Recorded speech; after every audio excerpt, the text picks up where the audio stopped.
Qin Yu always felt that he was just an ordinary person and never thought that one day he would do something earth-shattering. Until he saw an out-of-control truck rushing to the side of the road, and a panicked child was standing there. Without having time to think about it, Qin Yu pushed the child away with all his strength, and then, the out-of-control truck crashed into him like a cannonball. Then, he felt that his whole body was flying up, and then his consciousness fell into the boundless darkness. When Qin Yu woke up again, he found himself lying in a room with large glass windows and full of sunlight. Looking at the furnishings in the room, Qin Yu felt that it was a bit European or British style, and it had a very retro feel. Obviously, this is not a hospital. He opened his slightly dazed eyes, blinked, and tried hard to recall what had just happened.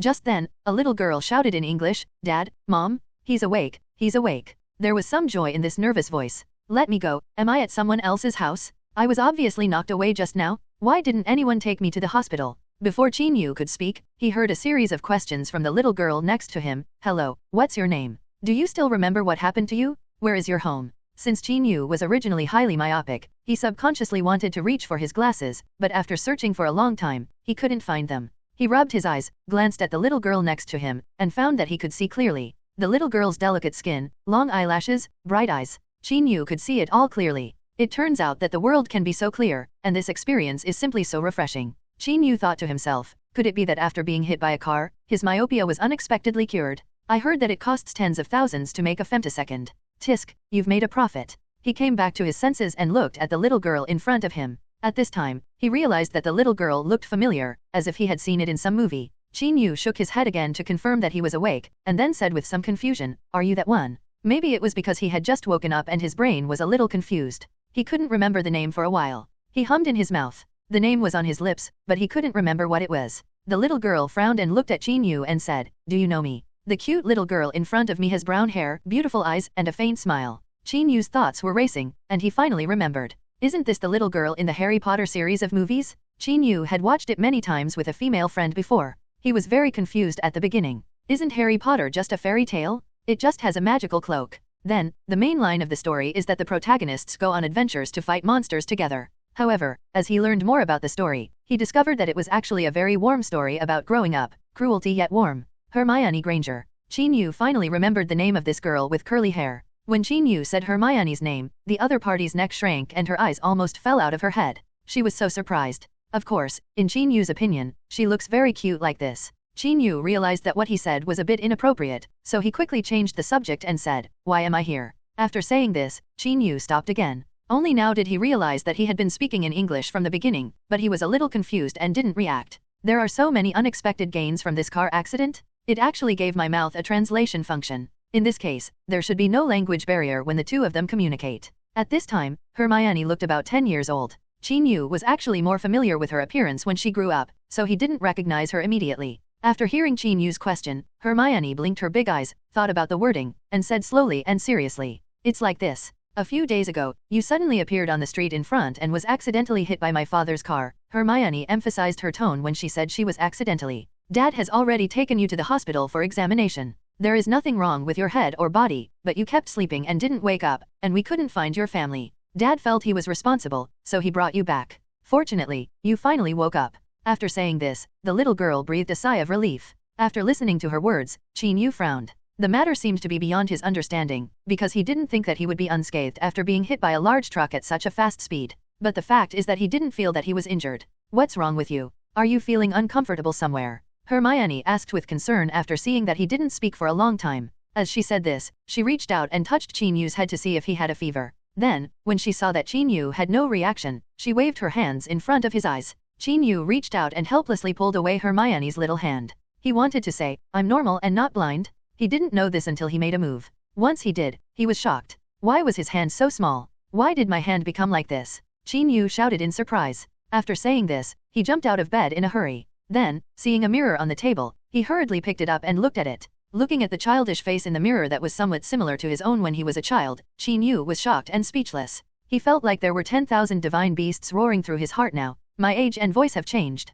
Is this the legendary time travel? So is my soul traveling through time, or has my body become smaller and traveled through time? Who can tell me what is going on? Qin Yu couldn't think of a reason for this, so he put the mirror on the table again in a daze. Seeing that he seemed to have Hey everyone, welcome to our channel, and thank you for your support. If there's a favorite novel on the channel and you want the next part, you're just one step away. Become a Patreon member and I can make it depending on your tier. Thank you for your attention. Suddenly become stupid. Hermione, who was standing next to her, was frightened and felt that she was really unsure, so she hurried downstairs and shouted, "Dad, Mom, why haven't you come up yet?" Yu ignored little Hermione, who left, but sat down on the bed in a daze. There is Hermione in this world. Does that mean there is magic? So is this world still the same as my original world? At this moment, a pleasant voice sounded in his mind. Ding! It is detected that the host is emotionally stable and in good condition, and the system is automatically activated. Stable? Stable? Yu replied subconsciously. However, he was immediately stunned and his heart skipped a beat. System? Is the voice just now the legendary system? However, the voice ignored him and continued. Ding! Hello host, welcome to the magical world. This is a god-level selection system. There are 2 initial options for you to choose from. Next, please make your choice as soon as possible to complete the formal binding of the system. 1. Become a muggle, ordinary person, and receive a reward of 10 million pounds. 2. Possess the power of the Obscurus and become a wizard. Note, if you choose this option, the system will guide you to eliminate the negative effects of the Obscurus. After listening to the system sound, Yu felt a little excited. After all, the god of destiny did not abandon him and got him a system by his side. So, which one should I choose between these 2 options? He was a little confused for a while. Dimensional wall. Note 1. Muggles are ordinary people who cannot use magic. There are also people like squibs who refer to the descendants of wizards who cannot use magic. Ding! Host, time is limited, please make your choice as soon as possible. 1. Becoming a muggle. 2. Possessing the power of Obscurus. The system probably saw that Yu didn't respond for a long time, so it repeated what it said before.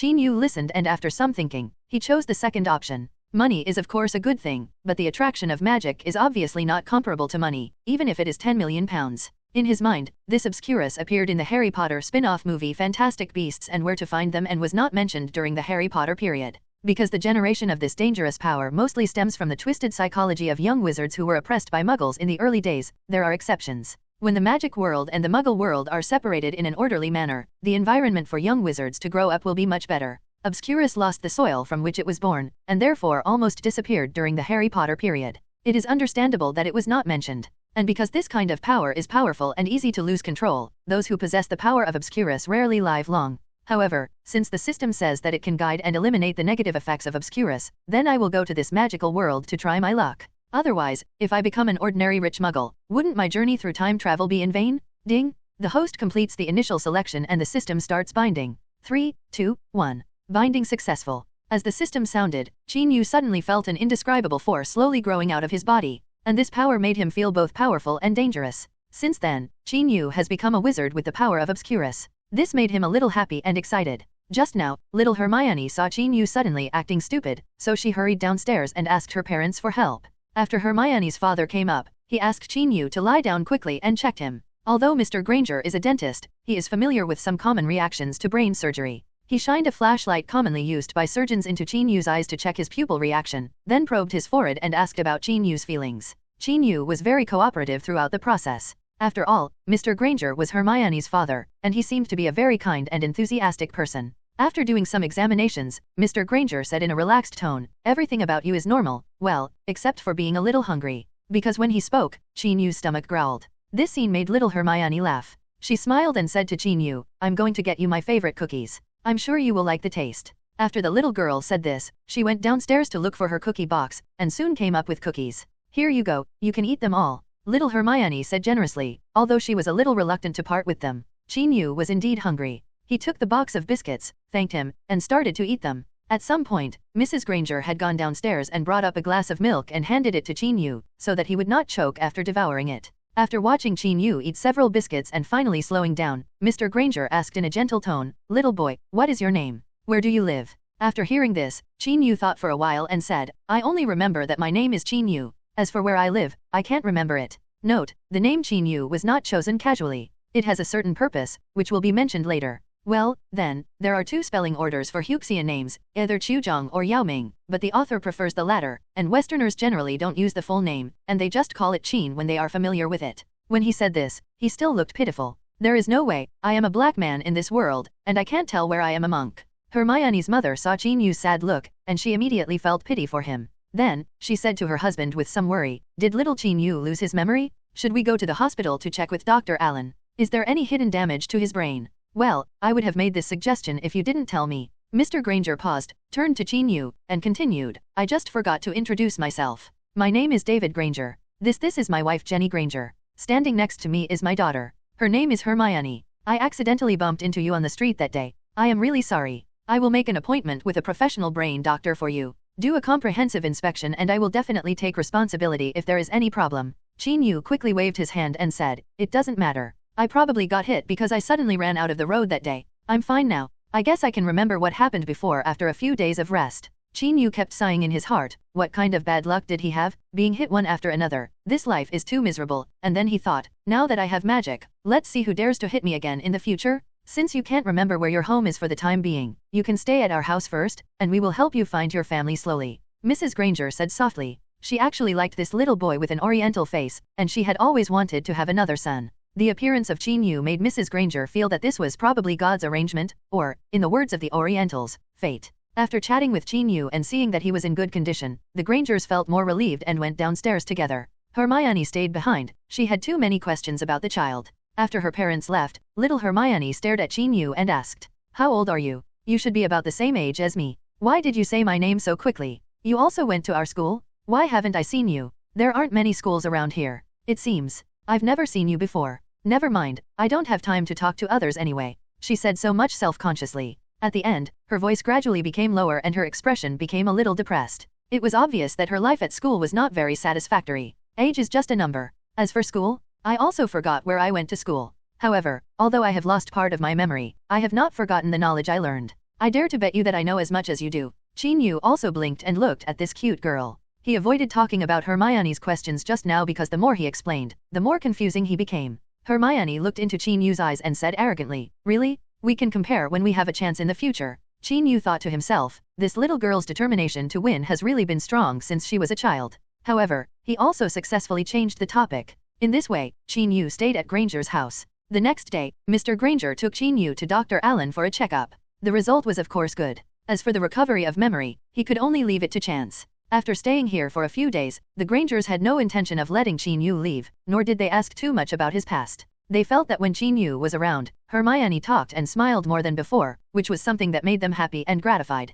In fact, in the first few days, Hermione was still a little wary of Qin Yu because she felt that this little boy was very extraordinary. Not only do I know a lot, but I also make my parents very happy. But she experienced something today that made her change her mind about Qin Yu. When she walked out of school, her classmates put stickers on her back, which read "You talk so much and shut up." Qin Yu had nothing to do at home, so he went out for a walk and happened to pass by Hermione's school. Then he saw Hermione walking out of school crying, and also saw the note on her back. Who did it? Qin Yu tore off the note and asked with a frown. Hermione cried and looked at several female classmates at the school gate. Those classmates were still pointing in Hermione's direction, sticking out their tongues and making faces. Qin Yu feels that although he has the body of a child now, he still has the mentality of an adult in his heart. Even a grown man cannot see the same things as a kid. But when he saw the tears on little Hermione's face, and then looked at the girls who were laughing at her, he suddenly felt a senseless anger in his heart, and it shot up.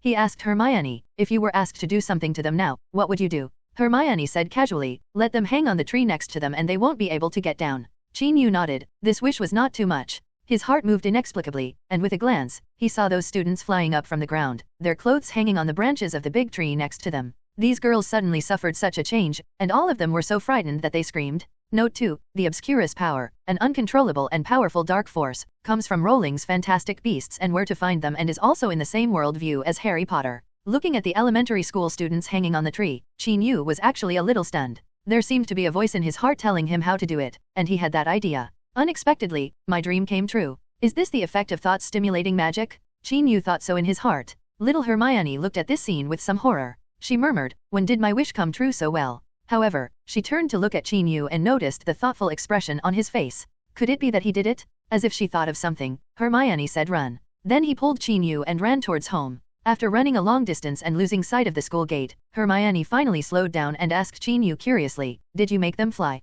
Qin Yu felt that there was no need to hide his identity as a wizard from Hermione. After all, she would know it sooner or later. So, he nodded bluntly and replied, yes, I asked them to go up. Hermione immediately covered her mouth that was open in surprise. Then, she looked around and saw that no one was around, and whispered, don't you know? The Ministry of Magic has regulations that prohibit the use of magic on muggles at will. Note, set change warning. At this time, Hermione already knew something about the magical world and had read some relevant information, because there were specialized clerks from the Ministry of Magic who had come into contact with young wizards like them. From this point of view, this world is somewhat different from the magical world of Harry Potter that Chin-Yu knows. Of course, Chin-Yu had already discovered that Hermione was secretly reading books on magic. Chin-Yu listened to the little girl's words, smiled and said, "Don't worry, no one knows anyway, and no one has told me about this regulation of the Ministry of Magic." "But, I just told you," little Hermione said stubbornly. "Oh, you are indeed a good boy." Hearing this, Chin-Yu couldn't help but rub the little girl's brown curly hair. "Aren't you a child too? Why are you talking like an adult?"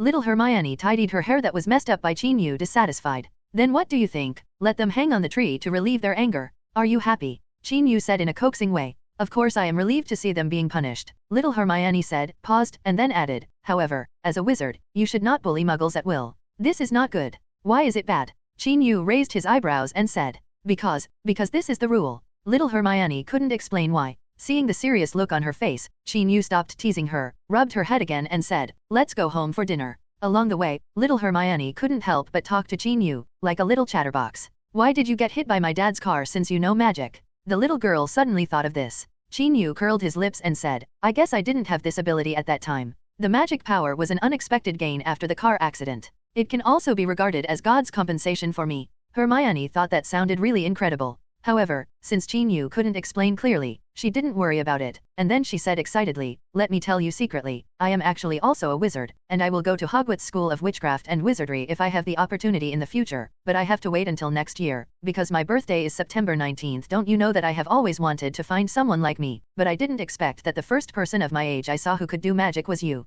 Note, the admission age of Hogwarts is 11 years old, and the school starts on September 1st, so Hermione can only go to school when she is 12 years old. After Hermione finished speaking, looking at Chin-Yu's calm expression, she asked in confusion, "Why aren't you surprised at all?" "Should I be surprised? In fact, when you mentioned the regulations of the Ministry of Magic, I knew you were a little wizard." A faint smile appeared on Chin-Yu's lips. "Oh, it turns out I let it slip.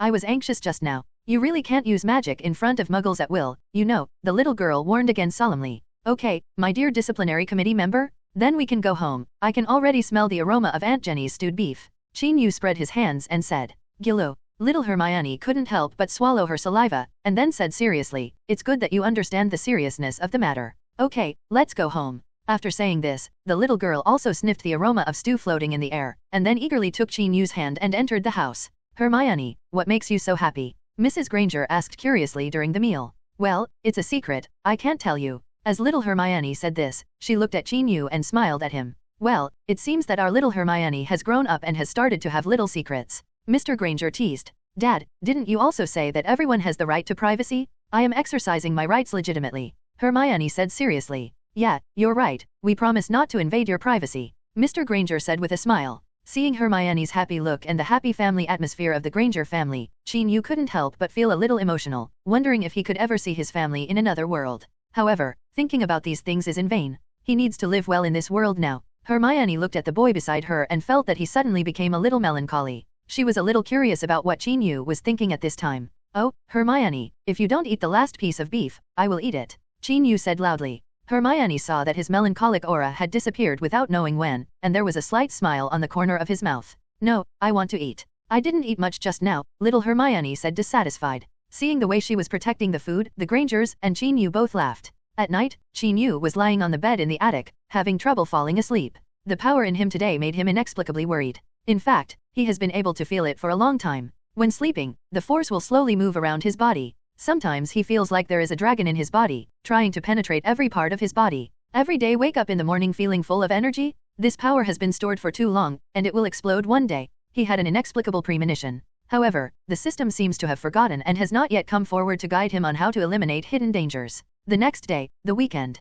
In order to give their children a pleasant rest day, the Grangers took Hermione and Chin-Yu to the largest zoo in the area. Hermione loved coming to the zoo because she always felt that animals were easier to get along with than people, and at least they wouldn't give her nicknames. This made Chin-Yu feel a little sorry for this little girl. Living as an other in the Muggle world was indeed an unpleasant thing. Chin-Yu was a little repelled by coming to the zoo. In his previous life, he was allergic to animal fur, so he always avoided cats and dogs when he saw them. However, he thought that now that he had traveled through time, his body might not be allergic, so at Hermione's request, he gave in. "I just want to test whether my body is still sensitive and I am definitely not overcome by the cute appearance of the little girl." Chin-Yu thought so in his heart. The family drove off and soon arrived at the zoo and started playing. However, when Qin Yu and Hermione walked to the door of the crawling hall, they suddenly heard a commotion inside, with many people screaming loudly and running out. Immediately afterwards, they saw a large python with colorful patterns crawling out of it. Dimensional wall. I believe you can see that for the needs of the plot, the author has made certain changes to the original settings, and some timelines have also been slightly changed.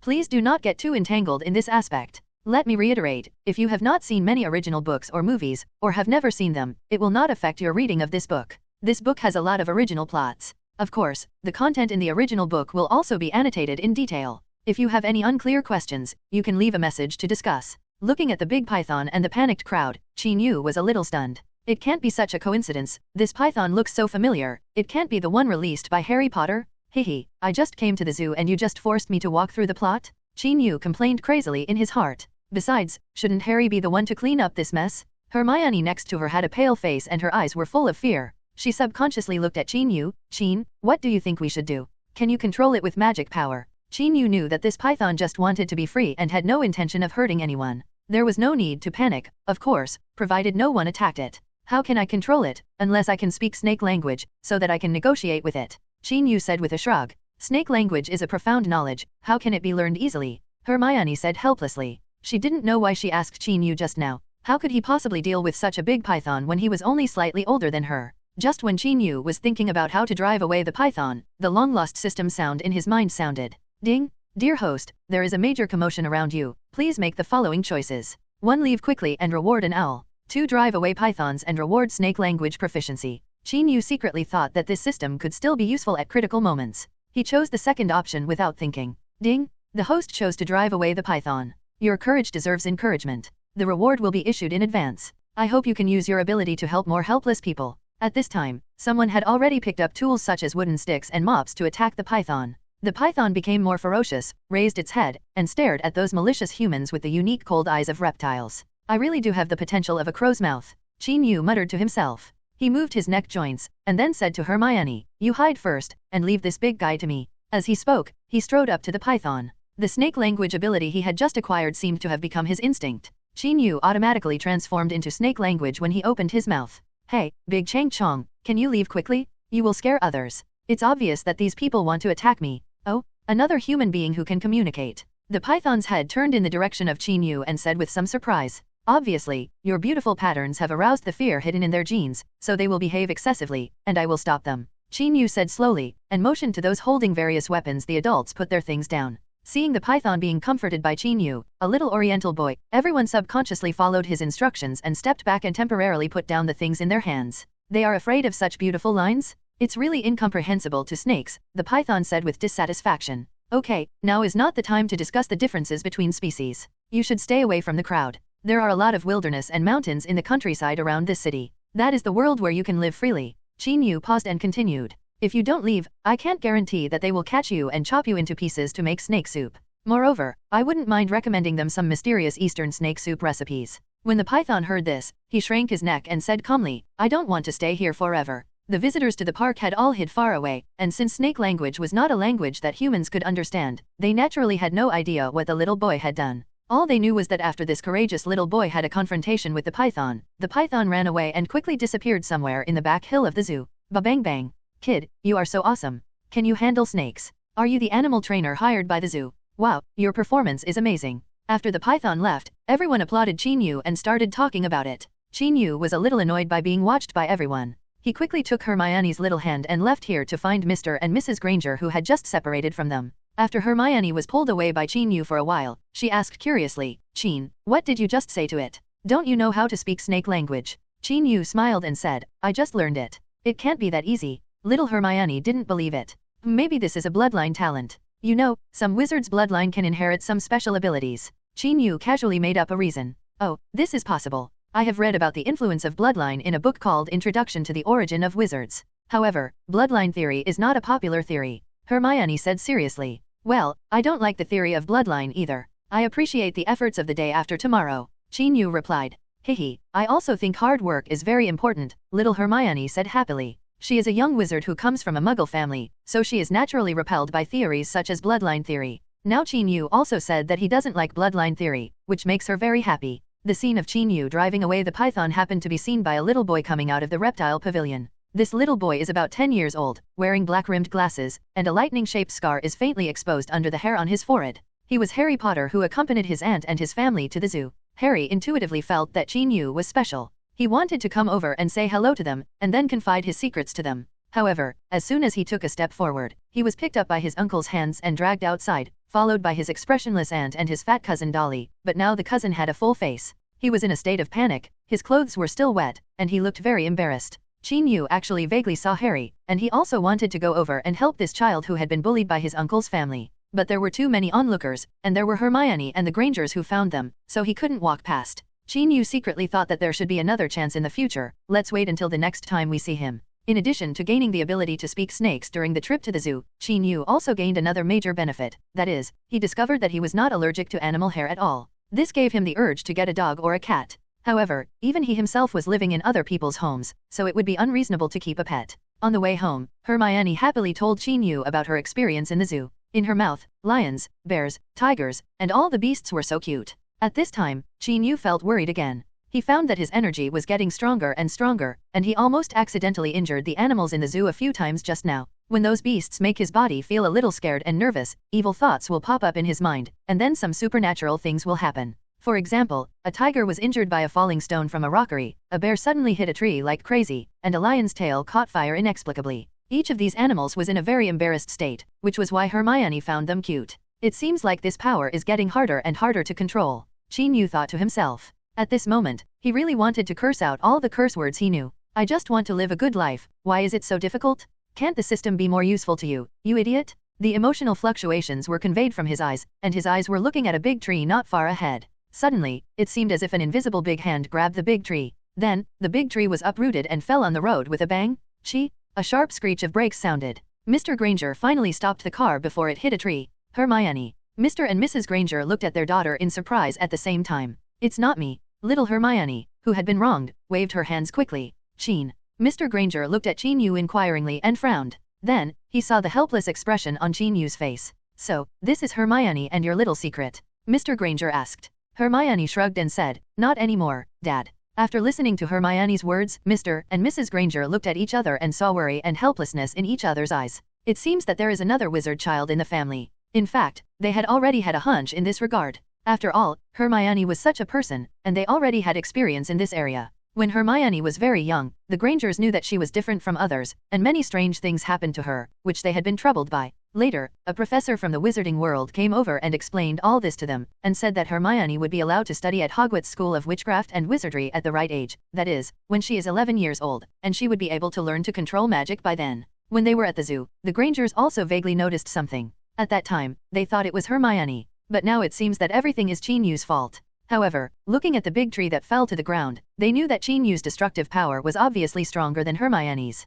Mr. and Mrs. Granger invariably thought that the age of 11 should come soon, and let these children learn magic quickly, otherwise their hearts would really not be able to withstand the torture. Chin, can you move the tree away? Mr. Granger asked tentatively. Chin-Yu shook his head and said nervously, I'm sorry, I can't use my abilities as I want. Well, I should have expected this answer, Mr. Granger said, starting the car, and then continued, then we have to go back to the previous intersection and take a detour. So, Mr. Granger drove the car and took a long detour before finally returning home. As for the tree, they had no choice but to leave it to nearby residents. As far as Chin-Yu's limited knowledge is concerned, there has always been a regulatory department in the magical world that monitors the wizards and the muggle world. Of course, the most important thing is to prevent wizards from affecting the muggle world in order to maintain a certain order of balance. This department is the legendary Ministry of Magic. Now that the power of Obscurus in his body is out of control, he even uprooted a tree, which will definitely alarm the people from the Ministry of Magic. He didn't know if he would be taken away by people from the Ministry of Magic, so he could only wait anxiously. There are many wizards living here in the Muggle world. This scene in the zoo was seen by a passing wizard. She was Professor McGonagall. When Professor McGonagall was at the zoo, she turned into a tabby cat and walked around observing Harry's family. Dumbledore said that as long as Harry lived with his uncle's family, no Death Eaters would attack Harry. But she would still sneak over occasionally to take a look, and many times she resisted the urge to teach the Dursleys a lesson. This time, in addition to seeing Harry Potter let go of the python, she also accidentally discovered Chin-Yu and Hermione. So, she apparat back to the village of Hogsmeade near Hogwarts, entered the school on foot, because apparition was not available in the school, and informed the Principal Dumbledore of what she saw today. Harry's ability to speak parslang had already surprised Dumbledore, and knowing that a 10-year-old muggle was so powerful, he felt that this might be another tricky thing. Dumbledore decided to see the child for himself. Chin, I solved this question before you, Hermione said with a proud look on her face. Ever since Chin Yu came to Granger's house, Hermione's status as a top student was no longer guaranteed. Whether it was math, English, science, or history, Hermione was overwhelmed by Chin. The only thing that made her more confident was he dropped out of art, and it was because Chin Yu's paintings were so bad. Well, great. Chin Yu praised this little girl absent-mindedly. Yes, he was a little uneasy today. He always felt that something was going to happen, and he had no time to pay attention to the little thoughts of a 10-year-old girl. At this moment, his eyes suddenly opened wide, showing an expression of surprise. Because he saw an old man with a white beard floating outside the window, and the old man was smiling and nodding kindly at him. Dang, dang. Chin Yu shouted a little excitedly. Hermione tilted her little head and asked in confusion, Dang? Dang what? Chin, what's wrong with you? Chin Yu turned to ask little Hermione next to him, can't you see him? The little girl looked around blankly and said, who do you see? Chin Yu recognized this as the principal of Hogwarts.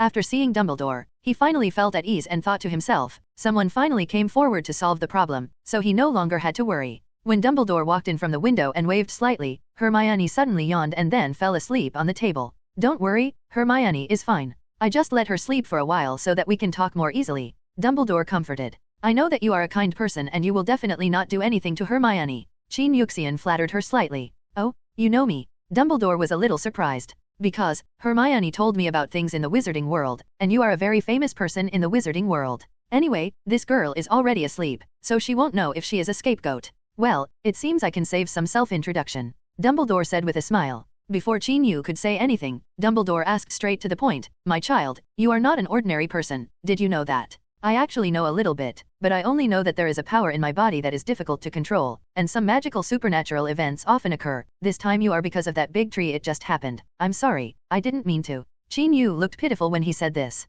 What about the big tree? Oh, it seems like this is another troublesome matter. Dumbledore showed an unexpected expression when he heard this. Well, it turns out you don't know, Chin Yu said with some embarrassment. Haha, kid, you don't need to panic. The purpose of my trip is to help you solve the problems you encounter. Dumbledore said. His eyes became dark. He carefully looked at the little boy with an oriental face in front of him and explored the power in his body. So that's it. I haven't seen this for a long time. After a while, Dumbledore said in a rather complicated tone. Seeing him like this, Chin Yu was immediately frightened. Professor Dumbledore, what is the power in my body? That is a powerful and dangerous force called Obscurus. This kind of power has not appeared for decades. But don't worry, as long as you provide reasonable guidance, you will be fine. Dumbledore said gently and comfortingly. Chin Yu has been thinking about whether to tell him his story directly. As if he could understand everything, Dumbledore slowly walked to Chin Yu and said, Child, what happened in the past has passed. We should deal with what is happening now and what will happen in the future. Since you have chosen this power must be faced with true courage. Of course, Dumbledore only had a vague premonition, and this premonition told him that the little boy in front of him would be a key and a light, which would bring infinite variables and hope to the future.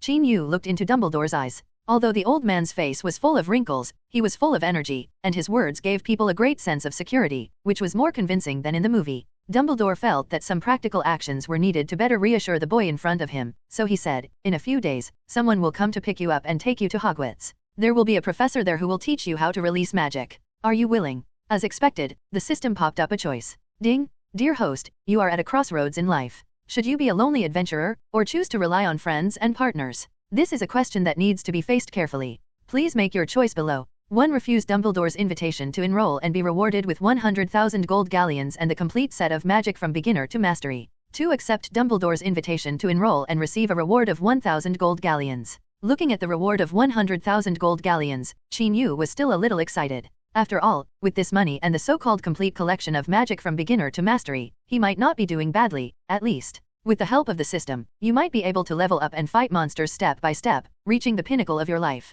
However, Chin Yu felt that one of the purposes of coming to this world was to experience life in the magical world, especially school life, which was an experience not to be missed. So, after thinking for a moment, Chin Yu smiled and bowed slightly to Dumbledore and said, Thank you, Professor Dumbledore, I am honored to attend Hogwarts School. Ding! The host chooses to accept Dumbledore's admission invitation and will be rewarded with 1,000 gold galleons. Your new adventure story is about to begin. I hope this reward will allow you to purchase enough school supplies. Finally, I wish you a happy study. Success in your studies. This system is quite capable of speaking in some scenes. Chin Yu muttered in his heart. Well, welcome to Hogwarts. Dumbledore said this and took out a letter from his wizard robe.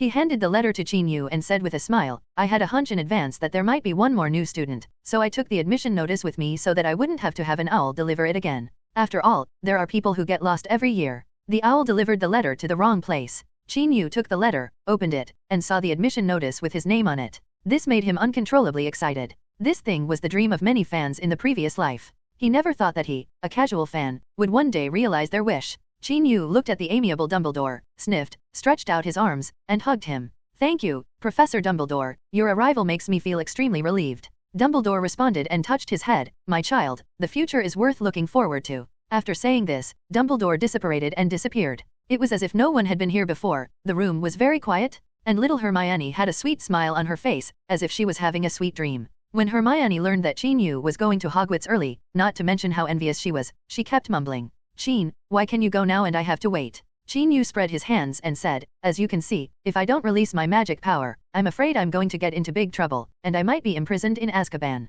Hermione was frightened when she heard this. She had read many books about the wizarding world, and she had heard about Azkaban. Azkaban is a frightening place in legend. It is said that it is guarded by a very scary monster. That kind of monster can swallow up the positive emotions of human beings, causing people to lose their beautiful emotions and strong beliefs, and thus become trapped in the dark and terrifying world. He died of despair in his memories. Although Hermione wanted to go to Hogwarts early, she now hoped that Qin Yu could go quickly. She didn't want to lose her best friend so far. And, the most important thing is, I am already 11 years old this year, Qin Yu said with a shrug. According to the results of Dumbledore's age detection spell, Qin Yu's body is indeed over 11 years old and fully meets the admission requirements of Hogwarts. Oh, well, who prevented my birthday from happening 18 days earlier, otherwise I wouldn't have had to wait another year. Little Hermione curled her lips and said. Qin Yu looked at Hermione's disappointed eyes and comforted him, the magical world is not as beautiful as you imagined. There will be many dangers. I will help you explore the way in advance. When you come, I hope you can just study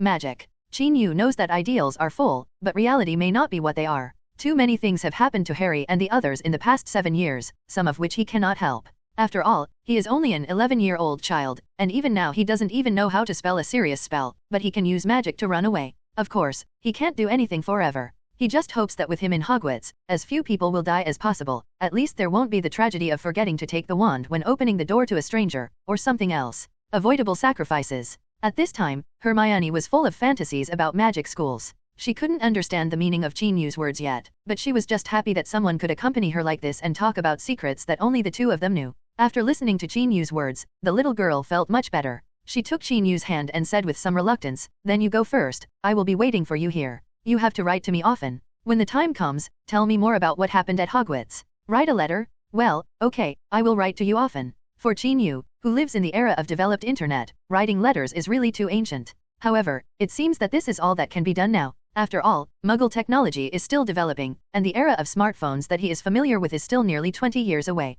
Then let me tell you about what I know about the magical world, so that you can have a general understanding before going there. So, little Hermione, the representative of the Incarnation class, introduced to Qin Yu other things she knew about the magical world. Of course, they were all common sense things. In his previous life, Qin Yu only watched the movie a few times with his friends. He didn't know much about the details of the novel and the background of the magic school. What Hermione told him today could be regarded as a popular science for him, giving him some details and giving him more knowledge. Understanding. In the days that followed, Qin Yu often stood by the second-floor window and looked out, wondering who would take him to Hogwarts School. His current mood is both excited and nervous. It is a school that many Hem fans yearn for. It is a life that he has never experienced before, and he does not know what kind of experience he will have. A month passed like this. On a very ordinary morning, the Granger family and Qin Yu were all having breakfast at the dining table, discussing interesting things that had happened recently. Little Hermione was giggling and taking all the poached eggs made by Qin Yu for herself, because this kind of omelette is cooked just right, and she has become fond of this kind of food recently. Dong dong dong, hearing the knock on the door, Hermione was the first to get up and rush to open the door, because like Qin Yu, she had been waiting for this day. Although it was not her who was going to school, she seemed to be more mature than Qin Yu. Expect. Wow, you are so tall, little Hermione said, raising her neck. Outside the door was a giant with a beard who was more than 3 meters tall. The giant said in a dull voice, young lady, I am Hagrid from Hogwarts. Is this Qin Yu's residence? Hello Mr. Hagrid, my name is Hermione. This is indeed Qin Yu's residence. Please come in. Little Hermione said politely. Thanks. I saw Hagrid bending over and walking in carefully. Even so, his head hit the door frame of Granger's house with a bang. If you have a fireplace here, I suggest you join the Floo network so that you can use Floo powder. A spoonful of flu powder only costs 2 sickles, which is really convenient.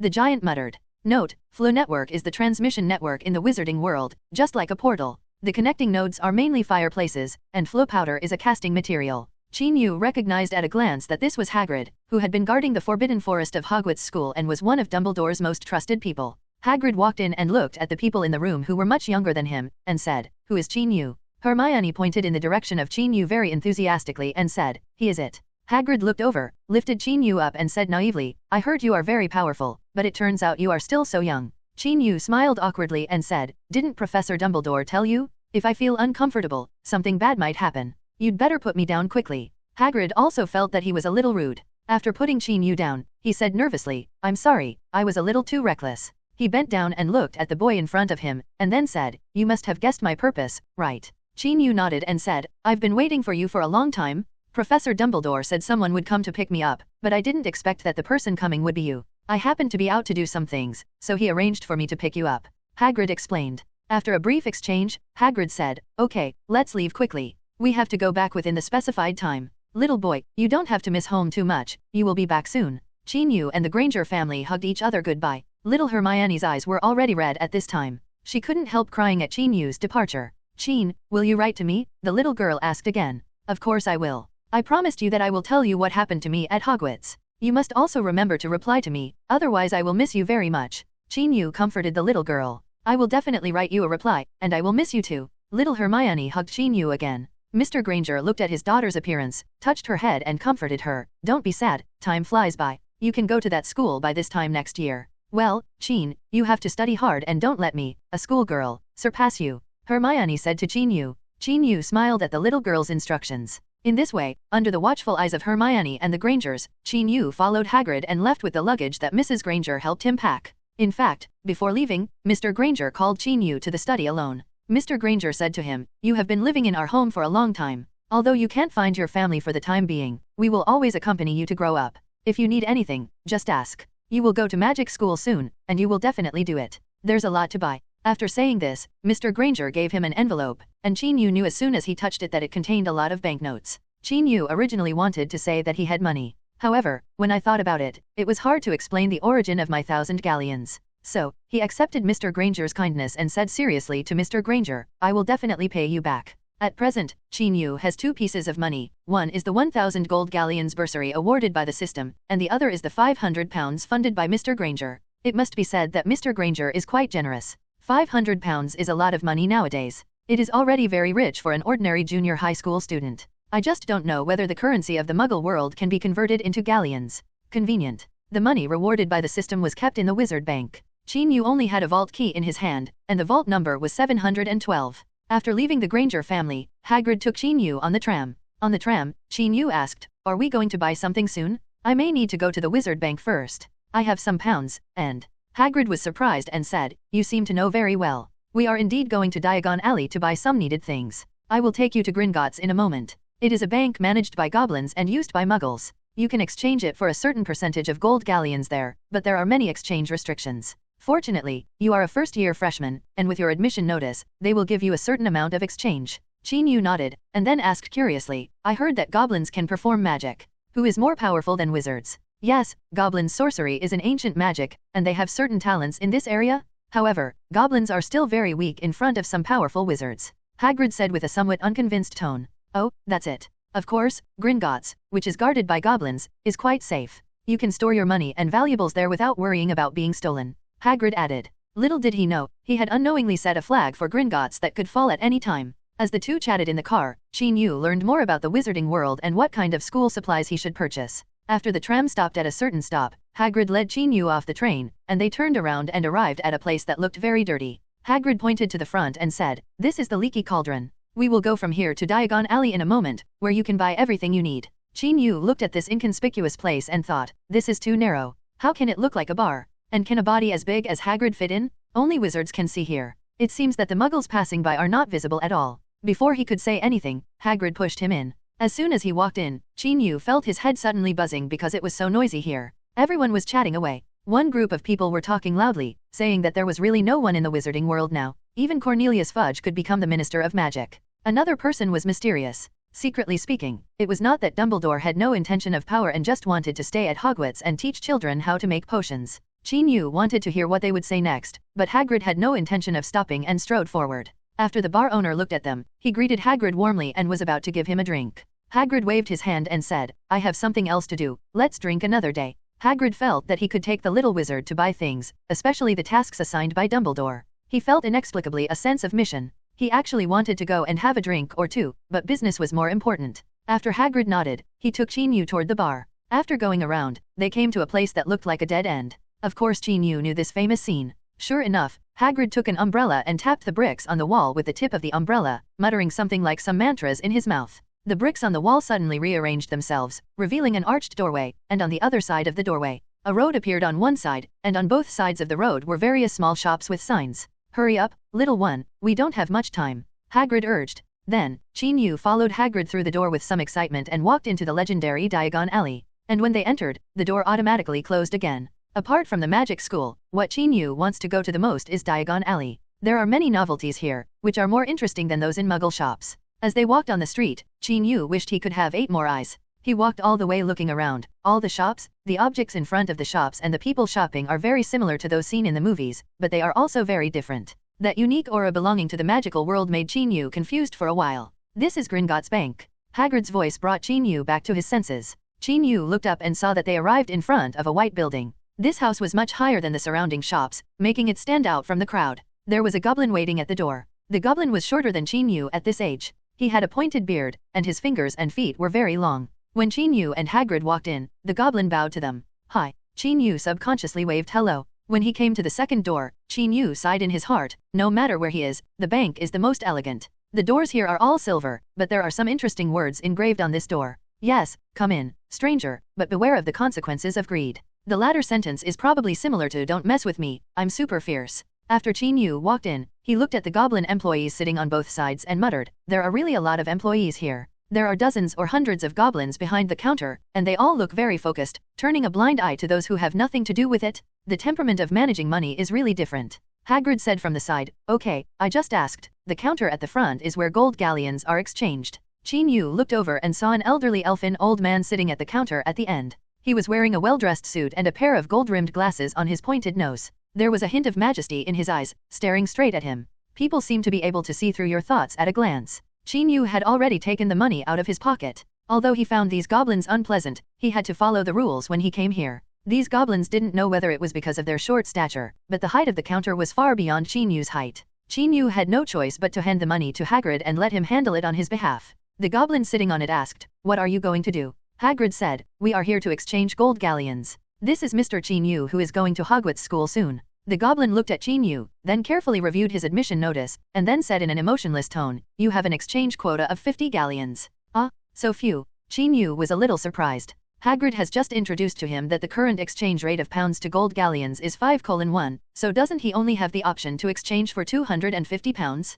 Young wizard, you have to know that finance is a very dangerous thing. We cannot let the currency of the Muggle world affect the wizarding world too much, and the same goes for it. The goblin explained in a cold tone. "Is there any way to increase the exchange limit?" Chin asked. "Of course. For example, if you have an account in Gringotts and there are certain funds or items in this account, we can increase the exchange limit for you based on 10% of the total value of these items," the goblin said slowly. Upon hearing this, Chin took out his vault key and handed it over on tiptoe. "Wow, I didn't expect you to be a little rich man." After vault number 712 was opened, Hagrid couldn't help but sigh. 1,000 gold galleons was really a huge amount of money for Hagrid, who spent all his money on magical animals. Chin touched his nose, feeling a little embarrassed by Hagrid's words. However, it was hard to explain too much to him. After all, Chin himself couldn't explain the origin of the money. After Hagrid sighed with emotion, he said nothing more and asked Chin to withdraw the money by himself. He took advantage of this opportunity to quietly ask the treasury keeper about the situation of the vault number 713 next to him. After getting answers such as impregnable and foolproof, Hagrid said "That's good" repeatedly, and then looked much more relieved. Chin glanced at the vault next to him, shrugged, and thought to himself that the things in there were not something he could touch, and he could easily get into trouble, so he should stay away as much as possible. After exchanging the pounds and withdrawing some money, Chin and the two left Gringotts. However, as soon as they came out of the gate of Gringotts, someone greeted Hagrid. "Hi, Hagrid, long time no see," the man said enthusiastically. "Bill Weasley, why are you here? I heard that you went to work in Egypt." Hagrid looked at this man with some surprise. I do work in Egypt, but recently a batch of cursed treasures happened to be transported back to Gringotts for safekeeping, so I came here with the escort team. Hey, I'm going home by the way, Bill Weasley said with a smile. Oh, it turns out you are doing it for personal gain. Hagrid joked. There is no way, there will be no summer vacation after work, so I can only take advantage of this opportunity to come back. Bill said helplessly, spreading his hands. By the way, let me introduce you. This is Chin Yu, a freshman who just entered school this year. Hagrid did not forget to introduce the little guy next to him to Bill. Hello Chin Yu, I am Bill Weasley, and I am also a student at Hogwarts, but I have graduated for a year. Bill greeted Chin Yu. Hello, Senior Bill, nice to meet you. Chin Yu greeted him with a smile. Of course Chin Yu knew him, the eldest son of the Weasley family and Ron's eldest brother. He should have gone to Egypt to work as a treasure breaker after graduating last year. Chin Yu was also a little surprised to meet him here, just like Hagrid. What a polite junior. Unlike my two twin brothers who only do mischief all day long. Chin, if you meet two twins who like to play tricks at Hogwarts, you must report it. Teacher, I hope the teacher can discipline them well, Bill said to Chin Yu. Chin Yu could only mumble about his remarks about annihilating relatives for justice, and said to himself, the Weasley family is indeed a loving father and a filial son, and brothers and sisters are respectful to each other. Stop talking, I have to deliver things and go home to see Ron and Ginny. Bill was about to leave when he suddenly remembered something and took out a small object as big as a palm and said to Chin Yu, Junior brother Chin, I'll give you a small gift. This is a small pyramid I made. Just treat it as a greeting gift. Ah, this looks very expensive, how can I accept it? Chin Yu said quickly. It's okay. This is a gadget I made when I was bored in Egypt. It's not worth much. Each of my younger brothers and sisters has one. I'll tell you a little secret. I used it. The ancient spell decrypted in the pyramid, if you put a cherry or something in it, it can stay fresh for a long time. Bill said with a mysterious face. One thing to say, Chin Yu was quite moved when he saw this small object. After all, he had never received any gifts from the magical world. Even though Bill said this thing was not worth much, it was still novel enough for Chin Yu. Take it quickly. As Bill said this, he put the small pyramid directly into Chin Yu's hand, and then waved and said, see you when you have a chance, Chin. Goodbye Hagrid. Thank you, Senior Bill. See you again when you have the opportunity. Chin Yu also waved goodbye to him. After saying goodbye to the two of them, Bill happily walked into Gringotts to hand over the items. Looking at the pyramid in his hand, Chin Yu thought to himself, just take it. At worst, I will take more care of my stupid junior Ron in the future. Well, according to the time of admission, Ron is indeed Chin Yu's junior student. After coming out of Gringotts and passing by the owl shop, Chin Yu remembered that he wanted to write a letter to Hermione. Although we haven't officially enrolled yet, the messenger can take care of it first. He saw the sign on the door saying, Tawny Owl, Screech Owl, Straw Owl, Brown Owl, Snowy Owl. Chin Yu thought to himself that these are protected animals in the Muggle world. Being a postman is a bit of a luxury. He walked around the room and chose the Snowy Owl without hesitation. This one was indeed the most beautiful one. However, after looking at the price of 18 galleons, Chin Yu felt a pang of pain for no reason. If calculated according to the current exchange rate, this is 90 pounds. However, when I thought about it, it seemed that the price was not too expensive when averaged every day, so I just treated it as a pre-deposited phone bill. So, Chin Yu took out 18 gold galleons from his money bag, lined them up on the counter, and then took the beautiful owl from the shop owner. When Hagrid saw him holding this snowy owl, he praised, this is a relatively rare species. You have really good taste. Chin Yu nodded in agreement. At this time, the owl was already standing on Chin Yu's arm, staring at him with round eyes. Looking at the cute little guy on his arm, he said, from now on, you can call me Trig. Yeah, it's a good name. Hagrid's English was so-so, but he just thought the name sounded good. Carrying the cage with the owl in it, Chin Yu, led by Hagrid, went to Flourishes and Blott's bookstore to buy textbooks. Compared with the expensive owl, the price of these textbooks is much more affordable. The first-grade textbooks are basically 1 galleons each. Chin Yu only paid a dozen galleons to purchase all the books on the item list, among which there are Beginner's Guide to Transfiguration, Dark Powers, A Guide to Self-Defense, 1,000 Magic Herbs and Fungi, Standard Spells, Elementary, etc., covering all the subjects he needs to learn in the first grade. The thing was a bit heavy, so Hagrid enthusiastically helped Chin Yu hold it. He was much stronger than Chin Yu, a little kid. Continuing to walk forward, Chin Yu wanted to stop in front of each store to see what was sold inside. Hagrid next to him had no choice but to pat him on the shoulder and said, Chin, we have to go to Olafin quickly. There is a wand shop in Germany. You need to buy a good wand. There is so much to see in Diagon Alley. I will bring you back when I have time. Well, I will definitely come back if I have the chance. I feel like there are business opportunities everywhere. Chin Yu said with emotion. Regarding the business opportunities mentioned by the little boy, the bearded Hagrid couldn't help but curled his lips and disagreed in his heart. He felt that the people here were very treacherous, and he had to spend a lot of money every time he came here. This made him even worse, who was already not wealthy. Therefore, he had to leave quickly today and could not stay too long. He was afraid that if time went by, he would see some animals he wanted to buy. Woo woo woo. Hagrid was walking when he suddenly heard 3 canine roars. His eyes lit up and he immediately stopped and listened. His intuition told him that this was the cry of a rare magical creature. Out of curiosity, he couldn't help but walk in the direction of the sound, completely forgetting the self-admonition in his heart just now. Hagrid, what do you think I should open a store here? Do you need a business license here? By the way, Hagrid, since you have so many pets, can you use, what about people? Chin Yu was walking and talking. When he looked back, he found that Hagrid had gone nowhere. Are you in a hurry as promised? Why are the people missing? Chin Yu really has a black line on his forehead. Hagrid is lost? This discovery made Chin Yu helpless. He had to give up going to the wand shop and started looking for this guy everywhere. After searching for a long time, he finally saw a group of people gathering in front of a bar, and far away Chin Yu saw Hagrid, who was much taller than the others. Chin Yu hurried over, pushed aside the crowd of onlookers, and came to Hagrid's side. 500 galleons is too much. I don't have that much money now. Can you wait until I raise money and then come back to buy it? Hagrid said to the thin man opposite him in a pleading tone. Next to the man, squatting was a big dog with 3 heads tied by an iron chain. 3-headed dog? Well, when he saw this 3-headed dog, Chin Yu immediately understood what was going on.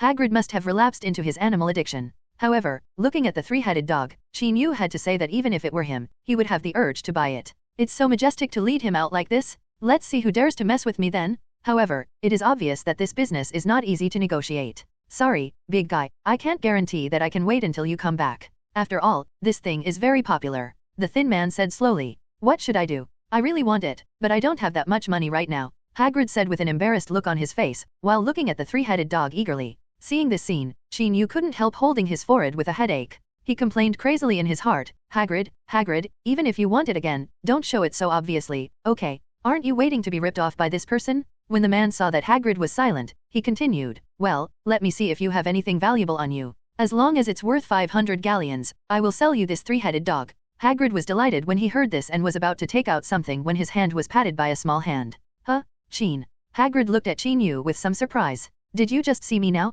Chin Yu couldn't help but rolled his eyes. Hagrid, please wait a moment. Chin Yu whispered to him. Oh, okay. Hagrid nodded subconsciously. He thought this little guy looked quite smart, so asking him to wait for a moment must have profound meaning. Chin Yu then turned to the thin man and asked, Boss, what breed is your 3-headed dog? Of course it's a Greek purebred 3-headed dog. I bought it from a Greek at a huge price. The thin man said proudly, raising his chin. Hagrid, is that so? Chin Yu turned to Hagrid. It is true that there is a very obvious Greek 3-headed dog ancestry. However, one of the heads has the characteristics of a Nordic dog. It is debatable to say that it is a purebred. Hagrid was very professional when he talked about magical animals. You're talking nonsense. I won't sell you now. Let's go, don't block my business, the thin man said angrily. Hagrid was anxious now. Even if it wasn't a purebred Greek 3-headed dog, he still wanted it. In desperation, he cast nervous eyes on Chin Yu. Chin Yu smiled and said calmly, Sir, if you want to say that we are talking nonsense, you are looking down on the gentleman next to me. After saying this, he raised his hand and introduced Hagrid. This gentleman is a teacher from Hogwarts School of Witchcraft and Wizardry who has a deep knowledge of magical animals. Do you think his words are nonsense? Chin Yu was telling the truth. He was the warden of the hunting grounds and the guardian of the Forbidden Forest. Of course, he could barely be considered a teacher at Hogwarts. As for his deep research on magical animals, there was nothing wrong with this sentence. The thin man was stunned for a moment, looking a little embarrassed in the eyes of everyone. However, he immediately frowned and said, You said he is a teacher at Hogwarts, is he? If you want to verify, you can write to Dumbledore, the principal of Hogwarts. Chin Yu said, showing a harmless smile.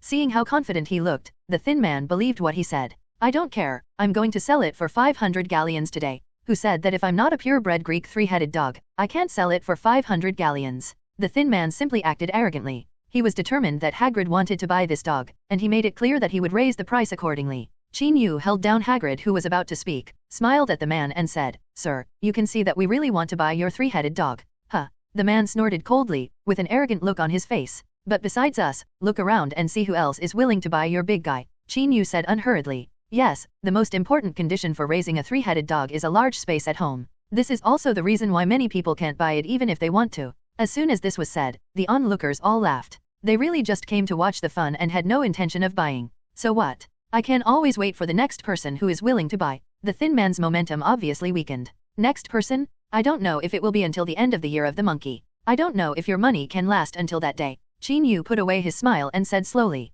Humph, I have a lot of money, the thin man said, trying to stay calm. Oh, really? If you are rich, why do you feed this 3-headed dog all potatoes? Look at how thin they are. Qin Yu pointed at the three-headed dog and said, with 3 heads and 3 mouths, the food consumption is astonishing. This man can't even afford meat. If he continues to raise him, he will only become poor. Qin Yu actually wanted to say that even you are so thin that you look like you haven't showered in half a year. You don't look like someone with a lot of money. However, there is no need to be too revealing at this time. The man obviously heard the subtext of Qin Yu's words, and his face suddenly turned red. I don't need you to worry about it. I'll sell it for 500 galleons. The thin man reiterated his price again. However, anyone can see this time that he has lost much confidence, except of course Hagrid, who only has eyes for the three-headed dog now. Okay, there is no need to discuss it. Hagrid, let's go. If there is any further delay, Professor Dumbledore will be angry. Qin Yu greeted Hagrid and left. Hagrid opened his mouth, intending to say something, but when Qin Yu gave him a sharp look, he immediately swallowed what he wanted to say and walked towards the outskirts of the crowd with his head lowered.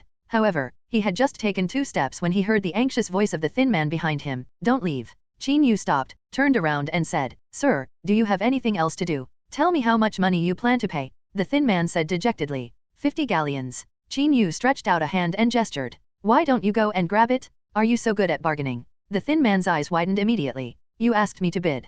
Besides, my owl is only 18 galleons. It's quite reasonable for me to pay 50 galleons for your dog. Qin Yu said seriously. 400 galleons, if you want to buy it, you can buy it. If you don't, you'll be thrown out, the thin man said bitterly. 150, tripled, I'm already very sincere. Qin Yu said seriously. 380, I'll just earn some shipping money, the thin man said with a pained look on his face. 180, I think the profit must be more than this. Qin Yu said lightly. 350, if you make any more counteroffers, I really won't sell it. 200, if you keep doing this, we won't buy it. The two of them were going back and forth, and the thin man became more and more distressed, while Qin Yu always looked calm and relaxed. In the end, the thin man lost the battle and was willing to sell the three-headed dog for 245 galleons. As for why it was not an integer like 250, it was because according to the little boy, 205 was to their east. Not an auspicious number. This price made Hagrid so happy that he could stuff Qin Yu's head in with his grin. Pay the money, Hagrid. Qin Yu said to this stupid uncle. Hagrid suddenly looked embarrassed when he heard this. Qin Yu was stunned. You don't even have 245 galleons, do you? Then you can pay me half the sky-high price. The thin man was about to cry without tears. Well, I really don't have that much money, Hagrid said awkwardly. Forget it, good people will do it to the end. Qin Yu reluctantly put his hand into his money bag. Qin, you are so awesome. You just cut the price in half. Hagrid bought the three-headed dog with satisfaction and admired Qin Yu's ability. Actually, as long as you don't act so eager, you can negotiate the price, Qin Yu said. It's definitely not as low as the price you cut. Didn't you see the boss's expression? He felt so distressed. Do you think he lost a lot of money on this business? Hagrid said at the end, a little guilty. You actually sympathize with that profiteer. Qin Yu was speechless at Uncle Han's naivete. He sighed and continued, I can tell you responsibly that this person definitely has at least 100 galleons in profit. Hagrid didn't believe it. Evaluate for yourself, what is your psychological price for this three-headed dog? Qin Yu said angrily. Probably between 150 to 200 galleons. However, this kind of creature is not easy to encounter, and I haven't seen it for a long time. Hagrid replied. So, let's give him 245, and he has already made a lot. There is a proverb in the East that says, from the southern capital to the northern capital, the people who buy things are never as smart as the people who sell things. This I'll give it to you, please understand it well. Qin Yu taught Uncle Han how to trade for free. Oh, I understand. Hagrid nodded, showing an expression of realization. Qin Yu Zhang secretly said, you can teach me, but Hagrid almost choked him with his next words. When I go shopping in the future, I will definitely take you with me, so that I can save a lot of money. Hagrid said happily. Looking at Hagrid's honest and wise eyes, Qin Yu suddenly realized that this guy must be the legendary wise man. Qin Yu lent Hagrid 235 gold galleons, and allowed him to repay it in 12 installments. The reason was simple. Hagrid really had no money, so he could only collect it slowly. As a result, Qin Yu became Hagrid's big creditor, which gave him some confidence in front of this big man. However, Hagrid did not have the consciousness of being a debtor. He asked Qin Yu to go to the wand shop alone to choose a wand, while he happily arranged Lu Wei's shipment. Oh, Lu Wei is the name Hagrid just named the three-headed dog. After the two separated, Qin Yu walked towards the wand shop and continued his half-day tour of Diagon Alley. He passed by a store on the way and saw several little boys standing there, staring at the broomsticks in the window with gleaming eyes. Qin Yu secretly thought, this must be the broomstick Harry will use later, the new Nimbus 2000.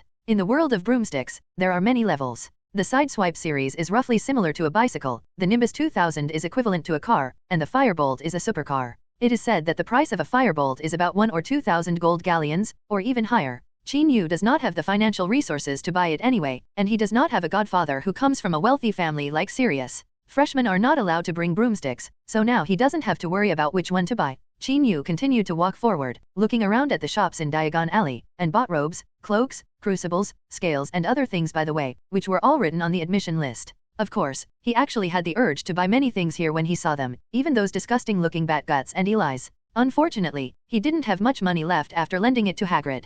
However, he still chose a hairpin with a kitten pattern and planned to give it to Hermione. Little boy, my mother-in-law tells you that this hairpin is very popular now. It not only looks good, but also lights up at night. Little girls like it very much. The old lady from the grocery store said with a smile. After imagining Hermione wearing this hairpin, Qin Yu thought it was quite interesting, especially when it glowed at night. So, he smiled and said, I hope she likes it. Then, Qin Yu paid 10 cents to buy the card and kept it properly. Well, after he walked a long way, he realized that he seemed to have forgotten to make a counteroffer just now. Ollivanders, a 1,000-year-old brand, has finally been found. Although Qin Yu has watched the movie, he still feels that this wand shop with a history of nearly 2,400 years is too shabby. Probably, the magical world pays attention to this old style of the aroma of wine is not afraid of the depth of the alley. Qin Yu thought so in his heart. He pressed his hand on the old door, as if feeling the ancient atmosphere of time, and then pushed the door open with excitement. Oh, hello, young gentleman, do you want to buy a wand? Ollivander, a thin man with messy hair, greeted Qin Yu. Yes, Mr. Ollivander, I want to choose my first wand. Qin Yu said. The first one? It seems that you are a freshman this year. However, it is already September 1st, so you are a bit late. Ollivander said jokingly. Well, it's mainly because my admission guide picked me up late. Qin Yu said awkwardly. Well, it doesn't matter. Although I'm a little pressed for time, I believe you will be able to find your favorite wand here. The first wand. Ollivander said with a smile. Then, he began to look for a suitable wand based on Qin Yu's size. Rosewood Dragon Heartstring Wand Core, try this. Boss Ollivander took out a wand from a wooden box and handed it to Qin Yu. Qin Yu held it in his hand, thought about the scene in the movie, and raised his hand to wave it. Who knew that before his hand fell, Ollivander hurriedly reached out and snatched the wand from Qin Yu's hand. This one is obviously not suitable. The dragon heartstring will increase your destructive power and danger. I can't stand the trouble here. Ollivander muttered, and removed the core of the rosewood dragon heartstring. Wand put away. Then he went to look for wooden boxes in the grids, and muttered in his mouth, beechwood? No. The troll's beard is a bit crazy. The tail feathers of the thunderbird, and the same as dragon heartstrings, too dangerous. Oh, Hollywood, phoenix feathers, this one is obviously more inappropriate. Silver willow wood, unicorn hair.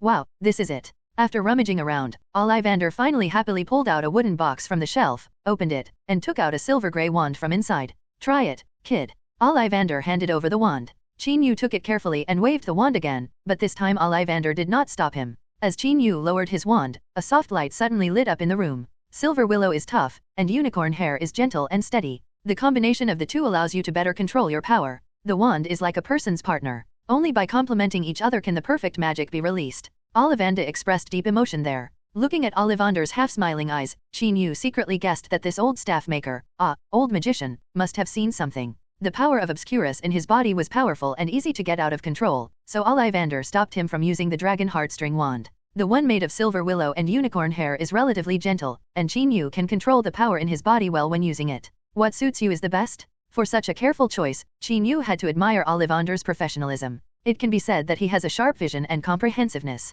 Thank you, Mr. Ollivander.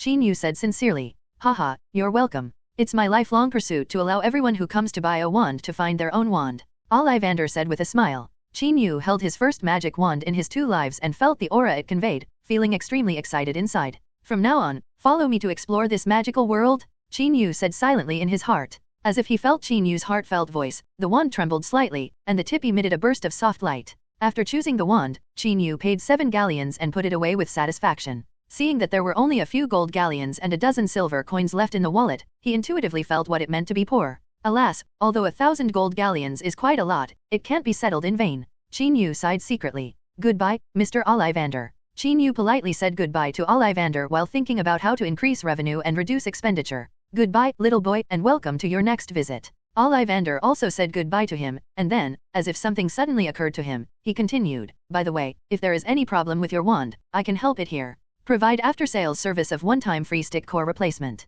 Qin Yu was about to walk out, but after hearing Ollivander's words, his eyes lit up and he stopped. Qin Yu asked carefully, Mr. Ollivander, do you accept the materials for the core of the staff? For example, unicorn hair, phoenix feathers, etc. He had just heard Ollivander talk about these things. Ollivander was stunned when he heard this, nodded subconsciously and said, "Take it, these are very useful materials, necessary for me to make a wand." When Qin Yu heard this, he smiled happily. Hagrid's large collection of magical animals and Dumbledore's phoenix came to mind. After reaching a preliminary supply agreement with Ollivander's, Qin Yu and I left this 1,000-year-old wand store in a happy mood. After checking the admission list again to confirm that nothing was missing, he went to the place where Hagrid checked in. "Qin, I'm afraid I can't accompany you on the train," Hagrid said apologetically. "Well, I had a hunch," Qin Yu said with a shrug. "Uncle Hagrid's character design is probably 100% trouble-free. You can trust his character, but you absolutely can't count on him not to do something wrong. It's like this. They said that Lu Wei is more dangerous and needs a sign-off person.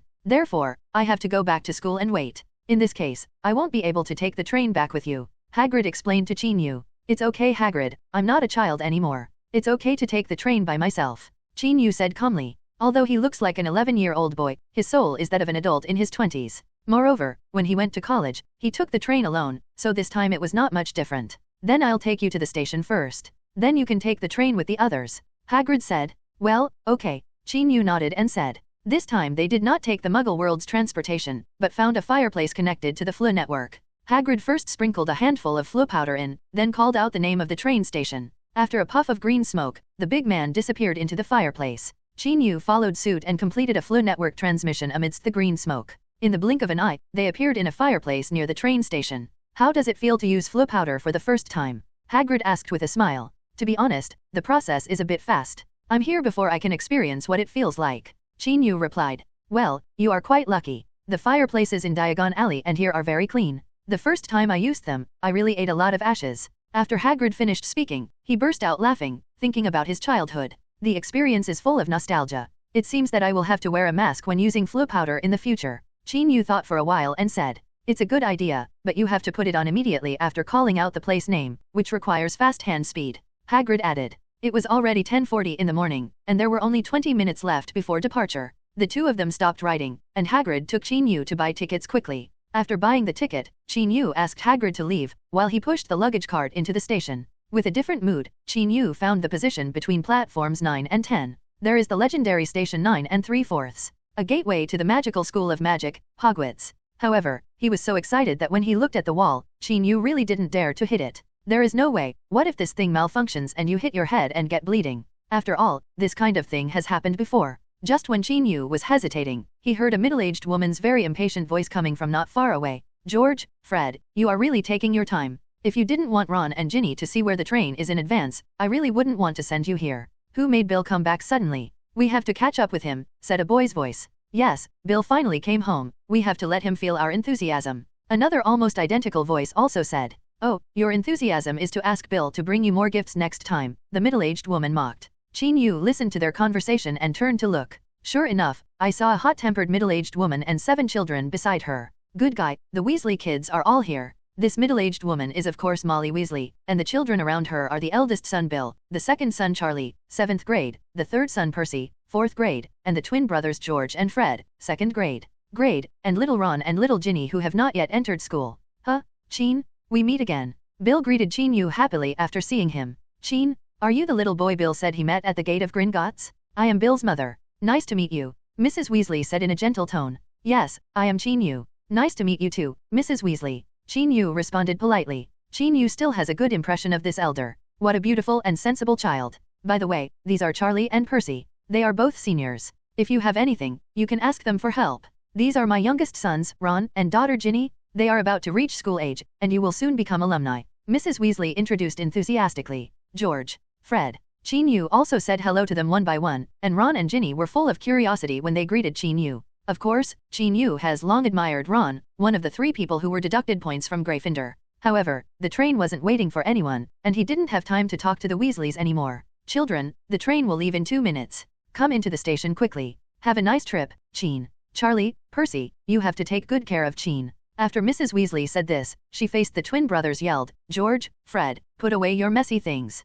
If you dare to disturb the order on the train, you will be finished." The twins made a face together, pushed the luggage trolley one after another, and rushed to platform 9 and 3/4. Charlie and Percy followed. Qin Yu nodded goodbye to Mrs. Weasley and the others, took a deep breath, and rushed over with the luggage trolley. Then, he came to the train station hidden in the world without any hindrance. At this time, the Hogwarts Express emits a distant whistle, reminding all the students that it is time to return to school. After checking in and getting on the bus, Charlie, as a prefect, had to maintain order, while Percy was dull and unsociable, so Chin-Yu fell into the hands of the twin brothers, and the three of them sat in a box together. However, Chin-Yu certainly has nothing to fear from these two little brats. After buying a bunch of candies on the trolley with 1 gold galleon, the two brothers were bribed by Chin-Yu. Along the way, Chin-Yu was bored and chatted with the two brothers. The business model in the wizarding world is still too conservative, especially the application of the FLU network, which is mainly used to transport people. This utilization rate is too low. I think the sharing economy should be a major trend, such as sharing the sky broomsticks can directly address the pain point of wizards' travel inconvenience.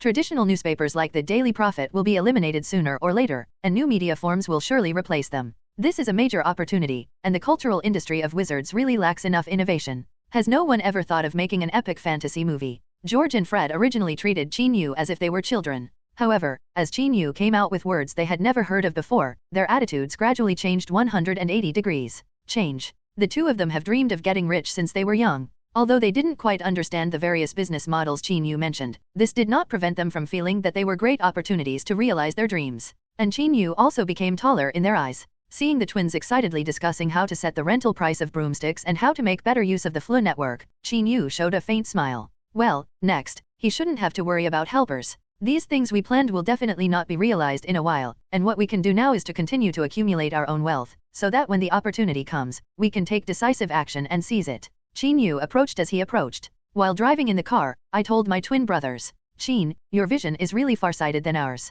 George said with emotion. Yeah, our dream is still limited to running a grocery store. Fred also sighed. Your ideas are actually good. Many of your wonderful ideas are enough to bring changes to the world. Chin-Yu also praised them. When the two brothers heard this, they both laughed happily. Although Chin-Yu is 1 year younger than them, the two brothers have been completely convinced by his knowledge after chatting all the way, and their proud and whimsical ideas can be recognized by Chin-Yu. It makes them feel a little proud. When it gets dark, the Hogwarts Express slowly stops at Hogsmeade Station. The children from the magic school arrived at their destination. The senior students had to get off the bus first. George and Fred said goodbye to Chin-Yu and strongly suggested that Chin-Yu choose Gryffindor later before leaving. Of course, the Sorting Hat still has the final say on this matter. George said helplessly. But, we really hope you can come to Gryffindor, so that we can easily discuss plans to make a fortune together. Fred added. Chin-Yu smiled and said he hoped so. When Chin-Yu walked off the train with the first-year class of 1990, he happened to see the carriage leaving by the group of senior students. Looking from a distance, he could see a group of thin black flying horses pulling the carriages speeding away.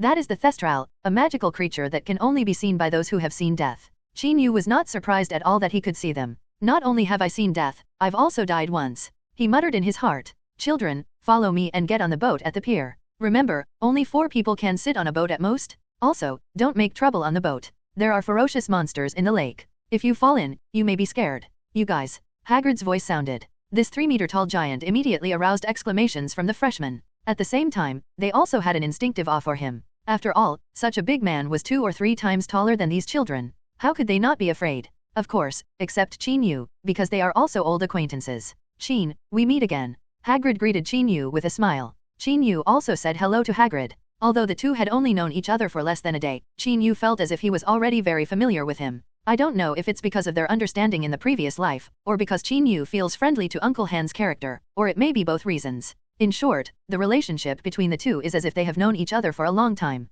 Then, Hagrid invited Chin-Yu to take a boat with him. Luwei arrived successfully. Hagrid whispered after getting on the boat, his eyes narrowed with laughter as he spoke. He really liked that big dog. That's good. Chin-Yu said a little nervously. The reason for his nervousness was simple. Hagrid was too heavy. Even if there were 2 of them on the boat, Chin-Yu was still worried that the boat would sink at any time. This greatly affected his mood when he first saw Hogwarts Magic Castle. On the other hand, the children on the other boats were so surprised that they couldn't close their mouths. The towering castle building welcomes the arrival of a new batch of students like a wise man waiting for them quietly. And can they also be remembered by this legendary magic school and become new legends with her? As the boat approached, the freshmen couldn't help but think excitedly in their hearts. The boat stopped at the dock, and Chin-Yu quickly jumped ashore. New students also came off the other boats one after another. Under the leadership of Hagrid, everyone walked into the oak door of the castle and walked through 3 flights of stairs to a foyer. After gathering here in the foyer, the unsmiling old lady Professor McGonagall explained to them the next project, the allocation of colleges. Then, when the time was almost up, the door of the Hogwarts auditorium slowly opened, and a magnificent hall as bright as day appeared in front of everyone.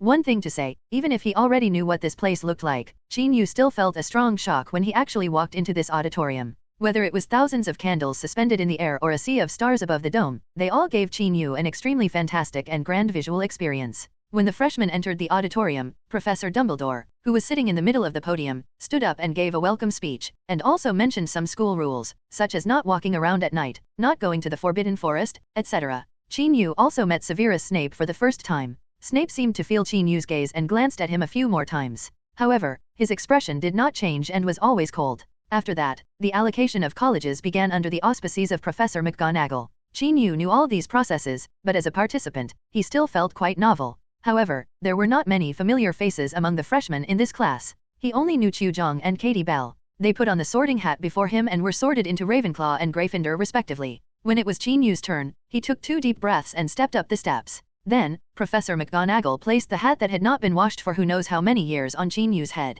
Wow, a little boy from the East. Your origin is really puzzling. The powerful power and great opportunities in your body make you very suitable to go to Slytherin, where you can shine. However, your calmness and bravery are very suitable for Gryffindor. This is really a problem. The sorting hat, which would simply say the name of the college on other people's heads, was now nagging on Qin Yu's head. Qin Yu felt the talking and moving hat on his head, always feeling a little itchy. I want to go to Gryffindor. Unable to bear the irritation, Qin Yu made a choice for this hat. The reason why he went to Gryffindor was definitely not because of any plans of brothers George and Fred to get rich. He just wanted to be closer to little Hermione. After all, he promised her that he would help her get familiar with the environment first, so he had to keep his word. Since this hat was useless, he might as well make his own decision and save it from nagging at the top of his head. Okay, your choice is definitely the right one. Gryffindor. The sorting hat shouted out the name of the house Qin Yu was assigned to. The Gryffindor table suddenly burst into warm applause, especially George and Fred who applauded most enthusiastically. Qin Yu came to the Gryffindor table amidst the applause, found an empty seat and sat down. After the sumptuous dinner, the prefects of each grade led everyone back to the dormitory. The current prefect of Gryffindor is Charlie Weasley, who is about to graduate, and Qin Yu has met him before. Charlie led everyone to the 8th floor and said the password to a portrait of a fat lady at the end of a corridor, Dragon Beard. The portrait opened, and Charlie led everyone into the Gryffindor dormitory area. After staying in the public rest area for a while, Charlie said, "Boys go to the left and girls go to the right. Don't make a mistake." After saying this, the children all dispersed to find their own rooms. Qin Yu also walked up the stairs on the left and found the dormitory with his name on it. The first night at Hogwarts is destined to be so exciting that it is difficult to fall asleep. Qin Yu lay on the bed, thinking about many things in his past and present lives, and gradually fell asleep after a long time. The schedule at Hogwarts is actually very similar to that of Qin Yu's university in his previous life. He gets up at 7 or 8 in the morning, and then has dinner together in the auditorium. Classes start at 9 o'clock, with 2 classes in the morning and 2 classes in the afternoon. Then you can make your own arrangements. Of course, the content of the class must be much more exciting than in his previous life. Just like Defense Against the Dark Arts. The teacher, Stephen Swinton, is said to have been a magic doctor before. His hobby is to show various violent and bloody dynamic pictures related to dark forces during class, with the goal of impressing the students. Recently, Qin Yu and the others were learning how to deal with werewolf bites. Professor Swinton found a large number of photos of wounds from werewolf bites, as well as brutal scenes of wizards being infected and turned into werewolves. As the book says, if infection occurs after being bitten by a werewolf, it will be incurable, because this is a curse from ancient times, so you should clean up promptly and thoroughly after the bite. What? What is a complete cleanup? Jerome, please answer. Professor Swinton said at the end, and called on a student's name to ask questions. I don't know, Professor Swinton. A red-haired Slytherin boy said very simply. Oh, I don't know, then I'll tell you. Professor Swinton said this, poked the stack of magic cards on the podium with his wand, and then waved it in Jerome's direction. Immediately afterwards, a group of dynamic projections appeared in front of Jerome. It was a woman, waving her wand at her bloody palm, and her palm was instantly broken off to the wrist. This picture made many classmates who were far away feel pain for the woman in the picture. It seems you still don't understand. As Professor Swinton finished speaking, another projection was led to Jerome by the wand. It was a strong man with beast bite marks on half of his face, and he directly cut off that half of his face with a wand. Wow. Seeing this scene, a noisy and frightened voice instantly sounded in the classroom. The children had never experienced such stimulation, and they were all frightened. Jerome, who was the first to bear the brunt, froze right there when he looked at the hideous wound. His throat moved slightly, and he swallowed in fear. Don't you understand yet? Professor Swinton asked. As he said this, the wand poked at the pile of magic cards again. Woo. Jerome finally couldn't bear it anymore, covered his mouth and rushed out of the door. Soon after, the sound of someone vomiting came from the corridor. Tisk, Professor, is this really appropriate for you? Qin Yu couldn't help but say. Compared to becoming a werewolf and becoming a beast that no one knows, I think it's worth the little fright you have now. Professor Swinton explained seriously without feeling dissatisfied. Okay, what you said does make sense. Qin Yu said this and then asked, isn't there any better way to clean the wound? Or is there any medicine that can prevent the attack from happening? Treatment before. Qin Yu thought of the rabies vaccine in the Muggle world. Professor Swinton shook his head after hearing this and said, so far, the most effective cleaning method we can use is to peel off the wound. Of course, some people will also use some wound healing spells and not be infected in the end, but this is only a very small number of individuals. Example. As for the potion you mentioned, as far as I know, there is no magic potion that can completely prevent or cure the werewolf curse. Such answers, combined with those cruel images, made all the students look solemn. The professor paused and then continued, however, there is a wolfsbane potion that has just appeared recently that can temporarily suppress werewolf transformation, but it requires superb potion talent and ability to configure. Your potion's teacher Snape the professor should be able to do the job. Of course, I hope you will never drink this potion. Therefore, it is more appropriate for Snape to teach this lesson, right? Qin Yu secretly complained in his heart. Qin Yu actually has no impression of this Professor Swinton, and Professor Quirrell, whom he is familiar with, is still traveling somewhere and will not start teaching this course until next year. After an extremely vivid defense against the dark arts class, the students left the classroom with bad expressions and came to the auditorium in 2s and 3s to have lunch. During today's lunchtime, most of the first-year students showed very little appetite. They were not as obsessed with the house elves' cooking skills as before and ate so much. Qin Yu is of course an exception. In his previous life, he actually liked watching some crime-themed movies and TV series. There were a lot of corpses in the Shueqi Lahu. He had some immunity and returned to normal after the course. Jerome, are you okay? A little boy at the Slytherin table asked Jerome with concern. Professor Swinton is so abominable, why do you have to target me? Jerome was still retching a little at this time and had no appetite for the food in front of him, which made him very annoyed. It seems that every teacher has his own unique tricks. I heard that Professor Snape is also very perverted, and students are often scolded and cry. The little boy said what he knew about the situation. I still prefer the history of magic class. Professor Bin's lectures have a strong sleep aid effect, and he doesn't care about sleeping, Jerome said with emotion. At the Gryffindor table where Qin Yu was sitting, the freshmen were also discussing the recent courses they had taken. They were a little nervous about Professor Snape's class, and since Snape was the dean of Slytherin House, they, the Gryffindor students, might be treated unfairly. Qin Yu, of course, smiled and said nothing. He knew that Professor Snape was actually a very gentle person at heart, but because of his personality, he acted cold on the outside. Of course, you can't tell these things to these little brats, and they won't believe you if you tell them. After lunch and a short break, roommates Wilson, Jimmy, and Bach left in a group, followed by Qin Yu and the somewhat introverted Elvis. In fact, he doesn't have much objection to getting along with these children, but there is a somewhat different interest caused by the age difference. Therefore, he and Elvis got relatively close because the kid was quieter and less noisy. Thinking of the fuss, Qin Yu couldn't help but picture Hermione chattering and talking beside him, and then, he couldn't help but smile. Qin, are you thinking about something happy? Elvis asked timidly. He is trying to get along with his classmates, but he is still a little unskilled. Qin Yu secretly thought in his heart. Yes, I thought of a friend. I promised to write her a letter before school started. I have to write it quickly today, otherwise she will be angry and cannot be coaxed. Qin Yu said with a smile. It's great that you still have friends to whom you can write letters. Elvis said enviously. You can also write to me in the future. Of course, this will have to wait until we leave school, such as winter and summer vacations, or after we graduate. Qin Yu patted his shoulder and said. Really? I will definitely write to you. Elvis said happily. I will also reply to you. Qin Yu said with a smile, and then urged, Elvis, we have to run faster, otherwise we may be late for potions class. After listening to Qin Yu's words, Elvis trotted with him to catch up with Wilson, Jimmy, and Burke. After Qin Yu and the two surpassed them, Jimmy shouted and started running as hard as he could, with the intention of competing to see who was faster. Naturally, Wilson and Bach were not to be left behind, and they also tried their best to keep up. For a moment, the laughter of boys chasing each other sounded in the corridor. Children's happiness is so simple. Qin Yu couldn't help but sigh. Then, he walked into the underground classroom and saw the living and cold Professor Snape already here. If you think that the potions classroom is a place where you can play and fight, then you are one step closer to death. Snape said slowly in his signature feminine tone. Wilson and Jimmy, who were out of breath after running all the way, fell silent for a moment, frightened by Snape's cold words. Qin Yu did not feel scared, but said sincerely, Professor Snape, thank you for your reminder, we will definitely be careful in the future. Then, he said to the children, there are many dangerous utensils and decoctions in potions class. The professor said this to keep us away from danger. As soon as he explained, the children instantly understood Snape's kindness, and they all looked at him gratefully and said the same words of thanks as Qin Yu. This made Snape slightly stunned. He is indeed venomous and has an awkward personality, which makes many of his kind words sound like curses. However, he never expects others to respond to his kindness, and he is used to it.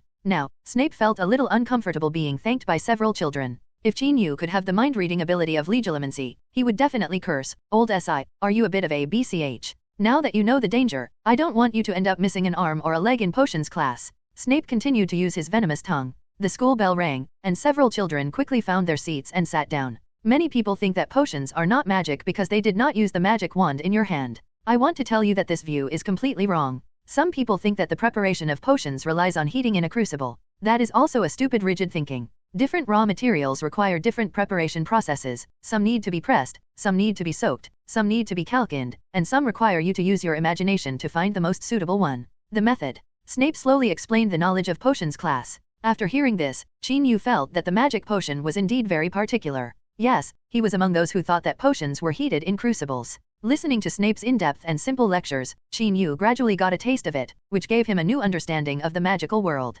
"Chin, tell me, what is the medicinal part of milk thistle?" Professor Snape asked Chin-Yu's name. "Damn it, why me? I paid attention to the lecture." Chin-Yu complained crazily in his heart. The main thing is that he really doesn't know what this thing is, and after buying the textbook, he took the train to school immediately. He didn't have time to look carefully, so he didn't notice this milk thistle. "Even if you ask about fecal stones, I know that they are detoxifying." "Leaf," Chin-Yu said bravely. "It is true that most plants use leaves, roots, and stems as medicine, but you chose an answer with a high probability." After Professor Snape said this slightly sarcastic sentence, he spat out another word, "Wrong." Then, Snape looked around the class and asked, "Does anyone know?" The whole class lowered their heads and did not dare to look directly. Chin-Yu secretly thought, as expected, there seems to be no Hermione-like academic leader in the class. "It's a fruit." Snape said this slowly. Then, he raised his voice and said, "You haven't written it down yet." Everyone quickly picked up their pens and started writing. Potions are all about precision. 1 drop more and 1 drop less will have 2 effects, but you, Mr. Chin, use your cleverness to make random guesses.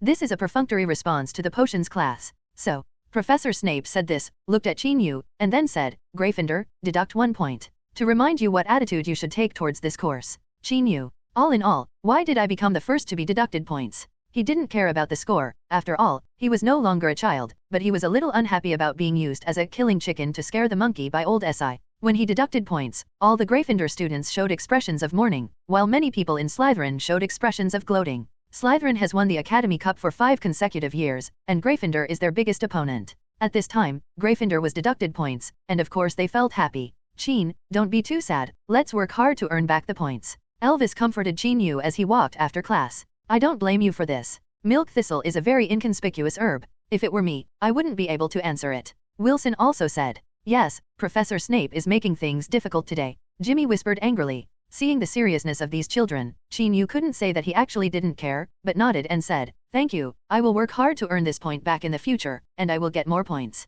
As expected, these words made everyone full of fighting spirit, and everyone became impassioned. "Come on, let's go eat quickly, I'm already hungry," Chin-Yu said. Several children followed him towards the auditorium.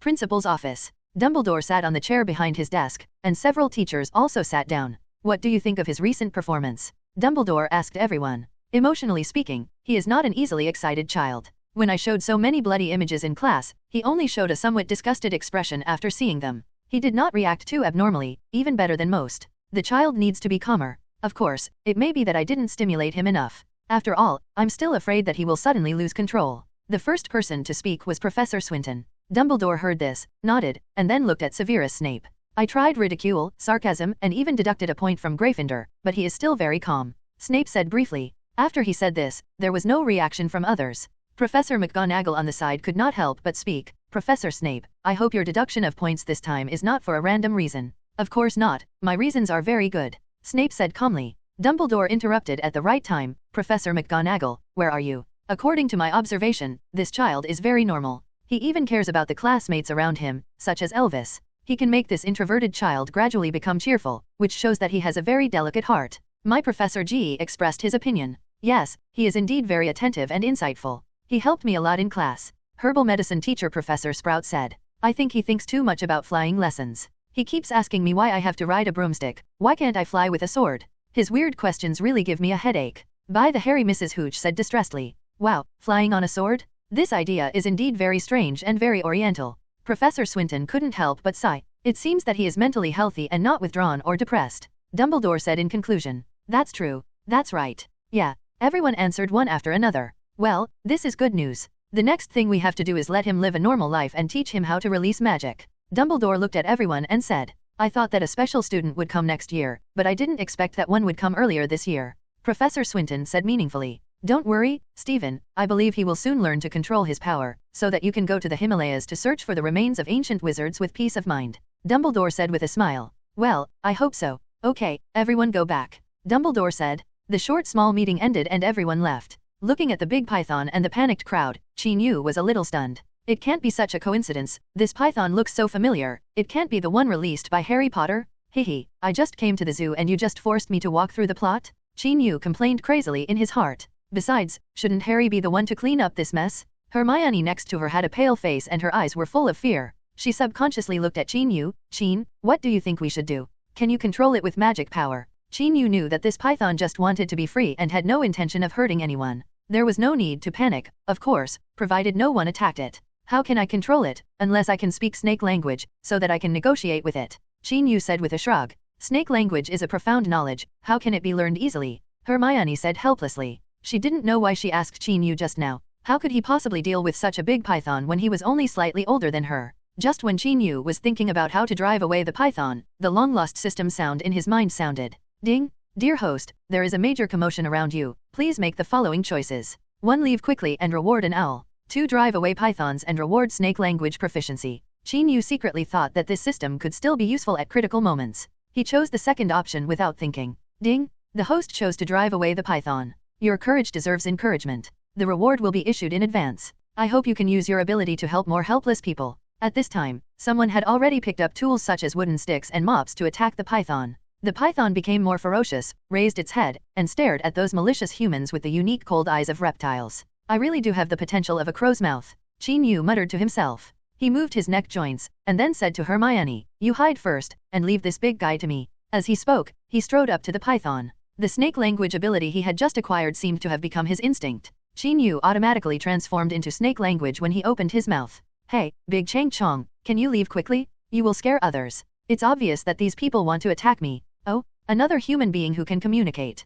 The python's head turned in the direction of Qin Yu and said with some surprise. Obviously, your beautiful patterns have aroused the fear hidden in their genes, so they will behave excessively, and I will stop them. Qin Yu said slowly, and motioned to those holding various weapons. The adults put their things down. Seeing the python being comforted by Qin Yu, a little oriental boy, everyone subconsciously followed his instructions and stepped back and temporarily put down the things in their hands. They are afraid of such beautiful lines? It's really incomprehensible to snakes, the python said with dissatisfaction. Okay, now is not the time to discuss the differences between species. You should stay away from the crowd. There are a lot of wilderness and mountains in the countryside around this city. That is the world where you can live freely. Qin Yu paused and continued. If you don't leave, I can't guarantee that they will catch you and chop you into pieces to make snake soup. Moreover, I wouldn't mind recommending them some mysterious Eastern snake soup recipes. When the python heard this, he shrank his neck and said calmly, I don't want to stay here forever. The visitors to the park had all hid far away, and since snake language was not a language that humans could understand, they naturally had no idea what the little boy had done.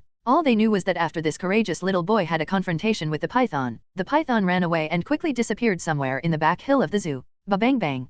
Kid, you are so awesome. Can you handle snakes? Are you the animal trainer hired by the zoo? Wow, your performance is amazing. After the python left, everyone applauded Qin Yu and started talking about it. Qin Yu was a little annoyed by being watched by everyone. He quickly took Hermione's little hand and left here to find Mr. and Mrs. Granger, who had just separated from them. After Hermione was pulled away by Qin Yu for a while, she asked curiously, Qin, what did you just say to it? Don't you know how to speak snake language? Qin Yu smiled and said, I just learned it. It can't be that easy. Little Hermione didn't believe it. Maybe this is a bloodline talent. You know, some wizard's bloodline can inherit some special abilities. Qin Yu casually made up a reason. Oh, this is possible. I have read about the influence of bloodline in a book called Introduction to the Origin of Wizards. However, bloodline theory is not a popular theory. Hermione said seriously. Well, I don't like the theory of bloodline either. I appreciate the efforts of the day after tomorrow. Qin Yu replied. Hihi, I also think hard work is very important, little Hermione said happily. She is a young wizard who comes from a muggle family, so she is naturally repelled by theories such as bloodline theory.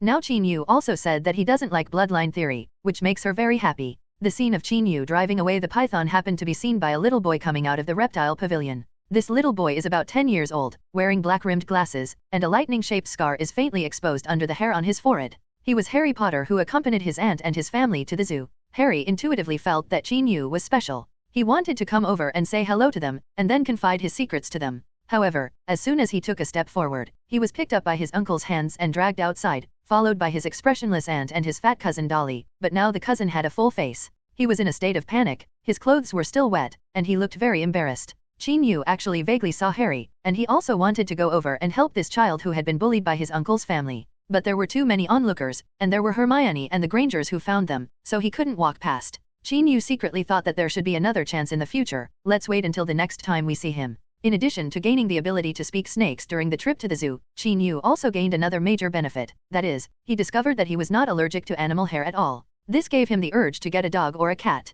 However, even he himself was living in other people's homes, so it would be unreasonable to keep a pet. On the way home, Hermione happily told Chin Yu about her experience in the zoo. In her mouth, lions, bears, tigers, and all the beasts were so cute. At this time, Chin Yu felt worried again. He found that his energy was getting stronger and stronger, and he almost accidentally injured the animals in the zoo a few times just now. When those beasts make his body feel a little scared and nervous, evil thoughts will pop up in his mind, and then some supernatural things will happen. For example, a tiger was injured by a falling stone from a rockery, a bear suddenly hit a tree like crazy, and a lion's tail caught fire inexplicably. Each of these animals was in a very embarrassed state, which was why Hermione found them cute. It seems like this power is getting harder and harder to control, Chin Yu thought to himself. At this moment, he really wanted to curse out all the curse words he knew. I just want to live a good life, why is it so difficult? Can't the system be more useful to you, you idiot? The emotional fluctuations were conveyed from his eyes, and his eyes were looking at a big tree not far ahead. Suddenly, it seemed as if an invisible big hand grabbed the big tree. Then, the big tree was uprooted and fell on the road with a bang. Chee! A sharp screech of brakes sounded. Mr. Granger finally stopped the car before it hit a tree. Hermione. Mr. and Mrs. Granger looked at their daughter in surprise at the same time. It's not me. Little Hermione, who had been wronged, waved her hands quickly. Chin. Mr. Granger looked at Chin Yu inquiringly and frowned. Then, he saw the helpless expression on Chin Yu's face. So, this is Hermione and your little secret? Mr. Granger asked. Hermione shrugged and said, not anymore, Dad. Hermione, how was your day? Mr. Granger asked his daughter during dinner. That's it. Hermione picked up a piece of carrot without interest and put it in her mouth, chewing listlessly. Seeing her like this, Mrs. Granger couldn't help but glare at her husband, blaming him for not opening the pot. Mr. Granger sighed softly and thought to himself, there is nothing I can do. In this way, the dinner at the Granger family fell into a dull atmosphere for a while. Of course the Grangers knew the reason. Ever since the little Oriental boy at home went to a magic school somewhere, their little daughter began to lose her smile and stare at the mailbox at home all day long, waiting for the letter sent to myself. Hermione, Chin has just started school. She must be busy with a lot of things, and it will take time to send letters. You will receive them in a few days. Mrs. Granger couldn't help but comfort her daughter. Who's waiting for his letter? I'm not. Hermione angrily poked the broccoli on the plate as if poking someone. No, we won't wait for his letter, let's forget about him. Mrs. Granger said with a smile. Well, I've forgotten about him. I didn't miss him at all.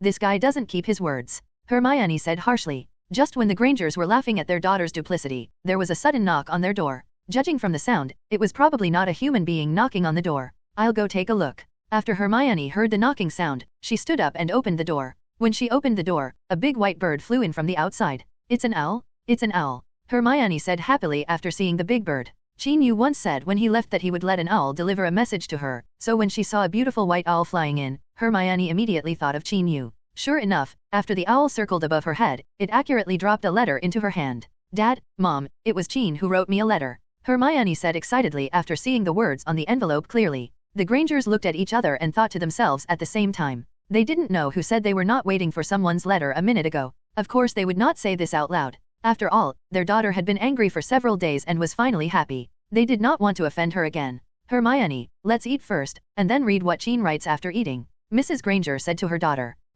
Hermione put the letter aside solemnly, and then began to quickly eat the pile of food on the plate, even the vegetables she didn't usually like to eat with relish. After finishing the meal, the little girl hurriedly wiped her mouth, waved to her parents, picked up the envelope and went to her room. However, not long after, she trotted out of the room again. What's wrong? Mr. Granger asked curiously. Chin asked me to give Trigg something to eat, either toast or ham. After saying this, Hermione found a plate, put some food on it, and hurried back to the room with the plate in hand. Looking at the closed bedroom, Mrs. Granger couldn't help but sigh. Thank God, Chin's letter finally came. Yes, if I don't come here again, I won't dare to speak loudly at home. Mr. Granger said slightly exaggeratedly. This elicited a burst of laughter from Mrs. Granger. By the way, who is Trigg? Mrs. Granger asked in confusion. I think it should be the white owl, Mr. Granger guessed. Trig, eat quickly. Hermione placed the food on the plate on the windowsill. The white owl really ate happily. In fact, Hermione hadn't opened the letter yet, but saw Chin Yu's reminder somewhere in the envelope, which read, Hermione, my owl is called Trig. He is very docile. If you give him some toast, or ham, he will be closer to you. It was when Hermione saw this sentence that she went to get the food. Seeing Trig eating happily, Hermione was naturally very happy too. Then, she finally sat down and nervously opened the seal and opened the envelope. Then, she took out 2 folded pages of letter paper and a hairpin with a cat pattern from the envelope. That's not bad. You even know how to give me a gift. Classmate Hermione snorted arrogantly, but her heart felt like she had eaten honey. She happily put the hairpin on her head, carefully unfolded the 2 pages of letter paper and read them carefully. The letter was not long and contained not much, but Hermione read it with great interest. After reading it many times, Trig the owl jumped on her desk and interrupted her reading. Looking at the owl's round eyes, Hermione immediately understood what it meant. Sorry Trig, I'll write a reply now, please wait for me, Hermione said apologetically to the owl. Goo Goo Trig called out twice, forgiving her, and then flew to the windowsill again, squatting there and waiting quietly. Hermione smiled at the obedient owl, then quickly pulled out a blank piece of paper, found a pen, and prepared to write a reply to Chin Yu. Just after writing the 2 words Dear Chin, she suddenly remembered what Chin Yu mentioned in the letter, so she reached out and touched the hairpin on her head, and tapped the cat's eyes twice with her fingers. Immediately, a soft white light shone from the top of her head. What a magical and practical magic item! A smile appeared on Hermione's lips unconsciously, and then, using the light of the hairpin, she wrote what she wanted to say on the stationery. Many, many words. Dear baby, it's already very late, it's time to go to bed. Mrs. Granger knocked on the door and said to her daughter. Hermione looked at the pages of written letter and said quickly, Okay, Mom. I'm going to bed now. After saying this, she quickly checked what she had written again. After she felt that there was no problem, she folded the letter paper and stuffed it into an envelope. Then, she put in some flowers, plants, and leaves she had collected over the past few days. Trig, thank you for your hard work. Hermione handed the envelope to the owl. After the owl Trig barked twice, he held the envelope in his mouth. After nodding goodbye to Hermione, he flapped his wings twice and flew away from the open window. Watching the direction in which the owl left, Hermione was stunned for a while, as if she was envious of the bird that could cross mountains and rivers and go wherever she wanted. Haven't you turned off the lights yet, dear? Mrs. Granger's voice sounded again. Close it now, Mum, Hermione said as she turned off the light in the room. Then she climbed into her little bed. However, she quickly turned over and picked up the letter she had just received. With her other hand, she touched the hairpin on her head. She tapped it twice with her fingers, and a soft white light lit up in the room. After adjusting the light to a very low brightness, Hermione read the letter again. As the words were narrated, she seemed to be experiencing the life of the magic school with the boy. Dear Hermione, I haven't seen them for a long time, and I miss them very much. I also miss Uncle David and Aunt Jenny very much. Before I left, I promised to write you a letter, and I did buy an owl that could deliver letters. His name is Trig, and you should have seen it. However, after school started, life was really a bit busy, and I just came to school, so I didn't have much valuable things to say to you, so I put off writing this letter until today. I hope you won't be angry. Seeing this, Hermione thought to herself again, I am indeed very angry, but for the sake of your sincere apology, I forgive you. Speaking of this great magic school, in addition to giving people a very spectacular feeling, it also gives me a headache because it is so big. There are 200 to 300 stairs alone, and some stairs are often changed. The location may be upward today, but it may be downward tomorrow, or it may be impossible to walk at all. This makes me often get lost, and because of this, Elvis and I almost missed breakfast several times. By the way, Elvis is my roommate, and I have 3 other roommates named Wilson, Jimmy, and Burke. As for their surnames, I heard that they all have a long history and are related to the Holy 28 families. However, in this era, talking about blood is obviously a very outdated idea. We just use it as a fun conversation piece. Just like when I told them that Qin was the first great unified dynasty in Daxia, I only used my last name. To make an interesting connection, it does not mean that I am actually a descendant of that dynasty. The 4 of them are all good people, friendly, and lively. When you come here to go to school next year, I will definitely introduce you to them. I believe you will also be willing to make friends with them. Hermione, I don't know how you would introduce me. Are you also a roommate? Haha. I forgot to mention that I am now in Gryffindor House, one of the 4 houses of Hogwarts School. The logo of the house is a lion, which represents calmness and courage. I have a hunch that if you come, you should also I will be assigned here. In this case, I will be your direct senior. The other 3 houses of the school are Slytherin, Ravenclaw and Hufflepuff. Due to the certain competitive relationship between the various houses, people from Slytherin will provoke us from time to time. Of course, they don't dare to do anything extraordinary. They just say some stupid things or make some stupid expressions. From this point of view, students in magic schools are actually not much different from the Muggle world. Regarding the dormitory area of the college, since I am a boy, I can't describe to you what the girls' dormitory is like, but I heard that it is much better than the boys' dormitory. At least it is equipped with a large wardrobe and dressing table. Of course, the boys' dormitory is the demand for these two things is not very big, and Jimmy and the others said they were not envious at all. I can only tell you that the Gryffindor common rest area is quite nice, with a warm decoration and a big fireplace. We can chat and drink tea here when you come. Seeing this, Hermione paused for a moment, imagining the scene of sitting next to the fireplace talking to someone, and couldn't help but raise the corners of her mouth slightly. At Hogwarts, the most important thing for us is of course to take various magic classes.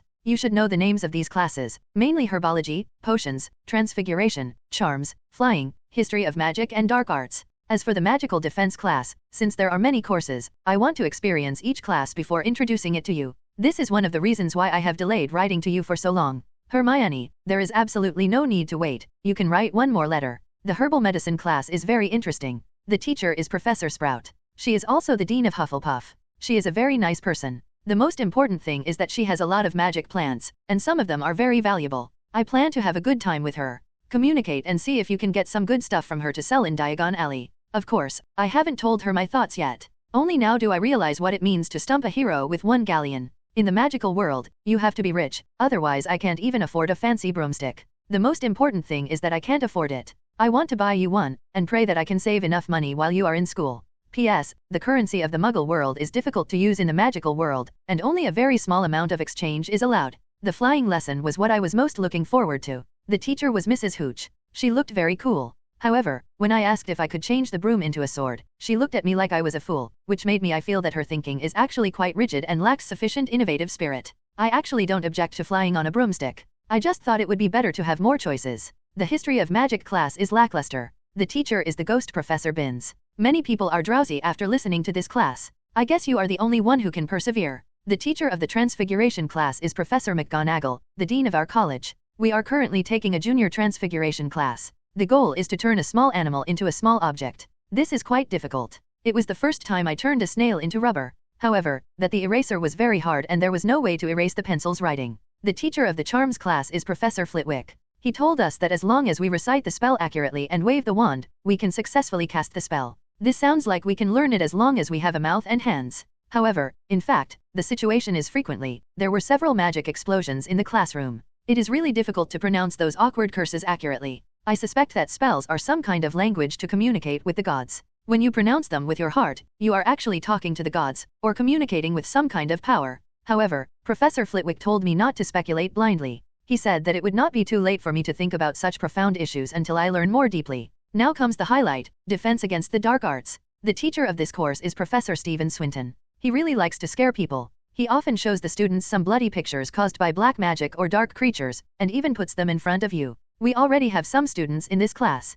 I was so scared that I vomited. Many people would not be able to eat after taking this course, but I was a little better and my appetite was not affected. However, I don't think you will let him teach, because I heard that he is a restless person who likes to travel around. When this school year is over, he will resign and go to the Himalayas to search for the remains of ancient wizards. This is a very good hobby. If I have money, I would also like to travel around the world to look for some magical creatures or visit ancient ruins. If you are willing, I can take you with me. Hermione, traveling around the world sounds like a very good idea. Considering your sincere invitation, I can consider it. Potions is the class I want to tell you the most. The teacher of this class is Professor Severus Snape. He is a person who you will think is difficult to get along with just by looking at him. However, he is actually quite kind at heart. Of course, I'm not saying that taking his class is easy. Potions class requires two kinds of knowledge. One is to know the raw materials of these potions, and the other is to have a full understanding of potion formulas and preparation methods, and Professor Snape often asks questions about certain medicines without warning. I was called once, and then 1 point was deducted for giving a random answer.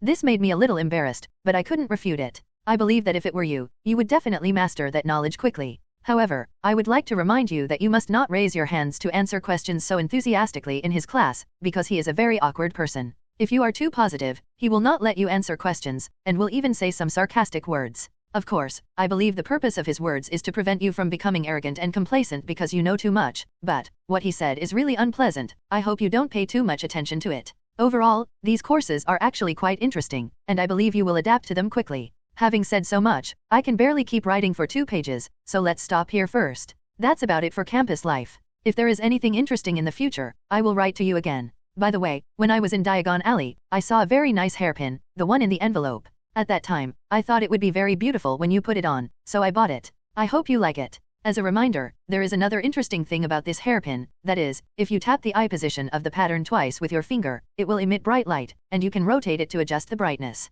Finally, I wish the lovely Hermione happiness every day, and I wish Uncle David and Aunt Jenny all the best. Love you, Sheen.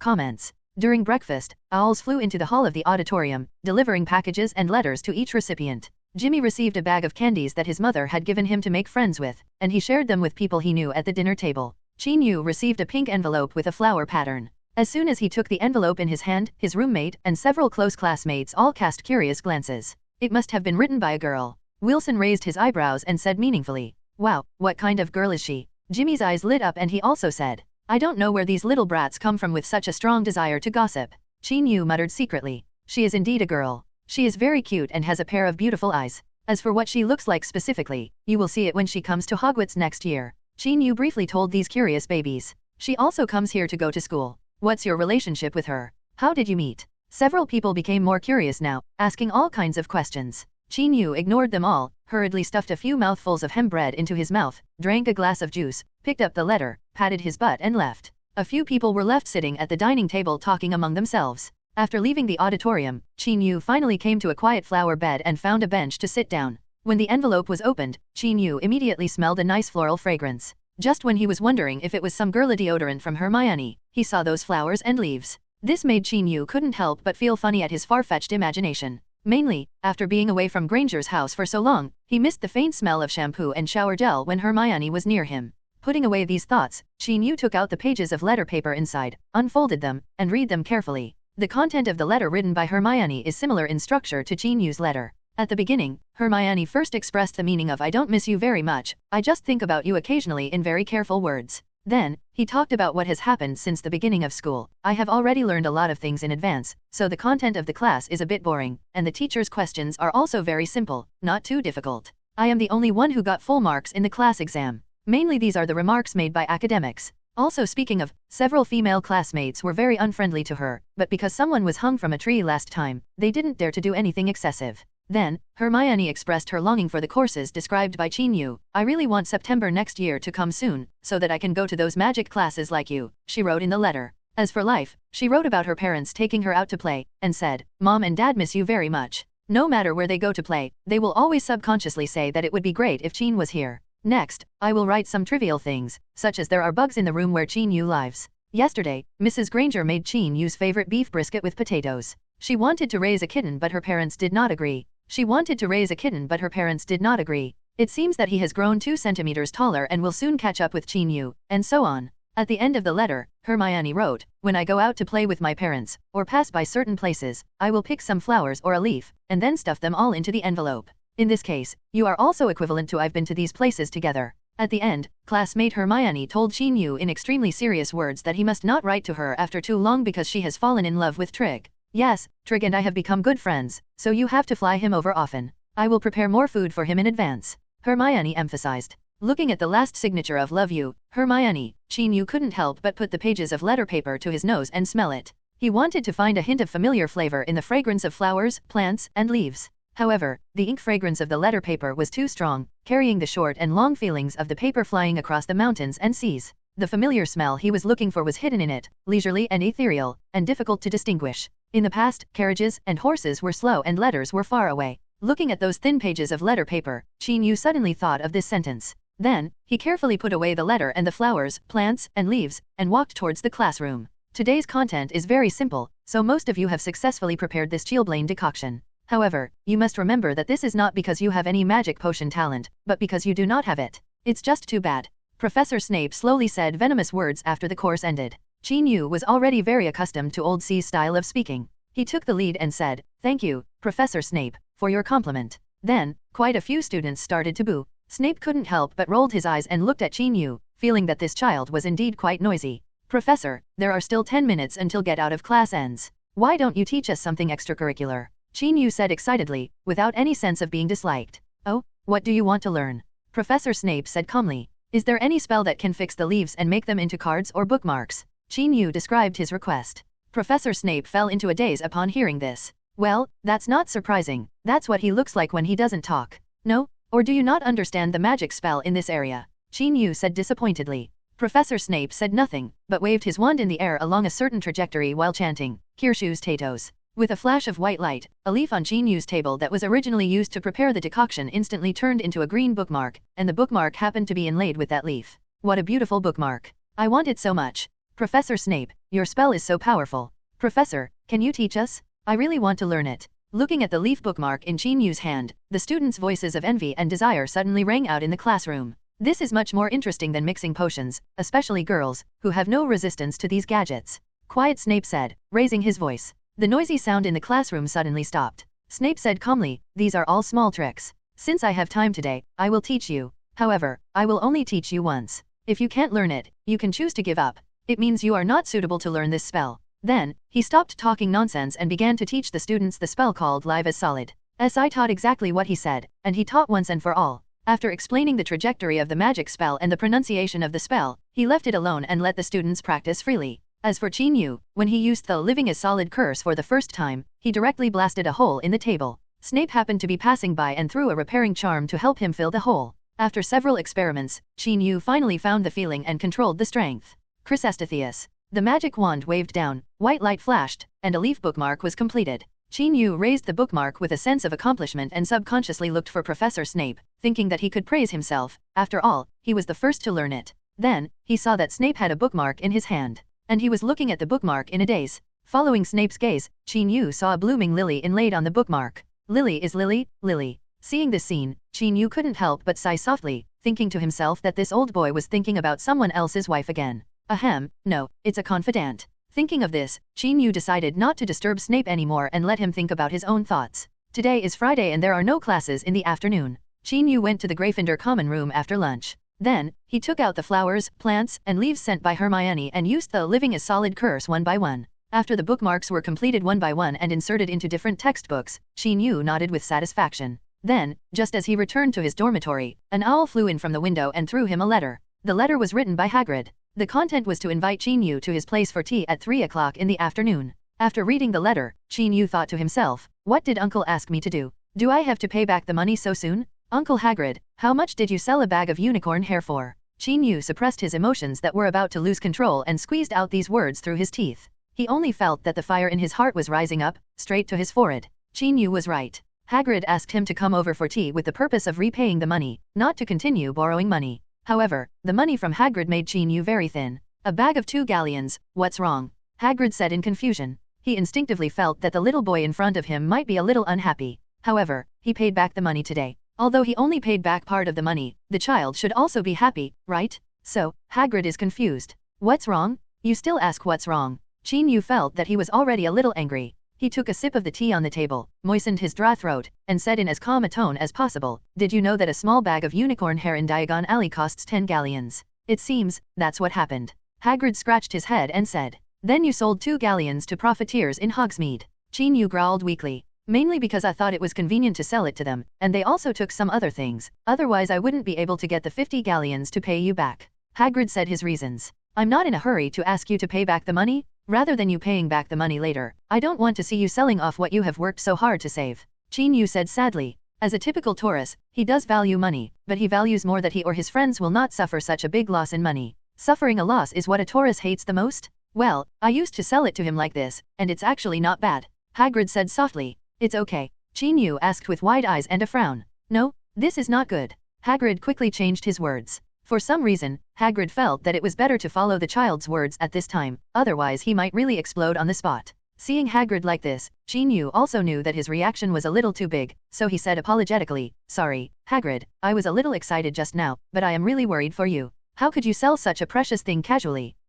Well, they are actually just some animal hair, not very precious, very precious? They are all precious. However, you also know that I am not good at doing business with people. Hagrid sighed helplessly at the end. Tone. Hagrid is right about this. Although he usually collects fur, eggshells, sheds and other things from magical animals, he doesn't do it as a business. He just saves a lot and takes it to Hogsmeade, go to the village to sell it, and then exchange some money for a cup of butterbeer at the Pig's Head bar or go to the Honeydukes candy shop to buy some chocolates, milk fudge and other things. This of course has a lot to do with his personality, because he has not been very good at dealing with people since he was a child. This is one of the reasons why he likes animals. I was just about to tell you about this. I want to be the sole agent for the ancillary products of the magical creatures you feed. What do you think? Qin Yu looked at Hagrid with a frank and eager look. Authority. Hagrid repeated the phrase with some confusion. Yes, I will be responsible for selling your things. We will share the money we make in proportion. I guarantee you will make more than selling them as junk. Qin Yu explained to Hagrid in simple language. Facing such an 11-year-old child,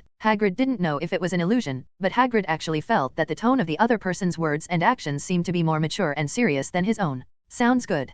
Hagrid immediately showed great interest in the idea. The main thing is that no one has told him about this before. Those wizard children from wealthy families naturally disdain making money, while those without money are immersed in learning magic. The most important thing is, which student has a mature business acumen like Qin Yu? He is not good at doing business, and there is no one to help him, which means that Hagrid, a magical animal breeder with unlimited potential, is still a pauper. It can be said that you are sitting on a golden mountain but eating chaffy vegetables. Then, Qin Yu's appearance at this time just filled such a vacancy. Moreover, Hagrid thought of Qin Yu's help in bargaining for him before, and felt that he was very smart and reliable. After briefly asking how she should cooperate, after receiving Qin Yu's answer of just collect things as before, Hagrid readily agreed to Qin Yu's suggestion and simply let him do what he wanted. Fully authorized agent. Qin Yu didn't expect that the cooperation intention could be negotiated so easily, and he was somewhat surprised. However, he then thought about it. Uncle Han treated people with sincerity and must have believed that he had made the decision so quickly. This made Qin Yu feel a great sense of responsibility.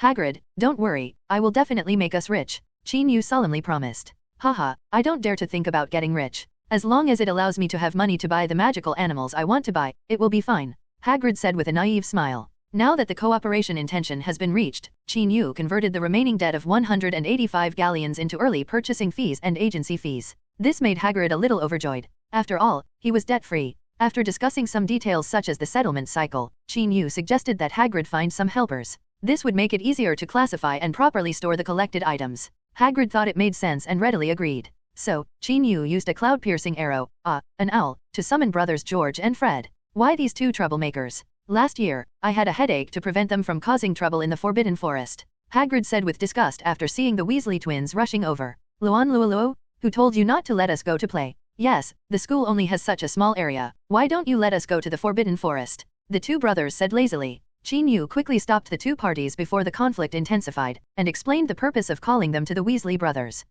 You just let us do this. Didn't your letter say that you have important business matters to discuss? George and Fred said with some disappointment. The owl had just sent them a letter. They thought Qin Yu had some important business plan to announce, so they ran over. Only when they arrived did they realize that they were asked to take care of animals, collect animal hair, etc. menial work. Of course, Qin Yu couldn't fool the twin brothers with just a few words. So, Qin Yu asked seriously, what do you think is the most important thing in business? What a great idea. Just like your shared broomstick. George was thinking about the novel business model Qin Yu mentioned. Strong funds? Without financial support, no matter how good the idea is, it will be difficult to realize it. Fred did not agree with his brother this time. Qin Yu listened, nodded, and said, the two things you mentioned are indeed very important. Then, amid the confused expressions of the two brothers, he continued, however, I think the most important thing is talent. Talents with business acumen like you. These words made the two brothers George and Fred very happy, and they both looked over at Hagrid, hoping that this stupid uncle would also hear Qin Yu's affirmation of them. However, you are not yet considered a mature and qualified business talent. Qin Yu's words took another turn. Why not? The two brothers asked in unison. Because you still lack a certain amount of experience? A successful businessman cannot be born with business skills. Instead, he accumulates experience, broadens his horizons, and accumulates contacts through small things. So, don't look at Hagrid. The things on the side are just some menial work of collecting magical animal ancillary products, but these things can make you grow up quickly. Qin Yu said slowly. Seeing that the two brothers were still thinking about it, he simply continued, we took over Hagrid's full agency this time, firstly to train the team, and secondly to accumulate contacts. Think about it, if you can be well qualified for these items if you collect, organize, and buy and sell, you will definitely have experience doing similar things in the future. More importantly, you will deal with a variety of customers. They may be the owners of wand shops, magic stores, and magic bookstores. It may also be a magic researcher or a manager of a large family. These people will become our potential partners in the future. Hearing this, George and Fred's eyes gradually lit up.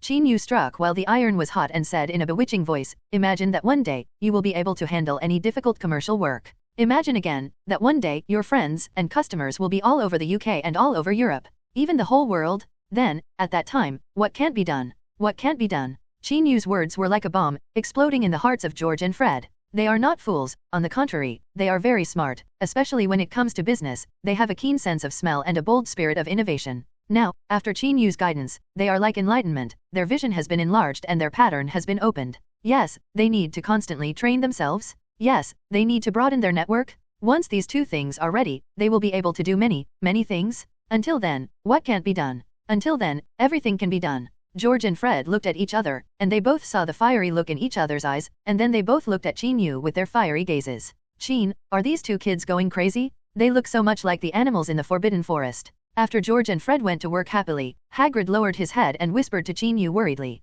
No, Hagrid, they are burning for their dreams. Qin Yu corrected. Oh. Hagrid nodded in understanding. Young, so good. Qin Yu sighed in his heart, then called Hagrid and went to serve his precious animals together. Then, that afternoon, Qin Yu set foot in the mysterious Forbidden Forest of Hogwarts for the first time. In the evening, the sun sets. Bathed in the afterglow of the setting sun, a magical animal with a snow-white body and a spiral horn on its head slowly approached the edge of the Forbidden Forest. This is an adult unicorn? After Hagrid saw it, he called out a name, and the noble creature snorted slightly in response. Qin Yu, brothers Fred, and George on the side were all stunned. There is a saying that when Qin Yu first saw this magical creature, his level of wonder was no less than that of the Weasley brothers, even if he was born 2 generations ago. Just for this unicorn, Qin Yu felt that coming to this magical world was worth it. Hermione, huh? I'll give you another chance and talk it through. Hagrid, how should we get along with him? Qin Yu asked Hagrid for advice. Brothers George and Fred also cast eager glances at Hagrid. No way, who can resist the charm of a unicorn? Well, probably except Tom without a nose. You can feed her carrots. You have to wash them well and dry them carefully, otherwise she won't take a bite. Hagrid said this and added at the end, by the way, she is a Miss Carrot. Qin Yu looked at the single horn on the top of the unicorn's head and thought to himself, is this the way of complimenting the shape with the shape? Despite the complaints, he hurriedly caught up with the twin brothers who had already rushed back to Hagrid's hut to get carrots. As the saying goes, a man will remain a boy until he dies, not to mention that he is a boy now, so naturally he doesn't want to miss this opportunity to get along with the unicorn. The three of them found a few carrots from Hagrid's food warehouse. According to his instructions, they washed them and dried them carefully with towels, just like those otakus in previous lives who wiped their favorite figurines. Then, 3 watery carrots came in front of the unicorn. After taking a critical look at the 3 carrots, the unicorn chewed them all like a sea king. Hey, she ate my DK first. Fred said happily. Hitui, lick the dog? Qin Yu and George cast disdainful glances at him at the same time. Then they all quickly took out another carrot and moved it in front of the unicorn. After successfully getting close to the unicorn Kelly with food, Qin Yu could finally gently stroke her back hair. Note, there is no way to distinguish gender by listening to names like Kelly and Kelly. It feels really good, as smooth as touching silk. George and Fred, on the other hand, had already taken out the various gadgets they carried with them and began to make the unicorn happy.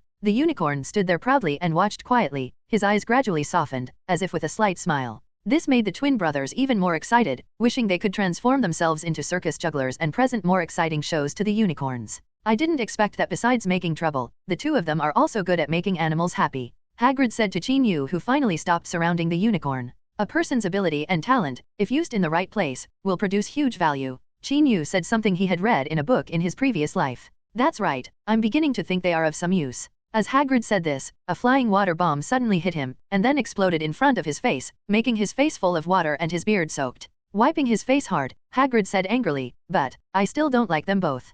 Pfft. I'm sorry, I shouldn't laugh at you, Qin Yu said while holding back his laughter. Hagrid, this was an accident. I'm really sorry. George quickly raised his hands to apologize. Yes, we didn't mean to do it. Hagrid, please don't drive us away. Fred felt that he had fallen in love with Kelly and was really reluctant to leave. Facing the 2 troublemakers who became so polite, Hagrid could not lose his temper for a moment, so he could only say seriously, if you hit me again next time, I will throw you directly into the Black Lake. The 2 brothers immediately said they would pay attention and continued to play with the unicorn. After the unicorn had eaten and drank enough, and watched the human acrobatics for a while, it returned to the depths of the Forbidden Forest with elegant steps, leaving George and Fred feeling sad behind it. Let's go back. You haven't had dinner yet, so I'll make you something to eat. Hagrid called the 3 children back to the cabin. Okay, thank you, Hagrid. Qin Yu expressed his gratitude to Hagrid for the dinner invitation. However, soon, Qin Yu and the Weasley brothers turned green when faced with the pot of dark food cooked by Uncle Han. I suddenly remembered that I forgot to put away the laundry.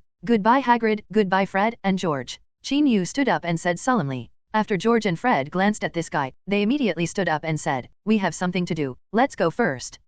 I made a lot of chowder and sour soup porridge. Why don't you leave before you finish eating? Hagrid said with some surprise. So, this thing is called chowder and sour soup porridge? No, thank you for your kind invitation. However, I'm very sorry. I think it's going to rain. I have to go back and collect my clothes quickly. Qin Yu said seriously. Damn it, it's a sunny day with a bright moon and few stars, how can it rain? This sentence rose in George and Fred's minds at the same time. Yes, it's going to rain. Our windows are all closed, right, George? That's right, Fred. After the three of them said this, they pushed the door open and left quickly, leaving Hagrid alone facing his pot of sour soup and porridge. However, just when Qin Yu and the others had just left Hagrid's hut, they suddenly heard several shrill neighing sounds. This made them stop in their tracks. Bang! The wooden door of the hut was suddenly opened by Hagrid. What's wrong, Hagrid? Qin Yu asked loudly. It's Kelly, I don't know what happened.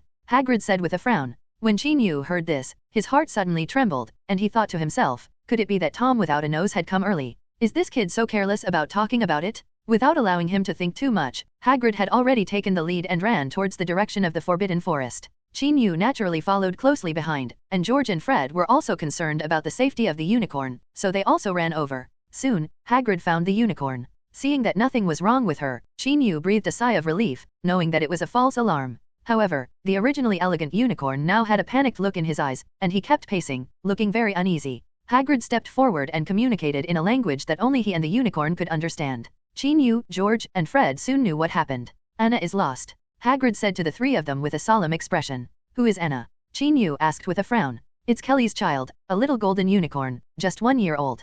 Hagrid introduced. The child was lost, no wonder the unicorn was so anxious. Qin Yu and the others instantly understood the whole story. Then let's go look for him separately, Qin Yu suggested. No, the Forbidden Forest is too dangerous. I'd better go find it myself. Hagrid stopped Qin Yu. You have to find out when, let's do this. George, Fred, I will give you a rough outline of the unicorn's range of activities so that we can have a clear target. Qin Yu said calmly. George and Fred nodded sharply. Seeing his persistence and the fact that a group of 3 did increase the safety factor a lot, Hagrid agreed to Qin Yu's proposal and told them the areas where unicorns often hang out. Don't go anywhere else casually, Hagrid warned before leaving. Okay, we get it. Qin Yu gave him a reassuring look. Then, the 4 people divided into 2 groups and searched in different directions. However, Qin Yu still underestimated the complexity of the terrain of the Forbidden Forest. He originally conducted a blanket search with George and Fred at a certain distance, so that each other could see each other's lights. However, after walking a certain distance, Qin Yu discovered that the 2 lights around him had disappeared at some point. After calling George and Fred's names several times, he didn't get any response. Damn, am I lost? Qin Yu thought to himself. Who can tell me what to do if I get lost in the Forbidden Forest? Wait online, it's very urgent. Qin Yu thought about these irrelevant words in his mind. He actually didn't know whether he was lost or whether George and Fred were lost. However, the result is the same, that is, he is the only one left now. He didn't dare to shout their names too loudly. After all, this was the Forbidden Forest. What if some ferocious beasts were attracted? Qin Yu looked at the simple map given by Hagrid in his hand, then looked up blankly at the trees and strange rocks around him, and then put away the rag with a sigh. He had to admit that he had been a little impulsive just now, thinking that the Forbidden Forest was not a big problem. After all, Harry had been wandering in the Forbidden Forest since he was very young. So, empiricism kills people, so be careful in the magical world. Qin Yu muttered while walking in the black forest of Longdong, 1 foot deep and 1 foot shallow. He no longer knew where he was at this time, and could only rely on the memory and sense of direction in his mind to identify the direction. However, this was not very reliable, and the surrounding environment became increasingly unfamiliar.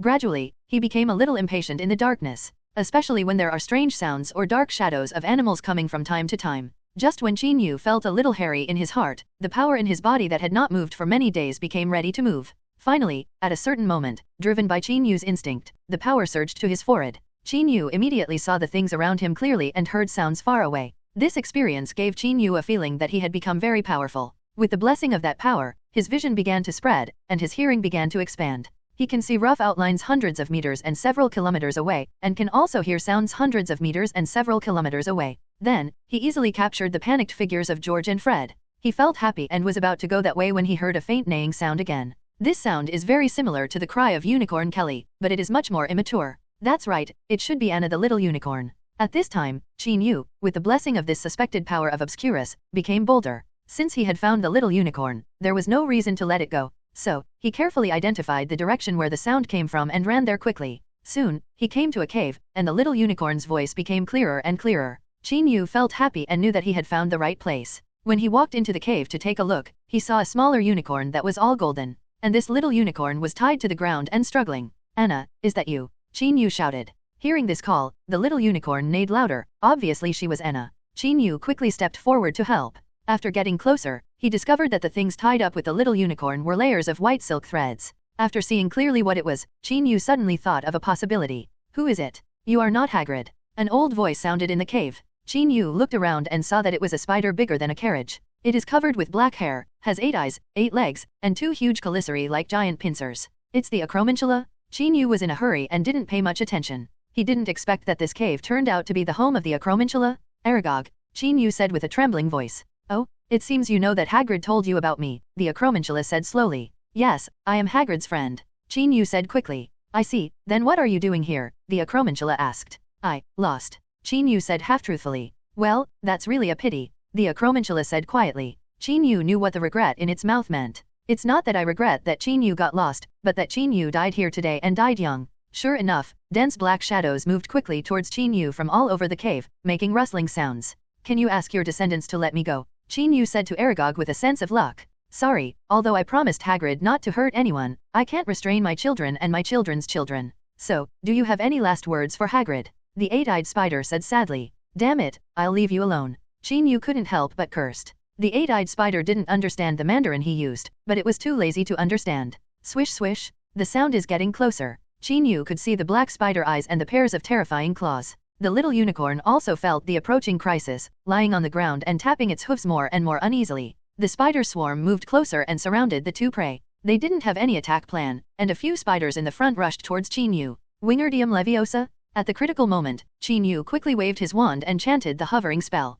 The spiders that attacked him immediately floated in the air. However, more spiders rushed over from behind. Qin Yu, who was in a hurry, waved his wand again, and Petrificus Totalis came. The second wave of spiders instantly froze and could not move. Seeing that this spell was easier to use, Qin Yu used it several times to turn everything into stone. However, it was difficult for 2 fists to defeat 4 hands, not to mention that each of the opponents had 8 legs, and they were so densely packed that he didn't know how many there were. Qin Yu soon couldn't stop him. Suddenly, a spider thread shot out of nowhere and wrapped around Qin Yu's wand. Qin Yu was unprepared and his wand was dragged away by the spider silk. Without the magic wand, Qin Yu's spells would naturally be useless, which made his situation even more dangerous. Oh, that's all for today, right? Qin Yu cursed in his mind. What the hell is my fate? Qin Yu felt like crying but had no tears left. Ding! Dear host, life is always full of surprises. You have encountered a life or death moment. At such a time, how should you get out of the dangerous situation? Please make the following choices. 1. Rely on your wisdom and courage, try to escape from the 8-eyed spider group,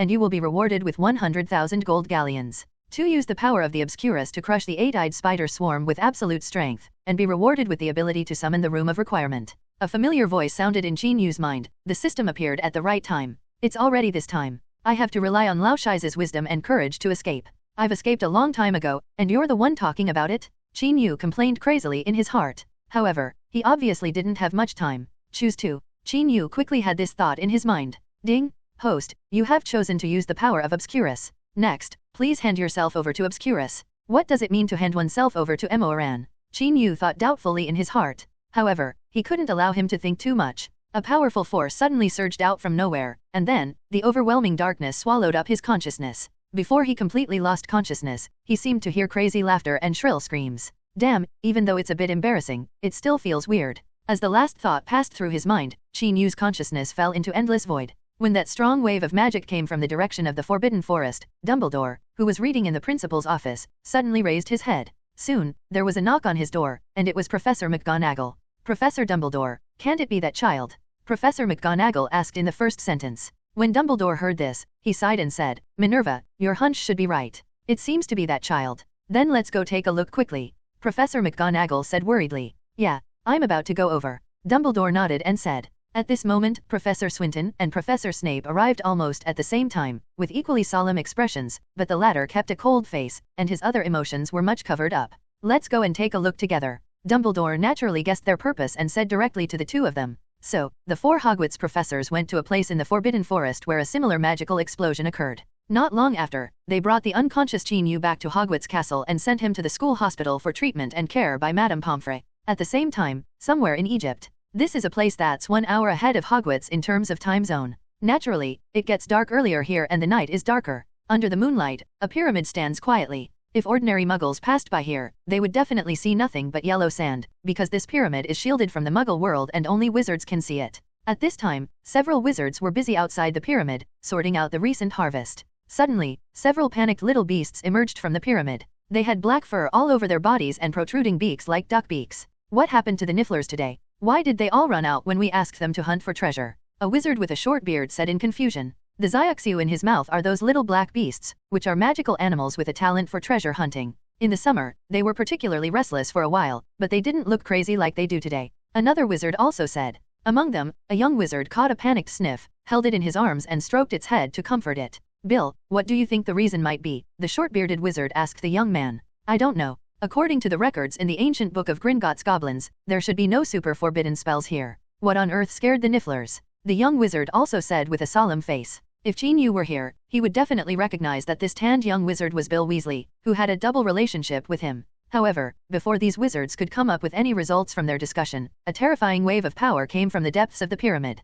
Immediately afterwards, they saw a ray of white light erupting from the center of the pyramid, shooting straight into the sky, and the light was so bright that it instantly overshadowed the bright moon in the sky. Immediately, the white light fell from high in the sky and sank somewhere to the southeast of them like a meteor. What on earth happened? After a long time, the short-bearded man said in shock. Let's report it to Gringotts and don't go into the pyramid for the time being. Bill said with some worry. That's right, we can't go in. Let's sort out the treasures that have been unlocked outside. Safety first, safety first. A wizard quickly agreed. Of course everyone agreed to this proposal. After recalling the treasure hunter Xiu, they immediately moved the camp 2 kilometers away and waited for instructions from Gringotts. What Bill and other Gringotts curse breakers didn't know was that at the same time that the pyramid they were exploring was making strange movements, there were also other places on the Tunguska River northwest of Lake Baikal in the Siberian forest, on the bottom of the Atlantic Ocean near the Strait of Gibraltar from Europe, and in the Himalayas. Similar energy fluctuations appeared on a mountain peak covered with snow all year round, and in the depths of the tropical jungle north of the Panama Canal, as well as pillars of light rising into the sky.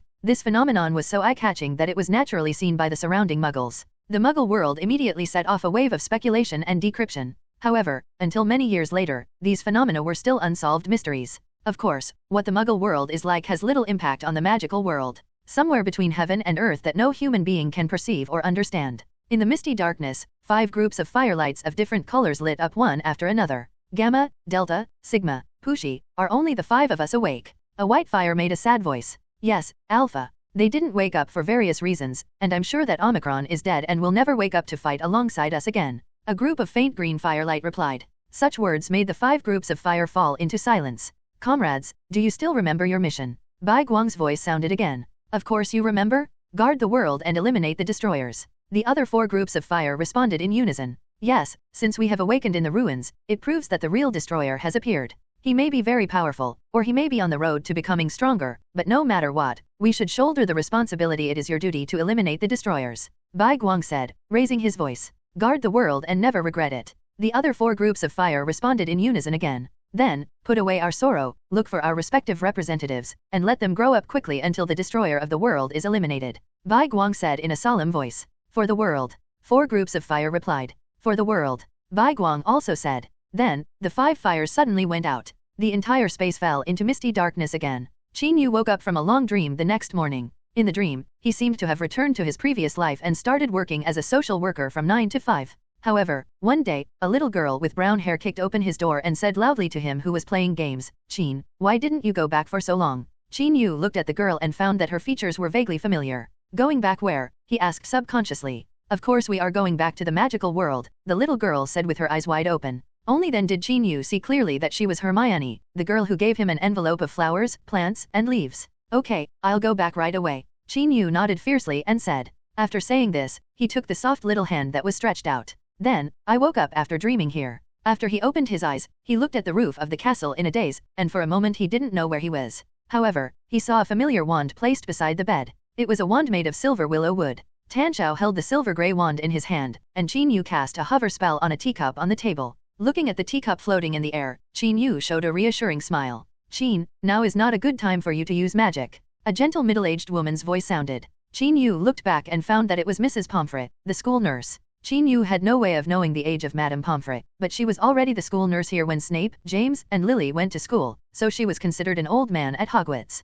Mrs. Pomfret, how long have I slept? Qin Yu asked. 12 hours, Madame Pomfret replied. In other words, I only slept for 1 night? Qin Yu confirmed the current time. What happened to me yesterday? He asked in confusion. How much do you remember? Madame Pomfret did not answer his question immediately, but asked instead. Qin Yu frowned slightly, trying to recall what happened yesterday. After thinking for a while, he slowly said, I just remember going to find Anna, a little unicorn, who was lost. I was with George and Fred at first, but then we got separated while walking. Then, I heard the cry of the unicorn, and then I entered a cave. Anna was indeed there, but that cave was the nest of the acromantula, and Anna and I were hit by many eight-eyed spiders. The giant spiders besieged. I don't remember what happened next. Qin Yu told the truth about his experience, but he definitely couldn't talk about systemic things. After hearing this, Madame Pomfrey nodded and said, Professor Dumbledore found you in that cave. You fell into a coma at the time. When he sent you over, I gave you a comprehensive examination and found that I just fell asleep and nothing serious happened. As for what happened, you need to ask Professor Dumbledore. Qin Yu thought to himself that it seemed that he had not been harmed after giving his body to Mo Ran. At least, Madame Pomfrey could not see that he had been harmed. After Madame Pomfrey checked his body again and confirmed that there was nothing wrong, Qin Yu left the school hospital and went straight to Dumbledore's office. Knocking on the door of the principal's office, Qin Yu saw old Deng with a white beard sitting behind his desk, and Phoenix Fox squatting not far above him. At this time, Fox was already a little old, and his feathers seemed to have lost their luster. Feather? Qin Yu couldn't help but look at Fox a few more times, which caused Phoenix to look back with vigilance. Qin, I probably know your purpose of coming. Do you want to know what happened yesterday? Dumbledore said. Yes, Professor Dumbledore, I lost some memories yesterday. Qin Yu was brought back by Lao Deng's words and was no longer distracted. Then, he roughly repeated what he had just said to Madame Pomfrey. Qin, I'm sorry, I actually don't know much. I only know that there was a huge energy fluctuation in the depths of the Forbidden Forest last night, and I arrived there with Professor McGonagall, Professor Snape, and Professor Swinton. There, I found a little unicorn guarding you unconscious in the cave, and next to you were a pile of acromantula corpses. Then, I brought you back. Dang. Bulido told what he knew. It seems that I lost consciousness after being controlled by the Obscurus and killed the acromantula that besieged me. Although I escaped, the feeling of losing consciousness is really bad. Qin Yu secretly thought in his heart. If I guess correctly, your burst of energy came from Obscurus losing control. When you were in an extremely dangerous situation, Obscurus took control of your body out of survival instinct. In this case, I was very early. I've seen it on someone before. Professor Dumbledore said his analysis. Then how should I control this power? I'm actually a little scared. This is the first time I've encountered this kind of situation. In the past, I just lost control of my energy, but I didn't lose consciousness. Qin Yu said worriedly. You are afraid of it now, which proves that you have not lost yourself. This is a good phenomenon. Qin, don't worry, I have already communicated with several other professors, and we will find ways to help you control it, at least not let it get out of hand and cause an unmanageable situation, Dumbledore said with relief. Hearing this, Qin Yu felt warm in his heart and said, Thank you, old Deng, Professor Dumbledore. It is our duty as teachers to prevent every child in the school from being harmed. Okay, Qin, you go back and have a good rest. A teacher will come to you alone in the next 2 days. Dumbledore said to Qin Yu. Okay, Professor Dumbledore, I feel relieved when you are here. Qin Yu said this and was about to get up and leave. However, he suddenly thought of something and asked Dumbledore again, By the way, Professor, you just said that those acromantulas are all dead, right? Yes, all adult acromantulas are dead, Dumbledore replied. What about Aragog? Qin Yu asked again. Of course Dumbledore knew Aragog's name. There's no trace either. After hearing Dumbledore's words, Qin Yu's eyes lit up. Professor, I won't disturb your work. Bye-bye Professor, bye Fox. Qin Yu said goodbye to each other and hurriedly left the principal's office. After Qin Yu left, Dumbledore said to Phoenix, Fox, it seems he knows your name. Phoenix rolled his eyes and murmured, expressing that he didn't like the way the young man looked at him just now. After Qin Yu walked out of Dumbledore's office, he immediately went to Hagrid's hut and asked Hagrid's owl to notify brothers George and Fred. When the twins also arrived at Hagrid's hut, Qin Yu handed each of them a pair of Hagrid's special deerskin gloves and a large jar. What is this for? George held the gloves and jar, looking confused. Fred also cast a confused look. Of course I'm going to pick up the items dropped by the boss, Qin Yu said with an iron heart. These two children really have no vision for discovery. Before the two of them could ask what are the items dropped by the boss, Hagrid interrupted and said, Qin is planning to collect the venom of the acromantula. After hearing this, the Weasley brothers' eyes instantly lit up. They had also been to the cave yesterday and saw the unconscious Qin Yu. However, at that time they were only concerned about Qin Yu's safety and did not pay much attention to the corpses of the acromantula. At this time, after Qin Yu and Hagrid woke them up, they finally realized that the corpses of those acromantulas were full of treasures. It is said that a pint of acromantula venom can be sold for 100 gold galleons, and it is still priceless? Is that so, Qin? Fred asked Qin Yu with eager eyes. Your price is outdated. Now it costs at least 120 galleons a pint, Qin Yu said with a smile. When he was in Diagon Alley, he also got a rough idea of the prices of certain items. Naturally, he noticed some familiar things like acromantula venom, phoenix feathers, and unicorn hair. Yes, because he knows that Hogwarts is rich in these things. After listening to Qin Yu's words, George and Fred were very motivated. So, each of the 3 children held a big jar and ran happily toward the forbidden forest. During this time, George and Fred couldn't help but cheer. Of course Hagrid followed them. He was carrying a sack with some tools in it and followed them calmly. Looking at the messy spider nest, it took Chin-Yu a long time before he asked leisurely, "Is this all my doing?" "It should be. When we came, Professor Dumbledore and the others had already arrived early. At that time, we thought it was the teachers who saved you, but Professor Dumbledore said that this was because your magic was out of control." Fred said to Chin-Yu. It's actually very common for young wizards to lose control of their magic, especially wizards from Muggle families. Without the guidance of adult wizards, they can easily cause magic to explode. However, you are really powerful this time, George said. There is more of a sense of worship in it. At first, George and Fred thought that Chin-Yu simply had a very advanced business acumen, but they did not expect that Chin-Yu was so awesome in terms of magical power, even though it was out of control. Seeing their reaction, Chin-Yu glanced at Hagrid subconsciously. Uncle Han closed his mouth and spread his hands at him, which probably meant Dumbledore did not tell them the truth. Chin-Yu thought for a while and roughly understood Lao Deng's intention. It was better to keep the obscurus affair secret in a small area. Letting too many people know about it would be harmful and unhelpful. Okay, let's stop talking so much nonsense and let's get started. Guys, haven't you seen a lot of golden gallons waving to us? Chin-Yu pointed at the acromentum that was full of caves. Spider Corpse said. Ouch. Ho ho. George and Fred let out excited shouts. Hagrid also seemed to be infected by the middle school boys and smiled happily. So, the 4 of them started picking up corpses in the Acromantula's lair. They were picking up items dropped by these little bosses. As for the big boss Aragog, even Hagrid, the keeper of magical animals, doesn't know where it has gone. He was probably frightened and hid somewhere, Hagrid said to Chin-Yu and the twins.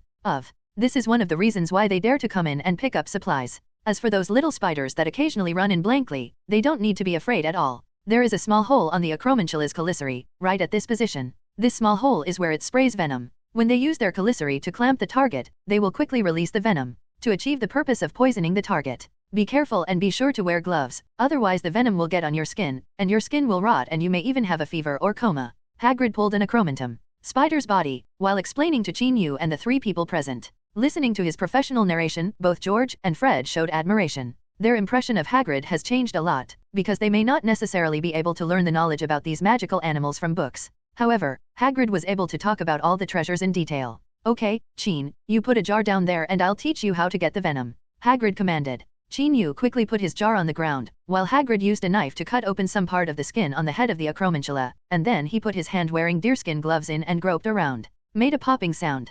Hi, it's a bit disgusting. Chin-Yu couldn't help but say. And George and Fred already had expressions of wanting to vomit, because the sound reminded them of the sound their mother made when grabbing minced meat with her hands. They swore that they would never treat their mother's steamed meatballs again in the future, or interested in fried meatloaf. Oh, I found it, Hagrid said with a happy face after groping for a while in the 8-eyed spider's flesh. Then, he asked Chin-Yu to put the mouth of the jar towards the poison hole of the Acromantula's commissary. Then, as Hagrid stretched his hand into the giant spider's head and slowly exerted force, a light green water line came from the poison. It shot out from the hole position and accurately shot into the jar. Wow, it's out. What a beautiful color. The twin brothers exclaimed with joy. This is not a beautiful color, but a dangerous color, Chin-Yu thought to himself tremblingly. He was holding on to the mouth of the jar at this time, really afraid of being splashed by the Acromantula's venom. Fortunately, Hagrid's hand was relatively steady and he didn't spill even a drop of the venom until it was squeezed out. Okay, that's all, Hagrid said as he pulled his hand out of the giant spider's head. The 3 boys hurried over to see how much venom was squeezed out. Tisk, that's all, George said with some disappointment. Yay, it's only 2 ounces at most. Fred made a rough estimate. A pint is equal to 20 ounces, which means they have to squeeze 10 spiders to get 1 pint, which is worth 120 galleons. Note, there is an error in the previous article. 1 gallon has been changed to 1 pint. 1 gallon is a bit ridiculously cheap. As for how much a pint is, when converted into metric international units, it is about 568.26125 milliliters. What is the concept? A bottle of Nongfu Spring is 550 milliliters. A pint is a small sip more than this. Therefore, our slogan from now on is, we do not produce venom, we only serve as nature's porters, or milkers. Chin-Yu started to laugh as he thought about all this. Guys, although 1 giant spider only has this much, we have a whole cave. Chin-Yu pointed at the remaining Acromantula again and said. George and Fred nodded fiercely after hearing this. The silly sons of wealthy landowners were as happy as they were when they saw the great harvest. Then, the 3 of them started the disgusting work of squeezing out the venom. Chin-Yu was the first to try. He had been influenced by movies and TV shows in his previous life and the recent defense against dark arts class, so he was more courageous. Following Hagrid's example, Chin-Yu used a sharp knife to cut open the shell of an Acromantula's mouthparts, revealing the fleshy part inside the giant spider. Then, he used his hands wearing deerskin gloves to reach in. After groping for a while, he found a soft capsule like a shriveled balloon. Then, Qin Yu asked George and Fred to hold the jar, while he grasped the capsule tightly with his hands. Sure enough, with the force of his hands, the venom was squeezed out smoothly. After the venom of this acromantula was squeezed out, Qin Yu and the other three rushed to the next one. The whole process was disgusting and boring. Of course they took turns squeezing each other. No matter how strong Qin Yu's psychological quality was, he would vomit if he did too much. In the end, they collected the venom of more than 200 acromantulas of all sizes in the cave, which was about a dozen pints. Looking at the three nearly full jars, Qin Yu, Hagrid and the twins all had satisfied smiles on their faces. Qin Yu thought to himself that even if he was so sick that he couldn't eat today, it was still worth it. In addition to the venom of the acromantula, various parts of its body are also of great use, such as the spider's eyes, shell, chelicerae, etc.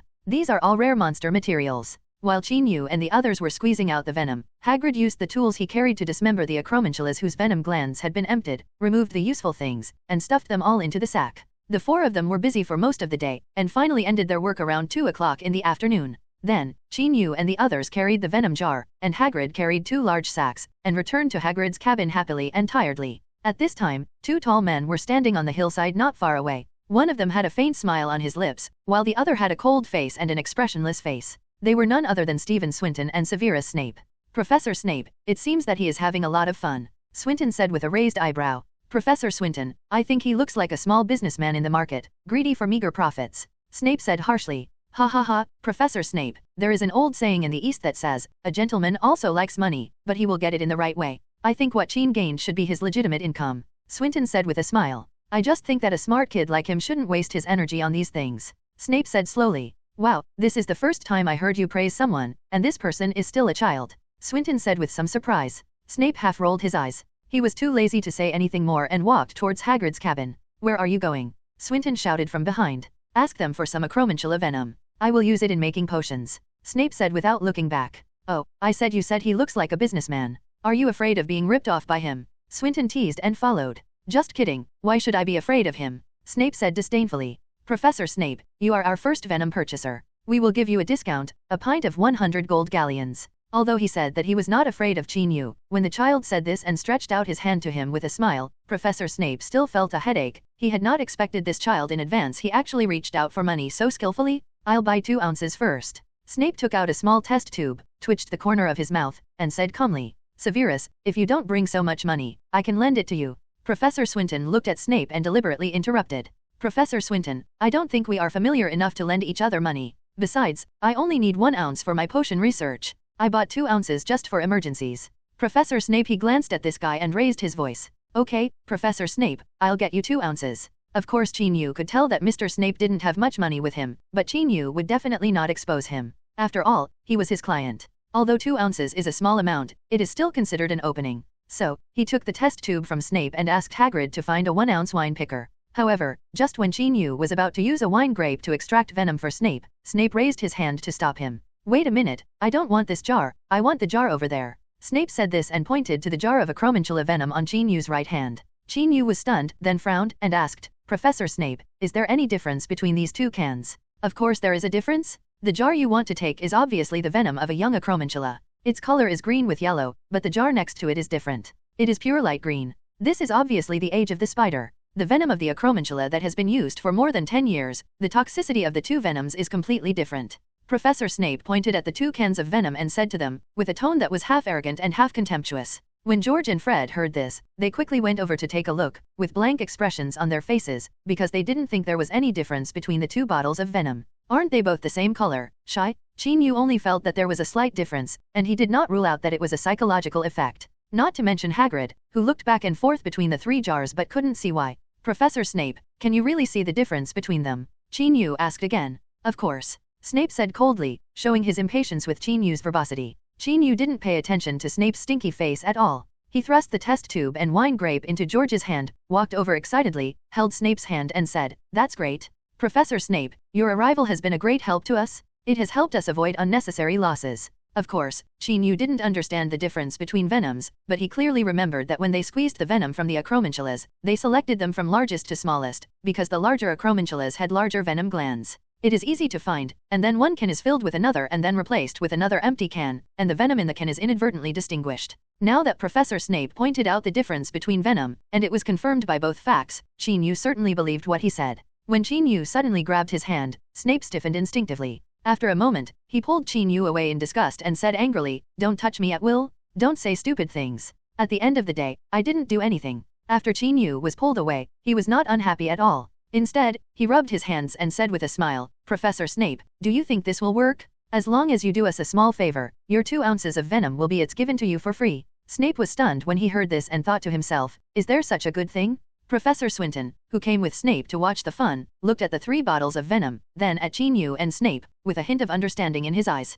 What Chin-Yu asked Snape to do was actually very simple, at least for Professor Snape, a potions teacher. That is to divide the venom into different levels. Chin-Yu and the others originally thought that all acromantula venoms were the same and they could just sell them to the merchants in Diagon Alley. He didn't expect that the venom of the giant spider could be divided into 3, 6, or 9 grades. If Snape hadn't inadvertently reminded them of what Snape said today, they would have lost a lot of money by selling the venom casually. When Snape heard that Chin-Yu said that he would give him 2 ounces of venom for free, he was a little unbelievable at first. After hearing Chin-Yu's request, he more or less understood his purpose. So, in order to make his labor more valuable, Snape planned to help Chin-Yu divide the 3 cans of venom into 4 parts according to their quality. 3 divided by 4 is obviously inseparable. But this doesn't bother our great potions teacher, Professor Snape. Chin-Yu and the others watched him start performing. Of the original 3 bottles of venom, the one with the best quality was rated S level by Snape, while the worst quality one was rated C level. The middle one was picked out by him alone. Professor Snape pulled out his wand and chanted a spell at the venom jar, and the venom immediately began to spin.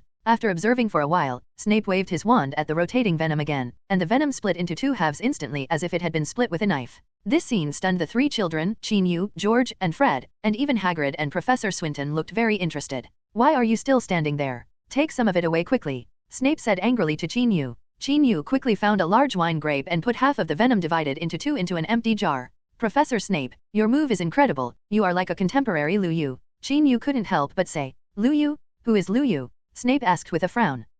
Lu Yu was a magician in ancient Daxia. He was good at refining magic medicine using tea. Chin-Yu joked. "Oh, tea, it is indeed a good potion ingredient, and I often use it." Snape nodded. In this way, Snape easily divided the 3 cans of venom into 4 levels, S, A, B, and C. Then, for the 2 ounces of labor fee, he helped Chin-Yu and the others pack the venom into transparent glass vials. Afterwards, Chin-Yu not only fulfilled his promise and gave Snape 2 ounces of S-level venom, but also gave him 1 ounce of each of the 3 levels of ABC venom. Seeing Snape coming out of Hagrid's hut with his still cold face but obvious smile in his eyes, Swinton couldn't help laughing. "Why are you laughing?" Snape said with a frown. "Nothing, I just think that this kid is really smart. He only used a little bit of venom and let you, a genius potion master, do his work for him for an entire afternoon, and he made you so happy." Swinton smiled narrowly, said, "Humph, what do you know? I just did the labor commensurate with my remuneration." Snape said coldly. "As for whether he is happy, he is doing things related to potions, so he is naturally in a good mood. If we sell the goods in the extensive way we originally thought, we will definitely make a lot less money. Now, after Professor Snape's grading, our venom can be priced according to the grade, so that we can sell it at a higher price. At least, our high-level venom will not be sold at cabbage prices." Chin-Yu explained to the other 3 partners, and they quickly understood his intention. Then, Chin-Yu asked them to fill a dozen vials, each with only a few drops of venom, and then used them as samples to mail them to potential customers in Diagon Alley. After finishing these, it will be dinner time soon. Chin-Yu and the Weasley brothers unanimously declined Hagrid's dinner invitation and left Hagrid's cabin as if they were fleeing. However, Chin-Yu turned back midway, took away a book about magical animals that Hagrid promised to give him, and then escaped again. Dividing line. Note, the mention of Lu Yu in the article is due to the legend of Lu Yu appreciating water. Zhang Yuxin's Jianchashuji of the Tang dynasty once recorded a story about Lu Yu. It tells that during the reign of Emperor Daizong of the Tang dynasty, Li Jiqing went to Huzhu to be the governor. He met the famous scholar Lu Yu in Yangzhou. Then the 2 drank tea. Li Jiqing asked his men to go to the Yangtze River according to Lu Yu's request. Nanlingshui, located in the middle of the river. After his men got it back, Lu Yu immediately saw that there was something wrong with the water. He said that although the water was from the Yangtze River, it was definitely not Nanling water. His men admitted that they had spilled half a bucket of water, and mixed half of the bucket on the shore to avoid trouble. Then, after some operations, Lu Yu poured out half a bucket of water and said to everyone, "This is the Nanling water I want." This is the legend of Lu Yu's ability to detect and divert water, and it is very similar to Snape's operation, so the protagonist mentions it. After returning from Hagrid's cabin, Chin-Yu went to the auditorium to get some food and then returned to the Gryffindor dormitory area. He had to take a shower first. He had spent the whole day digging out spider carcasses and dividing up the venom, which made him stink. While taking a shower in the bathroom, he estimated his approximate income this time. In total, they have 5 pints of S-level venom, 3 pints of A-level venom, 3 pints of B-level venom, and 5 pints of C-level venom. If we follow their initial pricing, which is 200 gold galleons per pint for S-level, 150, 120, and 100 gold galleons per pint for A, B, and C levels, then the total revenue should be 2,310 gold galleons?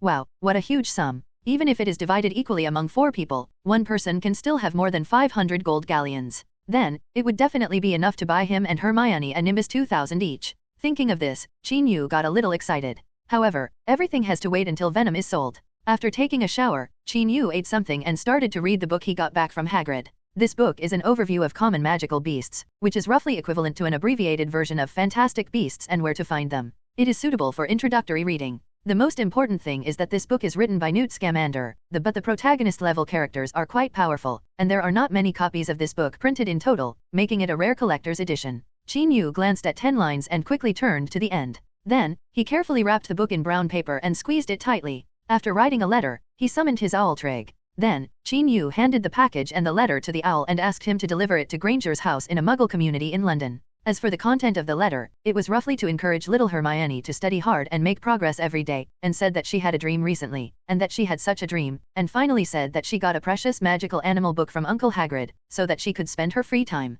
You can take a look and learn about these magical creatures in advance. After the letter was sent, Qin Yu lay down and went to sleep. After all, he was recovering from a serious illness and his energy were still a little lacking. What's more, he didn't have a mobile phone to check his phone, and there was nothing to do if he wanted to stay up late. You can't just gossip with Elvis and Jimmy, right? Qin Yu thought that he didn't have much in common with these little brats, so he might as well go to bed early. Since Qin Yu sent the letter a little late, it was already past 9 o'clock in the evening when the owl knocked on Granger's door. Hermione was overjoyed to receive Qin Yu's letter so quickly. She quickly prepared toast and ham to entertain Trig, the messenger from afar. Then, she hid in the house and opened the letters and packages sent by Qin Yu. This time the letter was very short. There was only one piece of paper and it was not full. Thinking that she had just received a long letter 2 days ago, Hermione forgave this guy for his perfunctory, especially when she saw him. The letter said that he had dreamed of him. Hermione didn't have any resentment at all, so she almost asked her to fly to that magic school on Trig. Unfortunately, Trig was too small and powerless. The letter should arrive relatively late. There is no need to reply on the same day. Just let Trig stay at home for one night. Qin Yu wrote this at the end of the letter. Therefore, Hermione was not in a hurry to reply to the letter for the time being, but read the book sent by Qin Yu. Of course, since it was too late, I could only briefly look through it. Not long after, her mother urged her to go to bed quickly, so she placed Trig on her windowsill and spread a thin quilt on top to make Trig sleep more comfortably. Good night, Trig, Hermione said to the owl squatting on the windowsill after getting into her quilt. Aunt Trig responded. Hermione smiled sweetly and closed her eyes. She hoped that she could fall asleep quickly. In this case, she might also be able to dream about Qin. Qin said in the letter that if you dream about a person in your dream, then that person will suffer from insomnia. So, will Qin suffer from insomnia because I dream about him? The little girl gradually fell asleep thinking about these endless thoughts. As for whether she dreamed of Qin Yu, only she knew. Regardless of whether Hermione dreamed of Qin Yu or not, Qin Yu was indeed suffering from insomnia. To be precise, he got up a little early. Because he went to bed early last night, he woke up at 4 o'clock today, and after waking up, he couldn't fall back to sleep. Then, he walked out of the Gryffindor lounge area and wandered around the school. Not to mention, Hogwarts is really quiet at this time, with a different feeling, as if everything is sleeping, waiting to wake up at dawn. Walking there, Qin Yu seemed to be getting acquainted with this mysterious magic school again. And unknowingly, stepping on the moving stairs under his feet, Qin Yu reached the 8th floor of the main building of Hogwarts Castle. Why did you come here suddenly? Qin Yu said to himself in astonishment. However, after arriving, he decided to take a brief stroll here. After all, he had never been to this place before, so he just treated it as an exploration map. This place is very similar to other places in Hogwarts, with large corridors and distinctive hanging paintings. Qin Yu stopped at a painting to admire it for a moment and said hello to the characters in the painting. The other party obviously didn't wake up. After raising his eyelids, he yawned and continued to sleep. However, just when Qin Yu was about to leave, the wall next to him suddenly changed. A tall and simple door gradually appeared on the originally smooth wall. After seeing this scene, Qin Yu subconsciously rubbed his eyes. After making sure that he was not dazzled because he got up too early, he smiled happily. Yes, he remembered the system choices and rewards he made before he fell into coma in the Acromantula cave. The right to summon the Room of Requirement. And this room that suddenly appeared should be the legendary Room of Requirement? Sure enough, the early bird catches the worm. Qin Yu couldn't help but sigh, although it was not very appropriate. Then, he opened the door and entered the Room of Requirement. At this time, the room of requirements seemed a little empty, not like there were so many things in the movie. However, Qin Yu then thought about it. This room was changed according to the needs of the person who entered it, and his needs were obviously different from Harry Potter's. As for why it was an empty room, Qin Yu secretly guessed, could it be for me to use it as a warehouse to store things? After all, in his planned business, there will be a large number of magical animal accessories that need to be stored, so this place is really suitable. Although the appearance of this room was full of mystery, there was not much strangeness here at this time. Qin Yu walked around and got a general understanding of the layout before leaving. Of course, he will definitely pay attention to this place, and it may come in handy in the future. The two Gryffindor brothers, George and Fred, have always been the troublemakers and the top scorers in their grade. This caused headaches for many people, especially Professor Snape. Every time he saw them, he seemed to be watching. In the shadow of the former enemies, they are ready to throw a shadowless curse to chop off their heads at any time. However, these two people seem to have suddenly changed their temper recently. It is difficult to see them in school at other times except for classes, meals, and sleeping. This makes the teachers and students a little uncomfortable, and many people are uncomfortable. There is speculation that the two brothers may be harboring a big bad idea, and there is quite a market for this speculation. If brothers George and Fred knew what these people were thinking, they probably wouldn't care. After all, how can someone who dares to play pranks on various occasions in school have the dignity to do so? Today, George and Fred also did not stay at the school for long. After breakfast, they hurriedly left Hogwarts Castle, and the place they are going to is Hagrid's cabin. I didn't expect Uncle Hagrid to be quite knowledgeable. I didn't realize it before. George couldn't help but said to his brother. Just like Qin said, if three people walk together, someone will be our teacher. What he said is absolutely right. Fred continued. This is not what Qin said. He said it. It is what an Eastern wise man said. However, it does make sense. We should be more humble in the future and learn more from capable people. George corrected Fred, and made a summary. Yes, only by learning with an open mind can we continue to grow and become people who can shoulder the burden of business. Fred nodded in agreement. As a result, the two brothers instantly felt that their character had been sublimated and they had become people of noble moral character. However, a few minutes later, when they saw a little golden unicorn rubbing against Qin Yu's body like a pet dog, their spirits exploded. Hagrid, what the hell is going on? Why would a proud unicorn do such a thing? The two brothers asked Hagrid either in pain or envy. Oh, Qin came to see me early this morning, and then the little unicorn came out of the Forbidden Forest. After seeing Qin, she became very close to him. Hagrid briefly told what happened. Why, I'm not sisterly. Neither do I, sisterly. The accents of both men's voices changed. If you want to talk about the reason, it's probably because Qin saved her when she was in the most danger. She developed a feeling of gratitude or dependence on Qin. You know, unicorns are very spiritual creatures. Hagrid tried to explain to the Weasley brothers. When George and Fred heard this, they both sighed.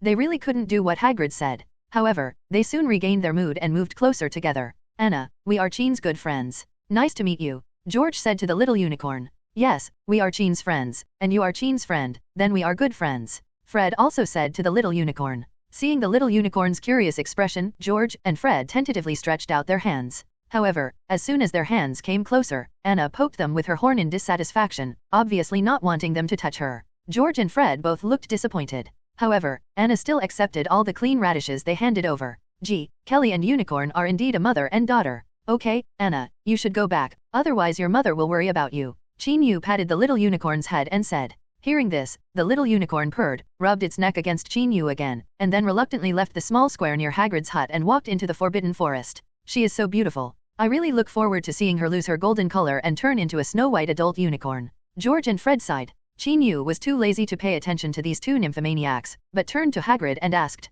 Hagrid, did the owl reply? After Qin Yu explored the room of requirement early in the morning, he had breakfast and then came to the Hagrid hut. However, as soon as he arrived here, he was pestered and played with by the enthusiastic little unicorn. Of course, who can refuse it? What about the enthusiasm of a golden unicorn as big as a pony? Qin Yu narrowly missed taking the little unicorn back to Gryffindor's dormitory to feed him, but his reason told him that the Forbidden Forest was Anna's paradise. After sending Anna away, he remembered the important purpose of coming to Hagrid, which was to understand customer feedback. Yes, those who received the venom samples basically wrote back. I took a look at it and found that they were all satisfied with the quality of the venom, but they all said that our price was a bit high, Hagrid said. George and Fred also listened carefully to Hagrid's words at this time. Since they are satisfied with the items, then lower the price by 10%. Qin Yu thought for a while and said, is it lowered so much all at once? George frowned and said, then we will have to sell more than 200 gold galleons less. Fred settled the calculation in an instant.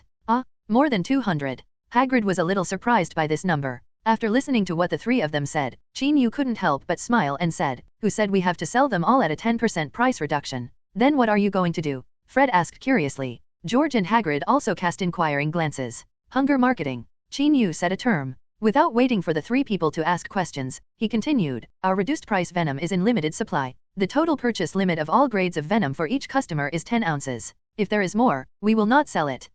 Why not sell it? It's useless for us to keep it. No one in this school buys this thing except Severus. Hagrid said anxiously. I'm just saying, don't sell now. It doesn't mean you won't sell in the future. Remember, as a qualified businessman, you must learn to control the market instead of being controlled by the market. As for how to control the market, you two can try to think about it. Qin Yu said this to George and Fred. As for Uncle Hagrid, he didn't force him. When the twin brothers heard this, they all showed thoughtful expressions. Leaving the two of them there to think about this problem, Qin Yu asked Hagrid to find pen and paper. He wrote replies to the interested customers one by one about price reductions, and asked them to quote a purchase quantity after making a decision so that they could arrange delivery. Goods. It's quite troublesome. Hagrid sighed with emotion. When doing business, you always have to bargain, so that both the buyer and the seller can have a satisfactory result. Qin Yu said to Uncle Hagrid with a smile. Hearing this, Hagrid nodded thoughtfully, not knowing whether he understood the meaning of Qin Yu's words. After finishing this, the four of them were not idle. Instead, under Qin Yu's suggestion, they cleaned, sorted and classified the various parts of the acromantula that Hagrid dismembered yesterday.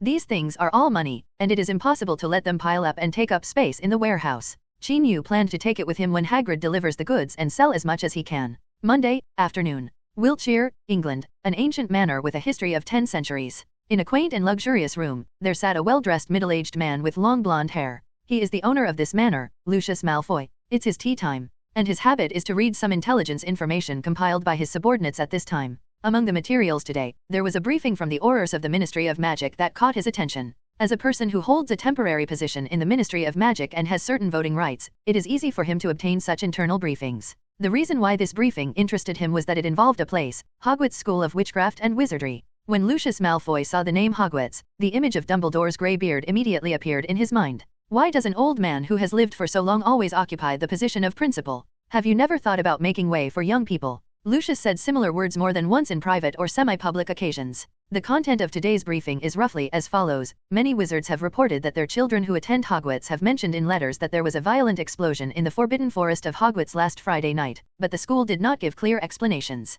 There was a violent explosion and it was deliberately concealed. There must be something wrong here. The lax management of the school has put the majority of students in danger. This is the dereliction of duty of the principal. Lucius Malfoy, who had been working hard to remove Dumbledore from the position of principal, naturally keenly captured the value of this information, and could not help but reveal a knowing smile on his lips. Then, he called his butler and asked, "Is there any news about Hogwarts recently?" "There's no special news." The butler said, paused, and continued, "One little thing. I heard someone say that Hagrid was seen selling things in Diagon Alley recently. A precious venom, and the body materials of some dark creatures." Venom? Dark creature? Plus the explosion in the Forbidden Forest. Wow, what is our dear Professor Dumbledore doing? Although Lucius couldn't think of a so he came, but it didn't stop him from feeling that there was something fishy about it. Anyway, causing trouble for Dumbledore is something he is happy to do. Thinking of this, Lucius stood up and said to the housekeeper, "Help me contact the other directors of the school. I think we need to send someone to investigate what happened in the school." Well, everything is for the sake of those young wizards.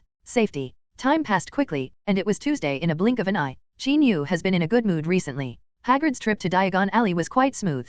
Not only did he complete the first phase of the venom transaction, but he also sold the arms, legs, and eyeballs of the acromantula for a good price. At least, Qin Yu is satisfied with those prices. The progress this time is quite considerable, allowing Qin Yu and the twin brothers to take another small step forward on the road to becoming capitalists in the magical world. A good start is the first step to success. Qin Yu is full of expectations for the future. At this time, they were taking flying lessons. Their teacher, Mrs. Hooch, asked them to practice hovering on their broomsticks, and Qin Yu wandered around in the sky on his own broomstick. Thinking of the joy, he couldn't help but do a difficult figure 8 flying around and experience the feeling of racing in the air. "What are you doing? Quick, go away." At this moment, Elvis's voice sounded not far away. Qin Yu looked back and found several Slytherin boys flying around him, and Elvis was swaying on his broomstick because he was nervous. "Elvis, the sky doesn't belong to you. We can fly wherever we want. Do you care?" Jerome said in a mocking tone. "Yes, we can fly however we want, you have nothing to do with it." The minions followed. Several people were talking sarcastically, and Elvis was flying even more unsteadily. The broomstick under his crotch seemed to be out of control and about to fall down. Just then, crack. Jerome was suddenly hit by something. He covered his butt and let out a scream. "Who hit me?" Jerome looked around angrily. Then, he saw Qin Yu not far away, holding the wooden sword and looking here with a smile. Although Qin Yu failed to find a way to fly with a sword, he still carried his wooden sword during flying lessons, reflecting the stubbornness of two young men in one match. At this time, this wooden sword came in handy. Qin Yu just went to the ground to pick up a few stones, then flew into the air again, threw a stone, and used this wooden sword to knock it away and hit it accurately. Jerome Zay. Seeing Qin Yu's wooden sword and the stone he took out from his pocket, how could Jerome not know who the murderer was who attacked his butt? Did you hit me just now? Jerome said angrily. I'm sorry, I didn't mean to, my hand slipped. Qin Yu said with a smile. Humph? Is it enough to just say sorry? Jerome said viciously. Then what do you want? I said I didn't mean it. Do you want to hit me? Let me declare first that I have no intention of provoking. Qin Yu said innocently. Seeing him like this made Jerome angry. As a member of Slytherin, Jerome had long disliked Qin Yu, especially since this guy seemed to get along well with the teachers, which made him feel even more unbalanced. At this time, Jerome was attacked for no reason by Qin Yu, and the guy had a mean look on his face. Jerome's old and new hatreds instantly surged into his heart. You are seeking death. Jerome held down the wooden handle of the broomstick, leaned down, and instantly accelerated towards Qin Yu's direction. And those few minions had already disliked this Gryffindor guy. When they saw Jerome rushing towards him, they also sped up and chased after him. Qin, be careful. Elvis warned loudly. Qin saved him at a critical moment, but put himself in crisis. Elvis was filled with gratitude and worry, and almost burst into tears. Don't worry, I just want to stretch my muscles and play with them. As Qin Yu said this, he began to lower his body and rushed towards Jerome. The two of them were flying towards each other at high speed, and they were about to collide. At the critical moment, Qin Yu suddenly turned sideways and flew past Jerome. And at the moment when they missed each other, Qin Yu swung out the big sword in his hand and slapped Jerome hard on the butt. Crack. Jerome let out a scream filled with humiliation. Qin, I'm going to kill you. Jerome said hysterically after receiving this blow. However, in the next 5 minutes, instead of getting revenge, Jerome was chased and beaten by Qin Yu in the sky. Qin Yu got closer and whipped the guy directly with his wooden sword. Then he distanced himself and used his wooden sword to knock away stones for a long-range attack. After all the trouble, Jerome's minions had already fled, leaving only Jerome with his hair disheveled in the sky, howling in pain. Qin, I'm not done with you. Are you threatening me? I'm going to kill you. They shout and kill at every turn, which really scares me.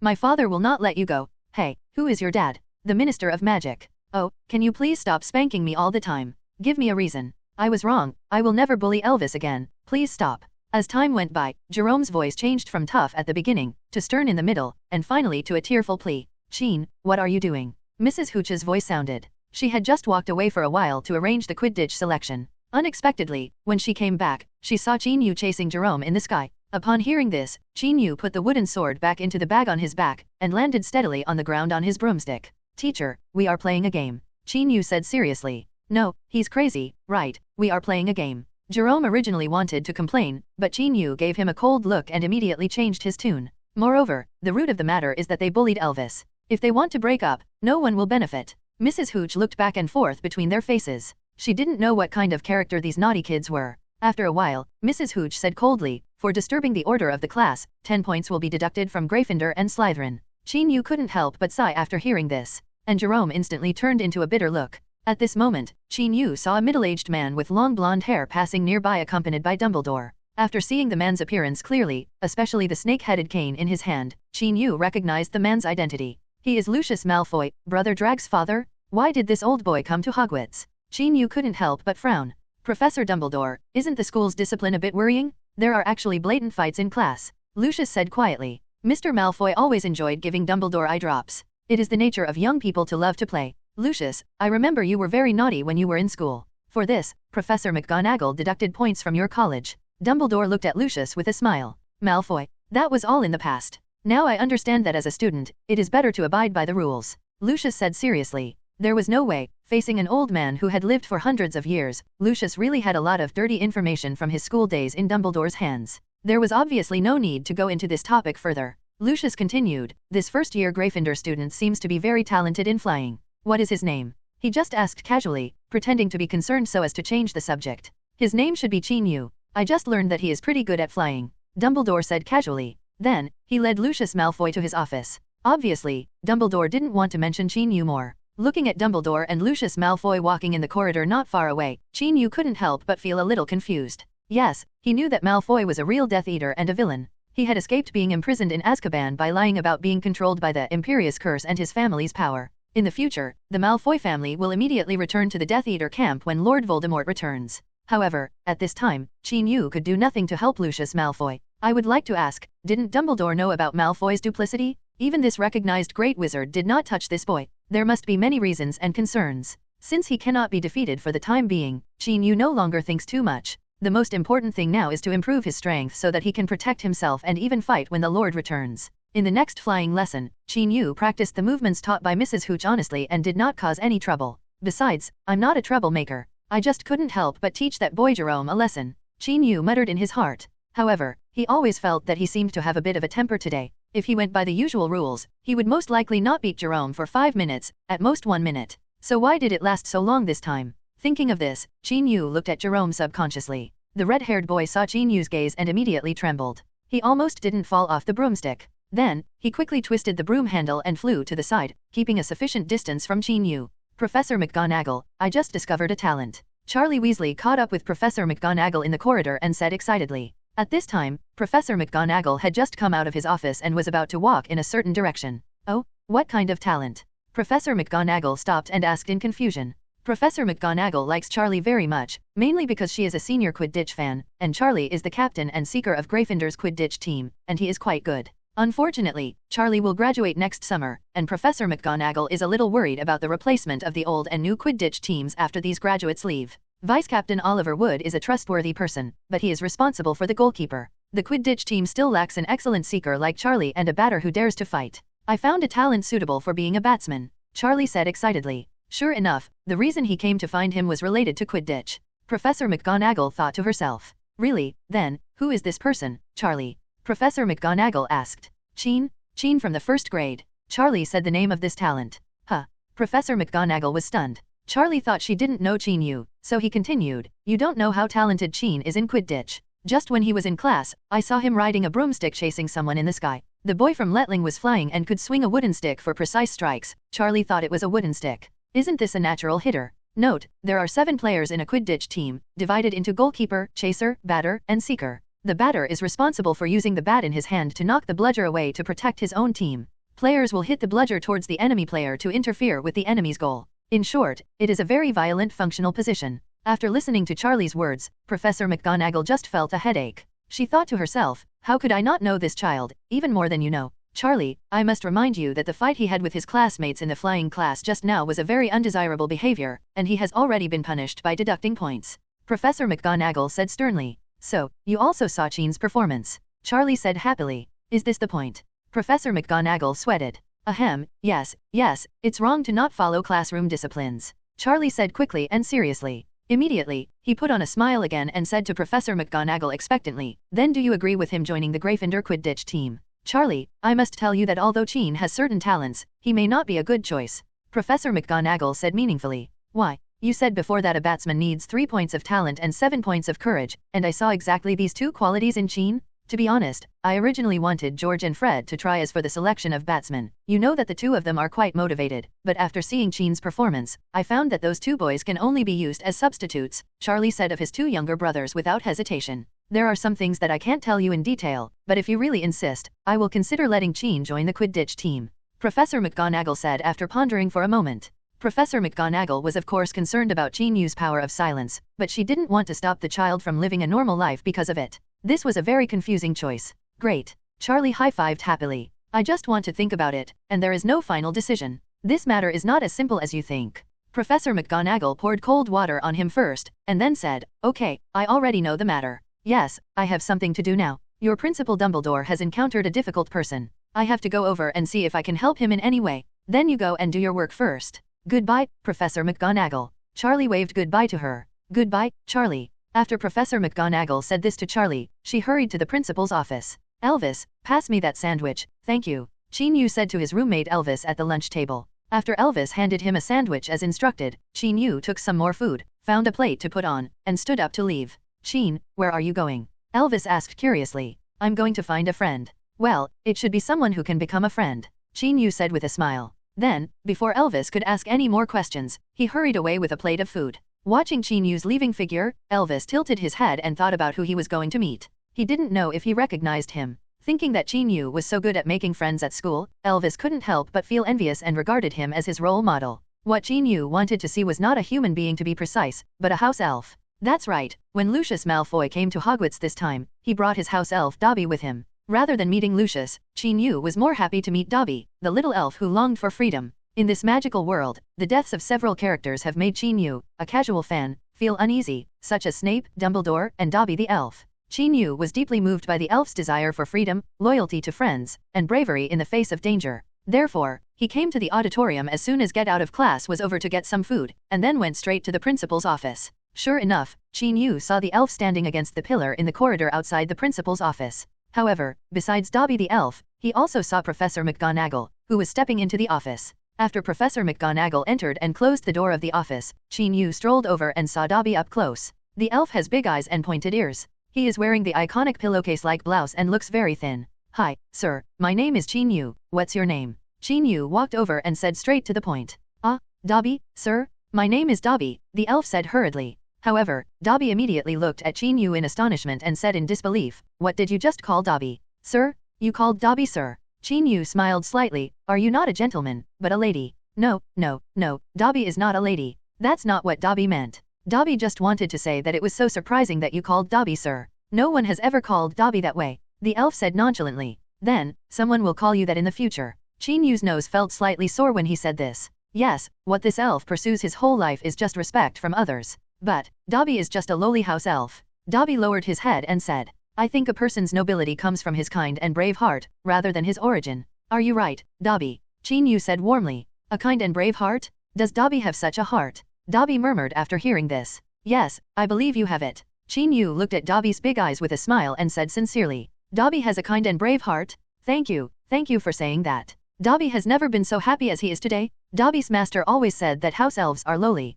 No, Dobby can't speak ill of his master. Bad Dobby? Bad Dobby. Seeing this self-pua house elf scolding himself and hitting the wall, Qin Yu couldn't help but sigh and thought to himself, the house elf's road to liberation is really long and arduous. Qin Yu couldn't stop him even if he wanted to. When the elf Dobby stopped tossing himself, Qin Yu handed the food over and said, Dobby, it's lunchtime now, do you want something to eat? These are our school's specialties, they are very delicious. Dobby stood on tiptoe and looked at the food on the plate. He couldn't help swallowing, but finally shook his head and said, thank you, Dobby can't eat it. Why? Qin Yu asked with some confusion. Dobby cannot eat without his master's permission. The elf explained. There is also this rule. Qin Yu was a little stunned. He knew that the elf could not wear clothes given by others, because giving clothes represented the termination of the master-servant contract, but he did not expect that even food was not allowed. However, after thinking about it, he realized that if the elf could eat freely, he would not be as skinny as he is now. This realization made Qin Yu feel sympathy for the house elf's life experience again. Sir, are you planning to give these to Dobby? Dobby tried to ask. Not entirely. I actually want to eat with you. After all, I haven't had lunch yet. Qin Yu said matter-of-factly. Then, Dobby can eat with you. Dobby can look at and smell the food, if you don't mind. The elf said carefully. Of course I don't mind. Qin Yu said with a smile. So Qin Yu found a place to sit down in the corridor and chatted with Dobby while eating. You can only watch but not eat. Although it is a bit cruel, Dobby is very happy because some of the food on the plate belongs to him, he just can't eat it. Dobby, what are you doing in school today? Qin Yu was quite curious about this. Master can't tell others without an explanation. Since Qin wants to know, Dobby will tell you. Master said that there was an explosion at Hogwarts. It must be Professor Dumbledore who has some secret. The master came here this time to cause trouble for Professor Dumbledore and make him less secure in his position as principal. The master hates Professor Dumbledore very much.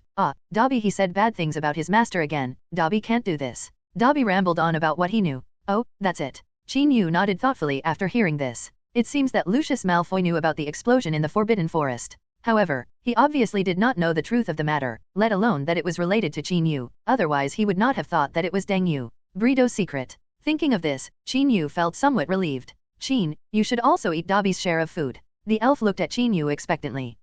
Okay. Although Qin Yu felt a little full, he couldn't resist the hospitality. The elf watched the food being eaten up, feeling happier than eating the food himself. Professor Dumbledore, I heard that some students were injured after the explosion in the Forbidden Forest. Is this true? After chatting in the office for a while, Lucius attacked Dumbledore. This made the latter feel slightly shocked. Dumbledore originally thought that Lucius only knew about the explosion in the Forbidden Forest. In this case, he could just excuse himself by saying that he had an accident during a magic trial. Who would have thought that Lucius would even know that a student was injured, so he had to find another reason. However, Lucius obviously didn't know about Qin Yu, otherwise he wouldn't have been so calm when he saw Qin Yu just now. Thinking of this, Dumbledore exchanged a subtle glance with Professor McGonagall. The two had been partners for many years, and Professor McGonagall could of course roughly understand what the principal meant. Lucius, it is true that a student entered the Forbidden Forest by mistake, but he was not seriously injured. Dumbledore said calmly. Oh, so what happened to this explosion? The school directors sent me here this time just to get an explanation. Lucius pulled out the school board's flag. No problem, we can go to the Forbidden Forest together later and I'll explain the whole story to you. Professor Dumbledore nodded. After chatting with Dobby for a while, Chin-Yu stood up and left the corridor before the principal and Lucius came out. Based on the analysis of the information learned from Dobby, Chin-Yu knew that it would be better not to draw too much attention from Lucius. After all, the explosion in the Acromantula cave was closely related to his own Obscurus power. If Lucius was allowed to when Hughes discovers this secret, it will only cause a lot of trouble. When saying goodbye to Dobby, the house elf said in an expectant and timid tone, Chin, can Dobby see Chin again? Can Dobby still eat with Chin? No, Dobby didn't ask Chin. In doing so, Dobby is just thinking wildly. Dobby, of course we will meet again. Moreover, I believe you will be free one day. Chin-Yu smiled firmly at Dobby. Even if Harry Potter fails to get Dobby to leave the Malfoy family, I will find a way to help Dobby get free. Chin-Yu secretly thought in his heart. Thank you, Chin. Dobby is very happy to meet Chin today. Dobby said with red eyes. I'm also happy to meet Dobby. Chin-Yu replied. At this time, he noticed footsteps coming from the office. Chin-Yu waved to Dobby, picked up the empty tray and trotted away. Not long after Chin-Yu left, the door to the principal's office opened, and Dumbledore, Professor McGonagall and Lucius walked out. After Professor Dumbledore came out of the room, he stepped sideways without leaving a trace, blocking Lucius' line of sight because Old Dang caught a glimpse of Chin-Yu's figure leaving in a hurry not far away. According to Dumbledore's understanding of Chin-Yu, he knew that the child was probably near the principal's office just now, especially when he saw the house elf's eyes looking at the direction Chin-Yu left. Dumbledore was even more determined. Idea. Let's go, Lucius. Dumbledore said, walking in the other direction of the corridor. Lucius was slightly startled, because in his impression, it was a long way to go to the Forbidden Forest from this direction. However, he hadn't returned to school for a while, and he didn't know much about the Forbidden Forest, so he didn't express any doubts. Okay, Professor Dumbledore. Lucius said this and kicked the dazed elf Dobby hard, telling him to follow him quickly. Lucius, are you really not going to have lunch before going to the Forbidden Forest? Dumbledore asked again. Business matters are important. I'm not here to dine at Hogwarts, Professor Dumbledore. Lucius said coldly and arrogantly. That's right, you were appointed by the directors to come here to investigate the problem. Dumbledore joked. Although Chin-Yu tried his best to avoid meeting Lucius Malfoy, it backfired. Not long after he returned to the Gryffindor dormitory, Prefect Charlie Weasley came over and informed him that he should go to the Forbidden Forest. Charlie, do you know why I went to the Forbidden Forest? Chin-Yu followed Charlie and asked, pretending to be confused. It seems that a big shot has come here to investigate something. Professor McGonagall asked me to inform you to cooperate and explain the situation. After saying this, Charlie suddenly thought of something, and then said, by the way, Professor McGonagall specially asked I told you not to be afraid. She said that although it is illegal to enter the Forbidden Forest by mistake, you are lucky as long as you are safe. Just be careful not to make similar mistakes next time. After listening to what Charlie relayed, Chin-Yu instantly understood what Professor McGonagall was trying to convey, which was for him to classify his last experience as entering the Forbidden Forest by mistake. This is to let him unify his caliber so as not to betray others. By the way, when did you enter the Forbidden Forest by mistake?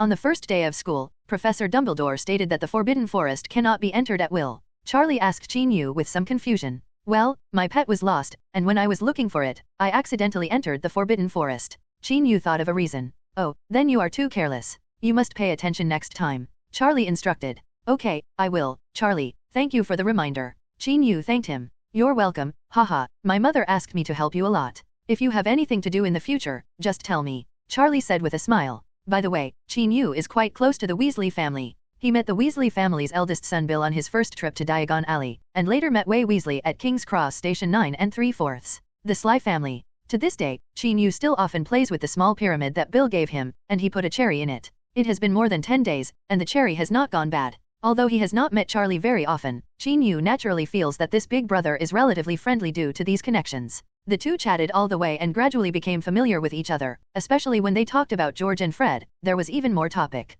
I didn't expect you to become friends with these two troublemakers. By the way, if they bully you, just tell me and I will definitely not let them off lightly. Charlie said sternly. Huo, this family really has the same temperament, and they all have the determination and courage to kill relatives for justice. Haha, Bill said something similar. Chin-Yu couldn't help but smile. Really? It seems that my brother also has a headache for those two troublemakers. Charlie spread his hands and said. Actually, George and Fred are two very good children. They just haven't learned to get along with others in a better way. I believe that if they find the direction of their efforts, everyone will be impressed. Chin-Yu said solemnly. Seeing Chin-Yu's serious look, Charlie confirmed that he was not talking casually. Well, I probably understand why the two of them like you, Charlie said. Of course, he didn't notice that the word Chinyu just used to call George and Fred was children. The two chatted all the way and soon reached the edge of the Forbidden Forest, where Professor McGonagall was waiting not far away. Before entering the Forbidden Forest, Charlie whispered mysteriously, "Chin, let me tell you a secret. I recommended you to join the Quidditch team to Professor McGonagall.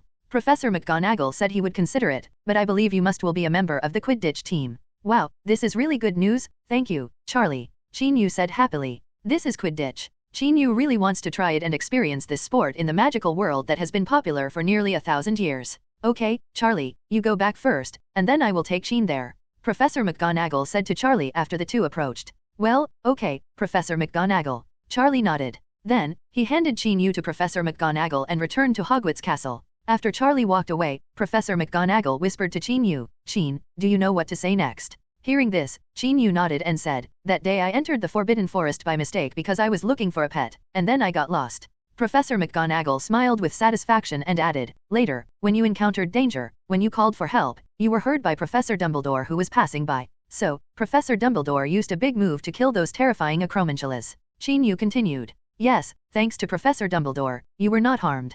Professor McGonagall couldn't help but applaud and said with a smile. She was just worried that Charlie didn't convey her words clearly, or that little Chinyu failed to understand her intentions, so she found an excuse to pick Chinyu up to the acromantula's cave so that she could give the child some guidance on the way. I didn't expect this kid to be very smart, and he was so calm and composed when telling lies. However, Professor McGonagall then thought about it. The ability to lie seemed not a good thing, and it might cause her some trouble in the future. Of course, now is not the time to worry about this. Professor McGonagall, I thought you were lost too. Lucius appeared in front of them at some point. Professor McGonagall secretly thought that she was not worried about her coming to pick up the child, so she came here specially. Fortunately, I had quickly settled my argument with Xiao Kainu just now. Yes, Mr. Malfoy, it is indeed easy for people to get lost in the Forbidden Forest. Professor McGonagall followed Lucius's words and said. Lucius found that he seemed to have nothing to say. Oh, so it's you? Only then did he have time to look at Chinyu, and he said with some surprise. Professor McGonagall and Chinyu were both stunned when they heard this. However, neither of them made it too obvious.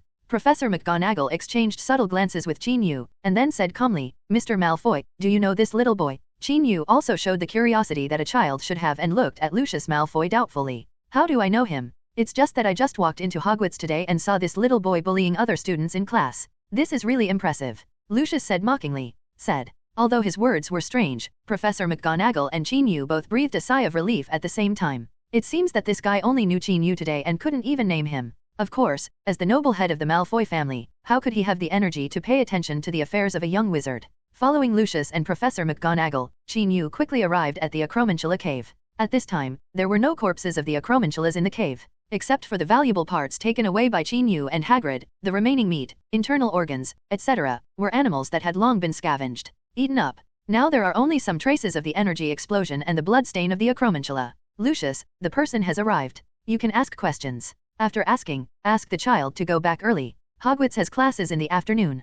Professor Dumbledore said to Lucius Malfoy. Okay. Lucius nodded and turned to Chinyu. Little boy, tell me what happened that day. Remember, tell the truth. When Chinyu heard this, he immediately became a little panicked and timid, and said stammering, that day, Shrek got lost, so I looked for him everywhere. Wait, who is Shrek? Lucius interrupted Chinyu and asked with a frown. Shrek is my pet. He is a cute mouse with big ears. He is usually very well behaved and can also step on wheels. Okay, go ahead and talk about the key points. Lucius interrupted the little boy's ramblings impatiently. Okay, let me continue. That day, I found that he was lost, so I went to look for him. Then, I got lost, and I ended up here. There are many good things here. Big spiders? How scary. Each of those spiders has 8 legs and 8 eyes. I was so scared that I screamed loudly and cried. Fortunately, Professor Dumbledore appeared and he rescued me and killed those terrible spiders. When Chinyu said this, he had a frightened expression on his face, which clearly showed his fear and helplessness. After saying this, he bowed to Dumbledore and said gratefully, Thank you very much, Professor Dumbledore.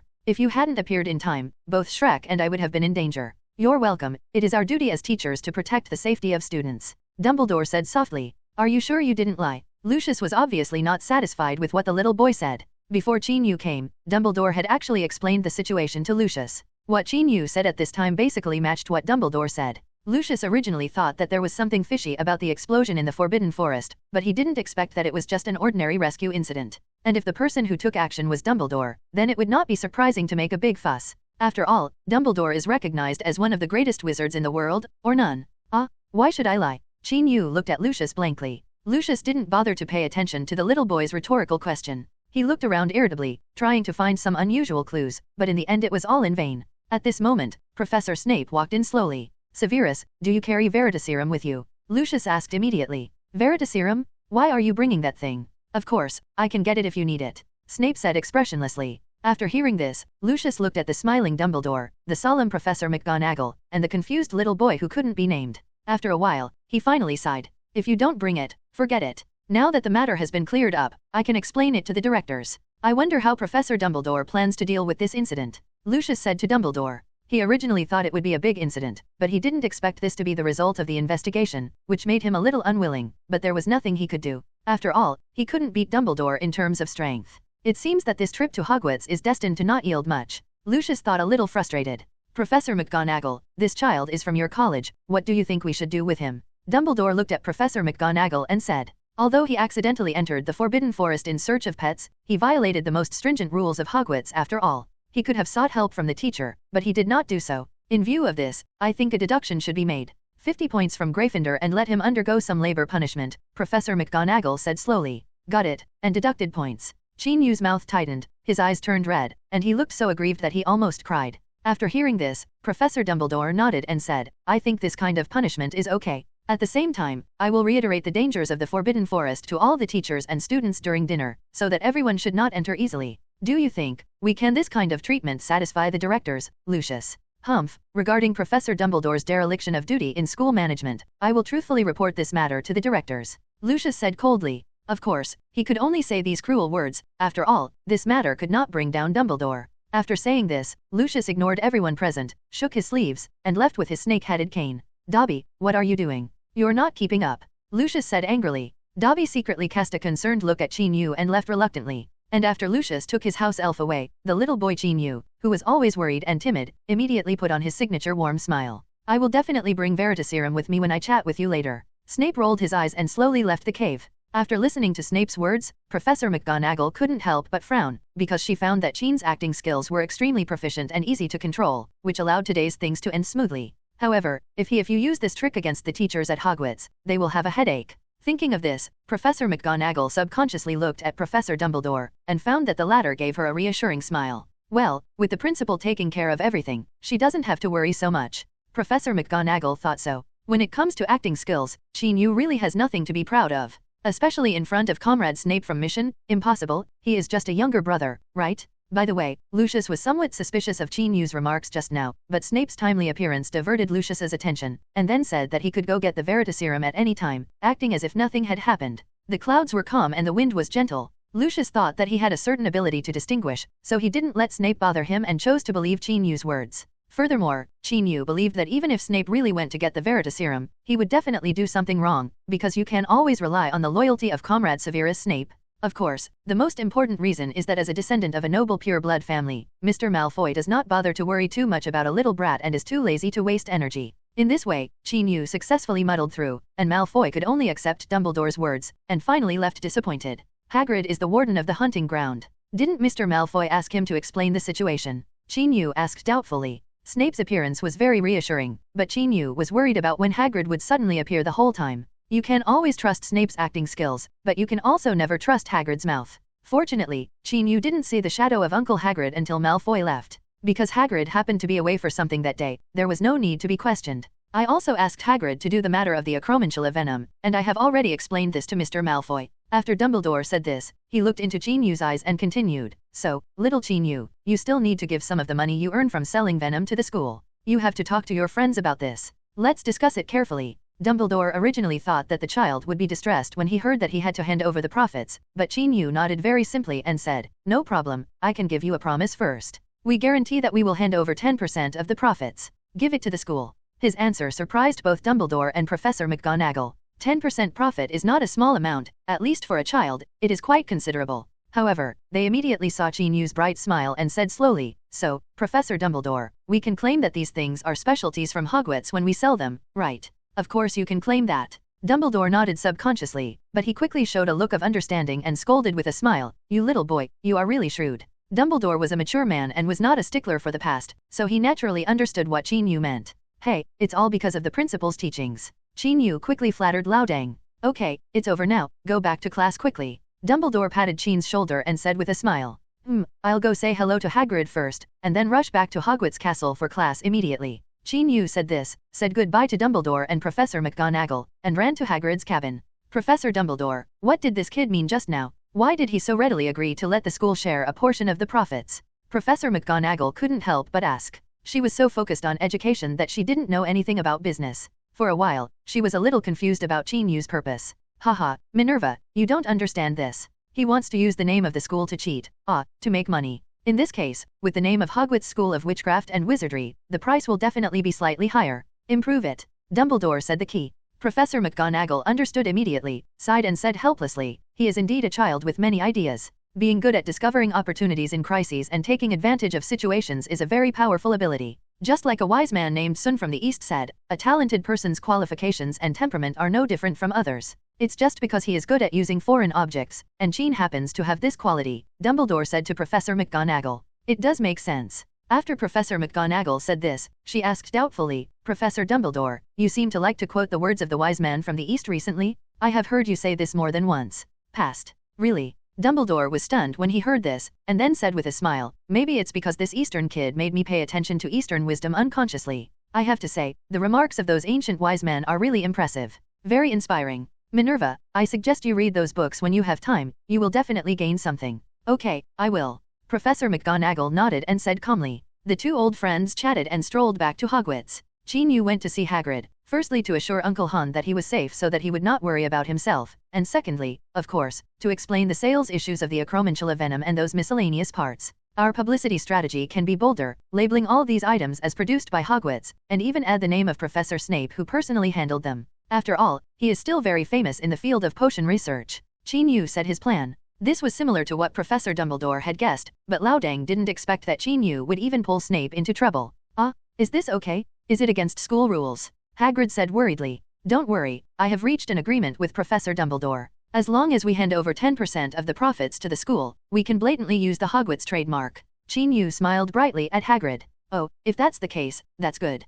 Hagrid also showed a happy smile. From a small businessman to a school-run enterprise, Hagrid gained some confidence. Of course, this matter was purely forced by Qin Yu, and he would definitely not be allowed to do this in the future. But let's make some money first. Okay, I'm leaving. I'm here just to tell you that if those previous customers want to make additional purchases, let's not be so anxious to make a move. It won't be too late to sell after we discuss a suitable price. Qin Yu said while he stood up and said. Well, I listen to you. Hagrid said in a low voice. After coming out of Hagrid's hut, Qin Yu ran to school. Then, he finally arrived in the classroom before Professor Binns, the teacher of the History of Magic class, emerged from the blackboard. Note, Professor Binns is a ghost who often pops out of the blackboard. During class, Qin Yu became the first student in the entire first grade class to actively raise his hand to answer questions in the History of Magic class, or maybe the entire school. After expounding on the historical significance and far-reaching impact of burning witches in the medieval Muggle world, Qin Yu was praised by Professor Binns and won a point for Gryffindor. When he heard Professor Binns say that he would be rewarded with a point, Qin Yu was almost moved to tears.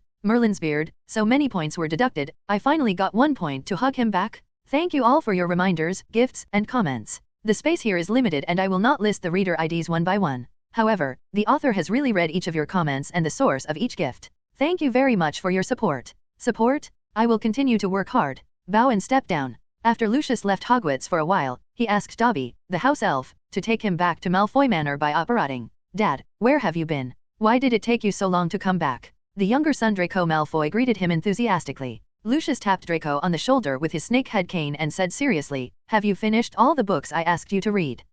Book? Look, read part of it. Little Malfoy immediately lowered his head with guilt. Then go back to your room and continue washing. Lucius said seriously. Okay, Dad, I know, I'll go right away. Draco immediately returned to his room obediently. Seeing his son leave so obediently, Lucius' expression softened a little. Lucius, Draco is just a child, do you need to be so strict with him? A beautiful blonde woman came over and said in a helpless tone. Narcissa, he is our only son and the future master of the Malfoy family, how can he relax? If he can't even compare to those lowly mixed blood wizards and mudbloods in the future, then how can he represent the glory of our sacred 28 families? Lucius said proudly. Dear, I understand how much you attach importance to family honor. However, he is still young. When he gets to school, I believe he will become the best student in Slytherin. He will become the pride of the Malfoy family. The beautiful blonde woman also said it was Lucius's wife Narcissa Malfoy who said slowly. Of course he will become the best student in Slytherin. However, this is not an easy task. Okay, Narcissa, let's not talk about this topic anymore. I am tired today and want to be quiet for a while. Lucius said after saying this, he walked towards his study room. He left happily today, but when he came back he gained nothing. He was in a bad mood now. Lucius also wanted to be close to his son, but only he understood what the glory of the family meant. That is unimaginable power, and it is also a heavy burden that can crush a person's shoulders. Therefore, he never relaxed his encouragement to Draco. At this time, sitting on the chair in the study, Lucius closed his eyes and calmed down his somewhat bad and confused mood. Thinking about all the things that happened today, he always felt like he had overlooked something. What is it? That old man Dumbledore must have some secret. Lucius murmured. He looked at the surrounding arrangements casually, and then his eyes accidentally caught a glimpse of a broomstick placed in the study. Suddenly, as if a bolt of lightning flashed through his mind, Lucius finally found the thing that he had ignored. Yes, that's the little boy who beat Slytherin students on a broomstick. That Gryffindor first-year student has such a great talent for flying at such a young age. He must be a very good student, and he will definitely be loved or paid attention to by his teachers. However, when they were investigating the Acromantula cave in the Forbidden Forest, neither Dumbledore, nor Professor McGonagall, nor Snape who walked in later, behaved very calmly toward the little boy and showed no special reaction. Concerned. Of course, Snape does this to everyone. Lucius added secretly. In fact, thinking about his attitude towards Draco just now, it was actually related to this Gryffindor child. He was subconsciously afraid that Draco would be beaten by such a student, so he let him. My son worked hard and went to read a book quickly. Even Lucius himself had a certain impression of the child's eye-catching performance. So, why were Dumbledore and the others so bland? And their bland attitudes made him not care so much about the child at the time. They didn't even mention the child's name. Lucius flipped through his memory and discovered this. It's so suspicious. Dobby, do you remember the name of the little boy with an oriental face? Lucius asked the house elf who had been following him, expecting to get an answer from him. When Dobby heard this, he instantly showed a painful expression and said with a trembling voice, Dobby, Dobby, Dobby. Lucius frowned immediately after hearing this. He picked up a thick book on the table, hit Dobby on the head hard, and said upset, shut up, what's the use of you? Dobby was hit, but he showed a happy smile, quickly closed his mouth, and said no more. Forget it, let's arrange for someone to investigate again when we have the chance. There shouldn't be many students with Eastern faces in Hogwarts, so it won't be too difficult to investigate. Lucius sighed and said. Although Dobby did not betray Chin-Yu's name, he began to feel worried when he heard his master say these words. He instinctively felt that the master was not very friendly to Chin. It's that misty darkness again that humans can't perceive and understand. 5 groups of fires of different colors lit up again. However, this time the 5 fires were no longer as bright as before, but felt weak. White fire spoke first. Comrades, we don't have much time. Have you decided on your successor? It's decided, Alpha, the other 4 flames replied. Then, it will become troublesome for us to meet in this way in the future. You must protect yourself and your agents. I hope that you are all safe until the agents grow up enough to destroy the World Destroyer. The white flame said leisurely. We will, Alpha. Okay, then wish us good luck. Wish us good luck. After the sound fell, the 5 fires suddenly went out. Not long after, in a room in a small town in Egypt, a little boy who had been in a coma for 5 days suddenly suffered a fire-like burn on the back of his right hand, and the burn showed a pattern. That pattern is composed of a circle and a lightning bolt. The lightning bolts are in Z-shaped rows and run through the circle. Soon, the little boy opened his eyes faintly. He stood up slowly and rolled his neck. His bright eyes greedily looked at everything around him, and a happy smile appeared on his face. At the same time, in a dark alley in Kathmandu, Nepal, an old beggar who was thought dead by his peers suddenly opened his eyes, and scars of circles and lightning appeared on the back of his right hand. The old beggar looked at the world with compassion, then stood up and slowly walked out of the dark alley. He walked onto the street and walked in the sunshine. Among the bustling crowd, he stopped a young girl and said to her with a compassionate voice, "Child, this world needs you." The young girl's eyes were a little dazed at first, then became firm, and finally nodded to the old beggar and said, "Yes, this world needs me." On the morning of Friday, Chin-Yu, who was taking potions class, suddenly felt a chill coming over him, making him shiver. And when he shivered, he almost shook the solution in his hand out of the crucible. You must know that if this solution drips on the body, it will corrode the skin. This will put Chin-Yu and Elvis, who are in the same group with him, startled. It's only the middle of September, is it already so cold in England? Chin-Yu muttered. Then, he cheered up and continued to prepare the potion. Chin-Yu likes the autumn at Hogwarts very much. The weather has just turned cooler and the autumn air is crisp, which makes people feel very comfortable. As for the shivers just now, I guess it was because I was wearing a little less. Walking out of the potions classroom on the ground floor and onto the ground, he breathed in the cool fresh air and instantly felt that his sluggish lungs suddenly became clean and refreshing. And the autumn wind seems to carry the fragrance of wood leaves coming from the Forbidden Forest in the distance. This smell reminds people of the scene of that cute little golden unicorn enjoying itself in nature. Crack. Chin-Yu, who was enjoying the beauty of the seasons at Hogwarts, was suddenly tapped on the shoulder with something. This made him very angry. He turned around angrily, and then saw Professor Snape's iceberg face. At this time, old Si was slowly putting away a book in his hand. Obviously, this was the murder weapon that had just attacked Chin-Yu. Don't waste time here, go have lunch quickly. After Professor Snape said this, he walked away minding his own business, leaving Chin-Yu with a silhouette like a lonely figure on the cold river. I know. Chin-Yu rolled his eyes and said. Snape is not just idle to care about Chin-Yu's dietary problems, but he has recently been giving Chin-Yu a little help and tutoring his homework himself. Well, it's an after-school story. Avi. Well, holy Professor Snape had better not blaspheme. Chin-Yu secretly complained about his wild imagination. After arriving at the auditorium, Chin-Yu quickly started eating. After gnawing on a chicken leg, 2 slices of oatmeal bread, and drinking a large bowl of vegetable soup, he wiped his mouth and left, heading to the 8th floor of the main building of Hogwarts. Yes, it was the room of requirement that he was going to. Not long after he arrived in the corridor, Professor Snape, who had long, silky black hair and wore a black robe, slowly walked over. Professor Snape, I have a question that I really can't help but want to ask you, Chin-Yu said with a troubled expression after seeing Snape approaching. Then ask. Professor Snape said calmly. Did you come a long time ago and then hide, waiting for me to show up? Chin-Yu asked this question that he had wanted to ask for a long time. He very much suspected that old Si hid because he couldn't find the entrance to the room of requirement but didn't want to wait for him in the corridor, because it looked stupid. This kind of behavior cannot be said to be childish, Chin-Yu thought to himself. As everyone knows, someone who can ask such a boring question is not much better. Snape's body froze for a moment, then he narrowed his eyes and said faintly, we will have actual combat training later, and I will test your learning results. Huh? No, Professor Snape, is your decision a little hasty? I have only been studying with you for 2 days. Chin-Yu became anxious now. This is a genius wizard in black magic and potions. He was able to create many awesome spells when he was in school. His talent is absolutely top-notch in the magic world. If you were to spar with him yourself, wouldn't that just mean you were tortured? Who wouldn't feel guilty if I left this matter alone? Practical combat is the best way to learn. Snape walked towards the door that just appeared without looking back. Let's discuss it again, Professor Snape, I'm still a child. How about waiting for 2 days? Chin-Yu quickly caught up and begged. Stop your poor acting skills and I will be careful. You won't die, Snape said coldly. Snape was full of ridicule for Chin-Yu calling himself a child. If all children were like him, the world would have been in chaos long ago. Well, I'm afraid of pain. Could you please be gentler later? Facing the stubborn Snape, Chin-Yu could only say with a grimace. I'll try my best, Snape said lightly, not reassuring at all. Alas, why do I have to ask that question so stupidly? Chin-Yu lamented in his heart. According to Dumbledore's plan for Chin-Yu, he must focus on 2 aspects of training. One is emotional control, and the other is response to emergencies. Emotional control is easy to understand, because the loss of control of Obscurus comes from the loss of control of its host's emotions, especially the loss of control of the host's negative emotions. As for emergencies, looking at the several times when Chin-Yu lost control of his power in Obscurus, it was all because he encountered unexpected situations. If he could handle these emergencies with his own ability, would he still need Obscurus? These 2 ideas can be said to point to the crux of the problem. Chin-Yu admires Loudang's insight. In terms of specific implementation, Professor Stephen Swinton will train Chin-Yu in emotional control, while Professor Severus Snape will be responsible for responding to emergencies. Since Snape mainly taught Chin-Yu the magic spells of defense and attack, which might have certain destructive power and be very noisy, Chin-Yu took the initiative to go to the room of requirement because the room of requirement was spacious enough, concealed enough and soundproofed well.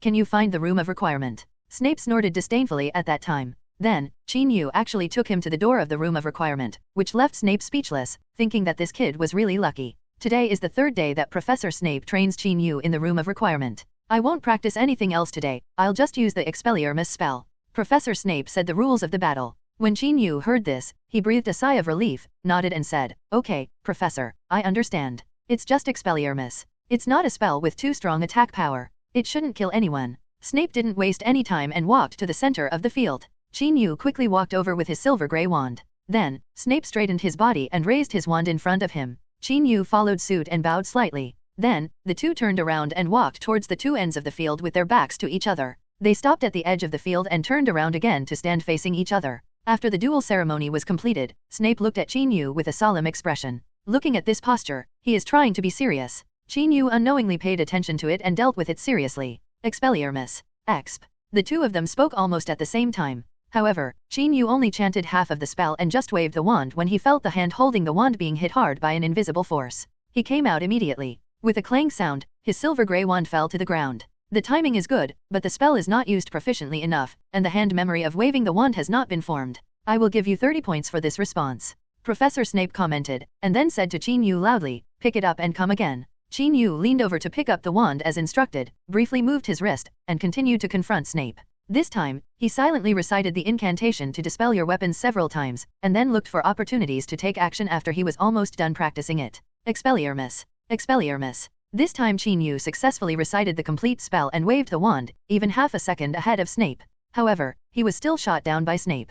The spell needs accurate guidance. The more critical the situation is, the more calm you have to deal with it. You just rushed to take action but missed the target. Such a spell will only be in vain. 40 points. Snape commented slowly, then he continued, pick it up and come again. Qin Yu picked up the wand again and moved erratically around the field. Since accuracy is very important, he made it difficult for Snape to aim. Expelliarmus. Snape directly threw the Expelliarmus curse, knocked off Qin Yu's wand, and mocked, stupid, do you think your enemy will give you so much time? 50 points. You clearly called me stupid, but why did your score get higher? Qin Yu murmured in his mind as he picked up the wand. There was no room for him to be distracted and think too much. When he picked up the wand again, Qin Yu quickly entered the enemy state, ready to cast the spell at any time. In the next half hour, Qin Yu confronted Snape no less than 50 times, but each time he ended up with his wand knocked down. This made him quite frustrated, and he could even feel the unicorn hair in the wand whining in grievance. However, Qin Yu also summed up experience and lessons from repeated failures, constantly improving his offensive strategies, and even almost hit Snape's palm once.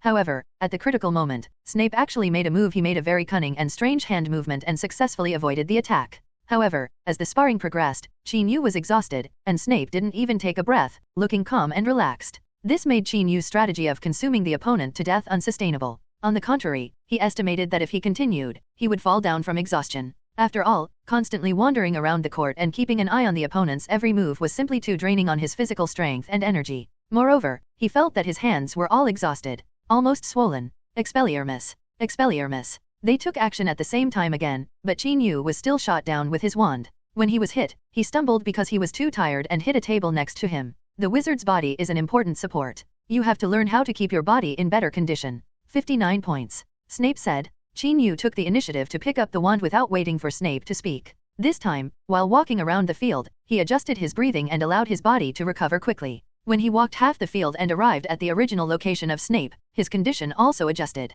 At least the hand holding the wand was much more stable and no longer trembling. At this moment, he noticed that Snape's eyes were looking at a certain location on the ground. How could Qin Yu let go of such a good opportunity? He waved his wand decisively and read loudly, Expelliarmus. EX. Just as Snape read the beginning, a white light flashed and hit his right hand accurately. Clang. His wand fell to the ground. AFK, I finally won. Qin Yu cheered in disbelief. Precise timing, decisive attack, skillful use of spells, full marks. Snape said calmly. Hey, Professor Snape, am I making rapid progress? Do you have a sense of crisis that the teacher will starve to death after teaching the students? Qin Yu said energetically. There's no way, that's Snape. If you shoot down his wand once, you will be proud of it for the rest of your life? However, compared with Qin Yu's elation, Snape's expression seemed a little lonely. Qin Yu saw his tall body bending down. What surprised Qin Yu was that he didn't immediately pick up the wand that fell to the ground. Instead, he picked up a card lying on the ground and put it. The card was stuffed into a book that also fell to the floor. The book and card were originally placed on a table nearby.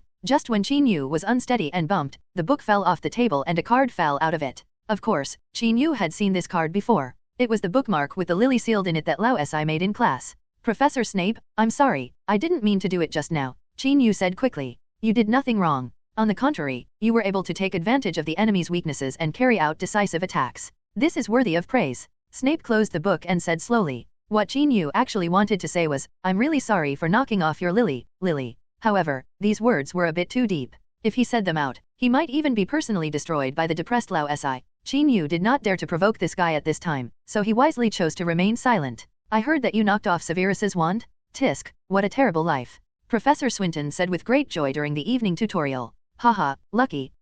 Professor Snape was distracted by something, so I shot down his wand. Qin Yu didn't dare to really think that he was so awesome. Haha, you are really a humble child, yes. Professor Swinton said with a smile. Regarding Snape's secret, Qin Yu had no intention of telling Professor Swinton, he just kept it vague. After finishing the chat, Professor Swinton began to teach Qin Yu how to control his emotions. And the method he taught was the art of meditation. Follow what I taught you before, sit cross-legged, sit quietly, and relax. Don't deliberately listen, see, or think, and don't deliberately not listen, see, or think. Let your spirit enter a state between movement and stillness, don't deliberately move, and don't deliberately try to be still. Professor Swinton didn't know where he learned the art of meditation, and his words were convoluted, but his voice seemed to have a kind of magic power, guiding Qin to gradually sink into his mind and enter the so-called between movement and stillness realm. It's a strange feeling, like you're sleeping but also awake. In this feeling, Qin gradually realized the mystery of the spiritual world. And when he woke up from this meditative state, he found that his spirit seemed to be much stronger, and even the fatigue caused by fighting Snape during the day had disappeared.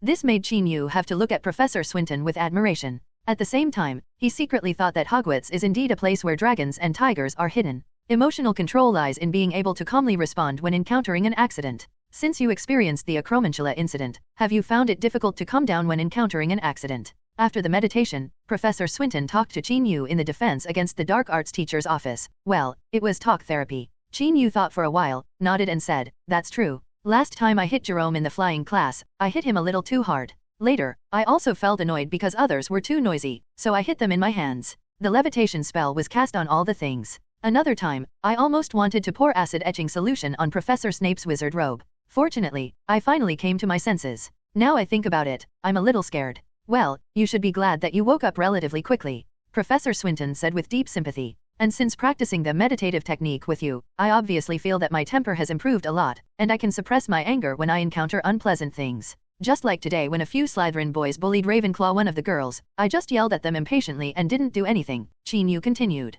"Is there a possibility that they were afraid of you and would give in quickly, so you didn't take action?" Professor Swinton almost said this. However, reason told him that he should still provide positive guidance at this time, and it would be better not to expose the child's shortcomings. So Professor Swinton nodded and said, "Yes, this is a very good phenomenon." The night was already quite late at this time. After the two chatted for a while, Professor Swinton asked Qin to go back and rest. "What time is the training tomorrow?" Qin asked before leaving. "Let me think about it. 10 o'clock in the morning. I still want to sleep a little longer. You should come here to see me then. I will change you to a more interesting training program. I will definitely not let you be so dry. Sit down," Professor Swinton said to Qin and finally gave up a little. "Okay, Professor Swinton, good night." Qin waved goodbye to Professor Swinton. Professor Swinton was sitting in his office, staring at the night outside the window in a daze. Well, it was indeed a daze, not a meditation. Qin left the main building of Hogwarts and walked towards Gryffindor Tower. He soon arrived at the 8th floor. After giving the entrance command to the fat madam, the entrance opened. He got into the door and entered the grid Landfinder's seating area. Then, he washed as usual, put on his pajamas, and climbed into his bed. However, after lying on the bed, Qin did not go to sleep immediately. Instead, he continued to review the meditation technique taught to him by Professor Swinton, because Professor Swinton once told him that he could practice it as long as he had time. Controlling mental power is beneficial, and a wizard's mental strength is also part of his strength. Qin didn't feel sleepy at this time, so he might as well take the time to practice. He closed his eyes and began to meditate according to the method taught by Professor Swinton. The room was not very quiet. On the contrary, Jimmy and Wilson were chatting there, complaining about not being able to play in Hogsmeade on Saturday like upperclassmen. Burke was playing with an object that made music, and Elvis was reading a book, making the sound of turning pages from time to time. These voices, coupled with the face of a certain girl that appeared in his mind from time to time, or some chaotic thoughts that had no beginning and no end, made it difficult for Qin to calm down for a while. Don't deliberately listen, see, and think, and don't deliberately not listen, see, and think, don't deliberately move, and don't deliberately be still. Professor Swinton's words seemed to flash through Qin's mind, leading him into that mysterious state. Unknowingly, the voices of the roommates became a little distant, or in other words, they became some kind of background sound that did not cause any disturbance in Qin's heart. Those messy thoughts also calmed down and passed through his mind without leaving a trace. And he also gradually entered meditation, and his spirit was recuperated and strengthened unconsciously. The next day, early in the morning, we visited Hagrid's hut. Wow, what a beautiful little girl! She seems to have grown taller compared to the last time I saw her. Hagrid praised as she held a photo in her giant hands. Show me, +1. Brothers George and Fred stood on tiptoe, eager to grab the photo. Qin pulled the two guys apart and took the photo from Hagrid's hand. What are you doing so stingy? I didn't even see it clearly just now, George protested. Yes, we have to remember what she looks like so that we can help her when she comes to Hogwarts. Fred followed. I will take good care of her without your help, Qin said to the two boys angrily. Then, he turned to Hagrid and continued, she specifically asked me to convey her gratitude to you in her letter.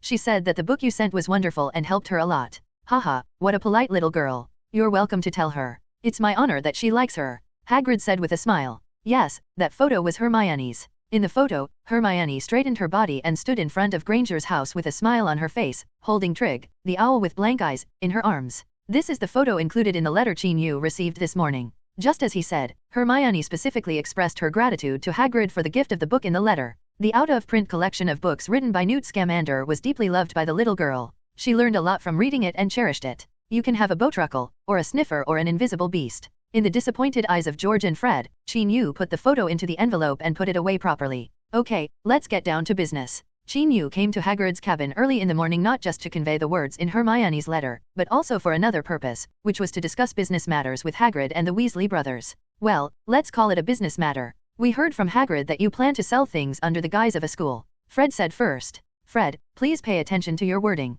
What do you mean using the guise of the school? We are seriously approved by the school. Chin-Yu rolled his eyes and said, yes, we will also hand over part of the profits to the school. This is a reasonable thing. Fred said quickly and seriously. Yes, we are using the name of the school reasonably. George also said. So, let's talk about pricing. Chin-Yu said the important issue of today's discussion. As a result, Chin-Yu and the Weasley brothers began to discuss the price of the venom they would sell next, under Hagrid's gaze. In the end, they increased the original price by about 20%, that is, 1 pint of S grade is 250 gold galleons, and 1 pint of A, B, and C grade is 180, 150, and 120 gold galleons respectively. With the golden name of Hogwarts and the reputation of Professor Snape, the price is a huge discount. As for Hagrid's serious suggestion that the number 250 is unlucky in the East, Chin-Yu shrugged and said he didn't care. This confused Hagrid for a long time. He couldn't understand why Chin didn't care about this number anymore. The next step is to put the Hogwarts icon on the bottles, and mark each bottle of venom with grade personally evaluated by Professor Snape.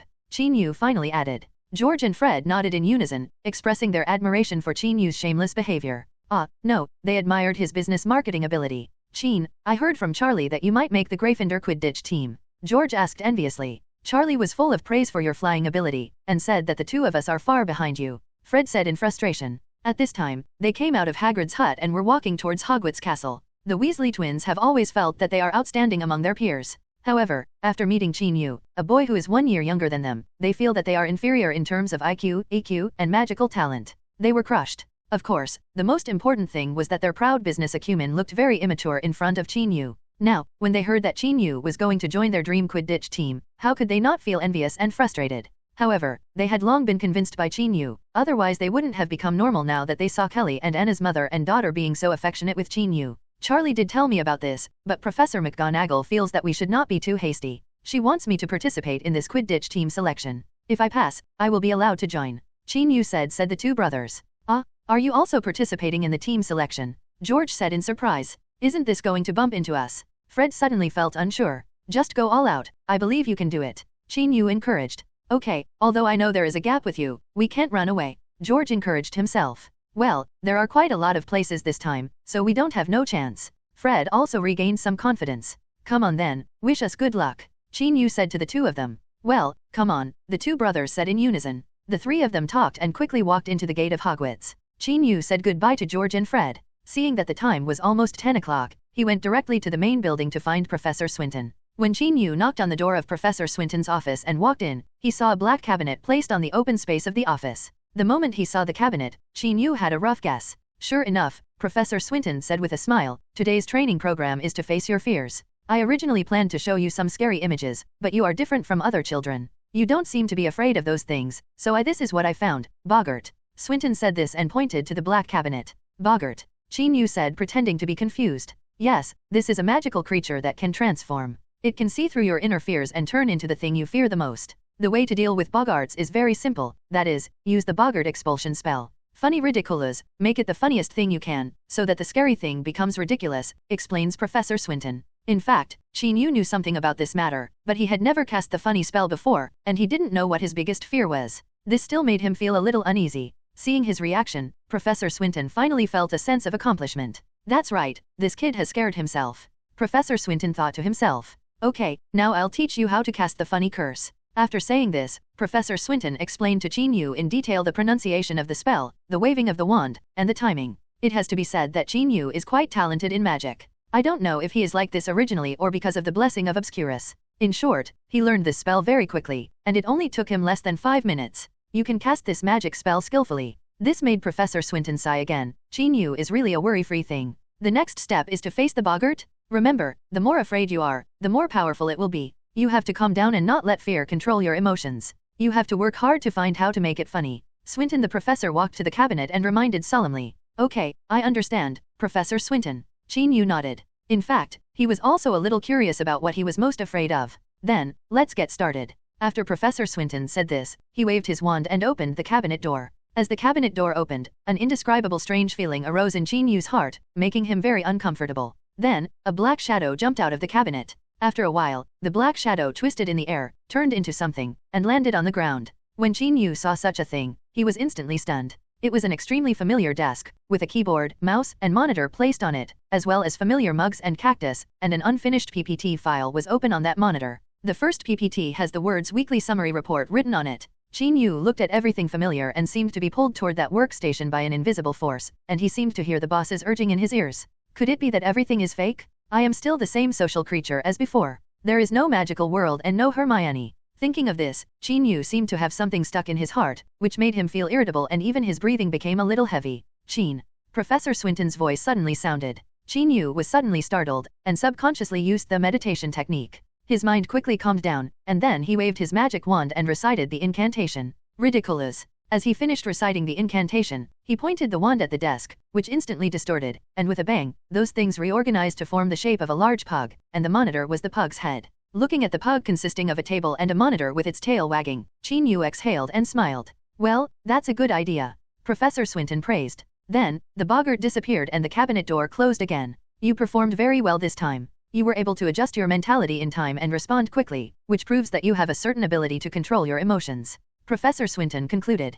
Thank you, Professor Swinton. If you hadn't reminded me just now, it might have been difficult for me to get out of my fear for a while. Chin Yu said sincerely. You don't need to belittle yourself. Many people will be absent-minded for a certain period of time when they face their fear for the first time. Your behavior is really normal, and I believe that you can calm down quickly even if I don't warn you. The boggart trial was relatively successful. At least it made Chin Yu feel fear, and he did not lose control of his emotions when facing his fear, thus summoning the power of Obscurus. This is a good phenomenon. Achieved the purpose of Professor Swinton's training today. After Chin Yu's emotions completely calmed down, Professor Swinton arranged for him to undergo several more trials. Later, Chin Yu would not hesitate and directly transformed boggarts into various funny things. Okay, you can go back. Goodbye, Professor Swinton. Goodbye, Chin. After the morning trial was completed, Professor Swinton asked Chin Yu to go back. After Chin Yu left, Swinton stood in the quiet office, thinking about what Chin Yu was afraid of. The emotions in his eyes changed, and finally he murmured inexplicably, "What a special child." Then, he waved his wand and opened the cabinet containing the boggart. The boggart changed rapidly and fell to the ground and turned into a statue. The statue is of a tall man wearing a robe, holding a buckler in his left hand and a long sword in his right hand. The man stood with his head held high and his eyes determined. Looking at this statue, Swinton frowned. Ridiculous. With the wave of the magic wand, the statue's face was immediately painted with oil paint and turned into a red-nosed clown. Soon, the funny clown disappeared and returned to the cabinet. After you have seen the fantasy and beauty of the world, will you still be willing to repeat your life unchanged? Chin Yu had never thought about this issue before, until Boggart told him that it turned out that he had such a deep obsession with his past life. It turned out that the innocence, dreams, and longings of his youth that he had hidden in his heart had not disappeared. Perhaps it was because he relived his life and became a boy again that those innocence, dreams, and longings became vivid again. Or maybe it was precisely because of those innocence, dreams, and longings that he was able to be a young man again. This question is unclear. Just like, he has no way of knowing why the god of destiny guided him here, showed him a new world, and made him become the boy here. Then, you might as well follow your heart and experience all kinds of joys and sorrows in this world. In the end, you must live a different life, live up to this experience, and live up to the current flow. Chin Yu successfully completed Professor Swinton's Boggart training. At the same time, this training also brought Chin Yu a lot of confusion and thinking. However, along the way from Professor Swinton's office to the Great Hall of Hogwarts, Chin Yu has figured out some things. Although there are still some things that he has not figured out, he feels that his mood is clearer and more determined than before. This kind of gain even far exceeds the sense of accomplishment brought by using the Expelliarmus curse to shoot down Professor Snape's wand. Of course, this does not mean that Professor Snape is not as good as Professor Swinton. On the contrary, in Chin Yu's view, Severus Snape is really a very talented and imaginative wizard. His words can always point out Chin Yu's shortcomings to the point, and make targeted corrections based on Chin Yu's own characteristics. Guidance. This is also one of the important reasons why Chin Yu's magic attainments have developed rapidly. As for Professor Swinton, in Chin Yu's opinion, he is a very knowledgeable person. He can master all kinds of things at his fingertips, including ancient and modern times, both inside and outside, all over the world, wizards and muggles. He is especially familiar with some historical sites and legends, which Chin knows very well. You even couldn't help but suggest that he teach history of magic class, and he would definitely be more popular than Professor Binns. Snape and Swinton, one of them is a cold genius wizard, and the other is an enthusiastic and knowledgeable person. Chin Yu sometimes thinks that if these two are put together, they can have a drink. As everyone knows, GGAD formed by Grindelwald and Dumbledore is a pair of very famous CPS in the wizarding world. By analogy, Snape and Swinton can completely form SSSS, or simply called S4. After imagining Snape and Professor Swinton in the same frame, Chin Yu felt that they were quite harmonious. In addition to these two teachers, the younger generation of Harry Potter, Ron Weasley, and Draco Malfoy can also be combined in pairs to form Roha, Diha and Dro. It has to be said that if the three boys become friends, they can even form Howboys to debut. Note, HW is the abbreviation of Hogwarts, and the abbreviation of the school's full name is HSWW. Chin Yu, George, and Fred once thought about the future of the cultural industry in the magical world, and if they were brought together, there would be great development prospects. Thinking about these, Chin Yu unconsciously smiled. After all, the scene of Harry, Ron, and Draco standing together was quite visually impactful. At this time, he was already sitting at the dining table in the auditorium. Jimmy and others next to him saw his expression and cast curious glances. Chin, what are you happy about? Elvis asked first. Elvis always felt that Chin was his best friend in school, so he was very concerned about Chin's affairs. I know. It must be the letter in the morning. I came earlier at that time and saw that Chin had received another pink letter. Jimmy suddenly thought of this and said excitedly. Huh? Chin received a letter again. Wilson said enviously. Elvis and Burke had almost the same expression as Wilson. Chin Yu couldn't argue with these little brats. After all, they couldn't understand the fact that he secretly took CP, and it was all in vain. As for the letter, haven't these little brats become numb after receiving it so many times? Okay, stop talking about me. What are your plans for the next 2 days? Chin Yu changed the topic at the right time. As expected, Jimmy and the others stopped worrying about this matter, and their attention was diverted. They excitedly told him that they were going to watch the Quidditch selection activities of each college tomorrow. After learning that Chin Yu signed up for this selection, several friends became even more excited. Jimmy proposed that they form a cheerleading team to cheer for Chin Yu, and Elvis also volunteered to make banners. Listening to their chatter and feeling the enthusiasm of these little brats, Chin Yu felt inexplicably warm in his heart. After lunch, Jimmy and the others got busy making preparations to cheer for Chin Yu. Chin Yu continued to receive Professor Snape's careful teaching. Facts have proved that the last time Chin Yu was able to shoot down Snape's wand with the Expelliarmus curse was purely because of Lao Si's indifference. At the beginning of this afternoon's training, although only the Expelliarmus curse was still allowed to be used to attack, Chin Yu clearly felt that Snape was starting to get serious. Not to mention the doubling of magic power, Snape's move directly numbed Chin Yu's hand. This was what he expected. After all, Snape was very powerful. But why can there be 2 consecutive spells firing this kind of operation? No one has ever told me that this can be done. Okay. This directly confused Chin Yu. This wasn't the end yet. Just after Chin Yu got used to Lao Si's 2 consecutive blows, he struck again with 3 consecutive blows. Moreover, in addition to continuously releasing magic spells, Chin Yu was very suspicious that when Snape cast the Expelliarmus spell, he also added some effects such as shock, stun, knockback, flash, paralysis, burning, freezing, etc. Chin Yu was beaten to the point where he was left in a state of embarrassment and miserable. Strictly speaking, Professor Snape did only use the Expelliarmus spell, but it was modified by himself. When the training was over, Chin Yu felt that his body was about to fall apart. Isn't this really a deliberate revenge on me for what happened yesterday? Looking at Snape's calm face, Chin Yu couldn't help complaining in his heart. Fortunately, Lao Si threw a few healing spells at the end, which reduced his fatigue and pain a lot. Since the Quidditch selection was a very important matter, Chin Yu was allowed to take a day off to participate in the selection. The next day, he came to the Quidditch pitch surrounded by his friends. Here, quite a few acquaintances came to participate in the selection. In addition to George and Fred, there was also a Gryffindor girl, Angelina Johnson. In addition, a handsome guy from Hufflepuff also came to participate. He is Cedric Diggory. Looking at the handsome boy from a distance, Chin Yu had to admit that this boy was indeed indistinguishable from him in appearance. Author, Hitui. Dividing line. Note, GGAD is the abbreviation of Gellert Grindelwald and Albus Dumbledore.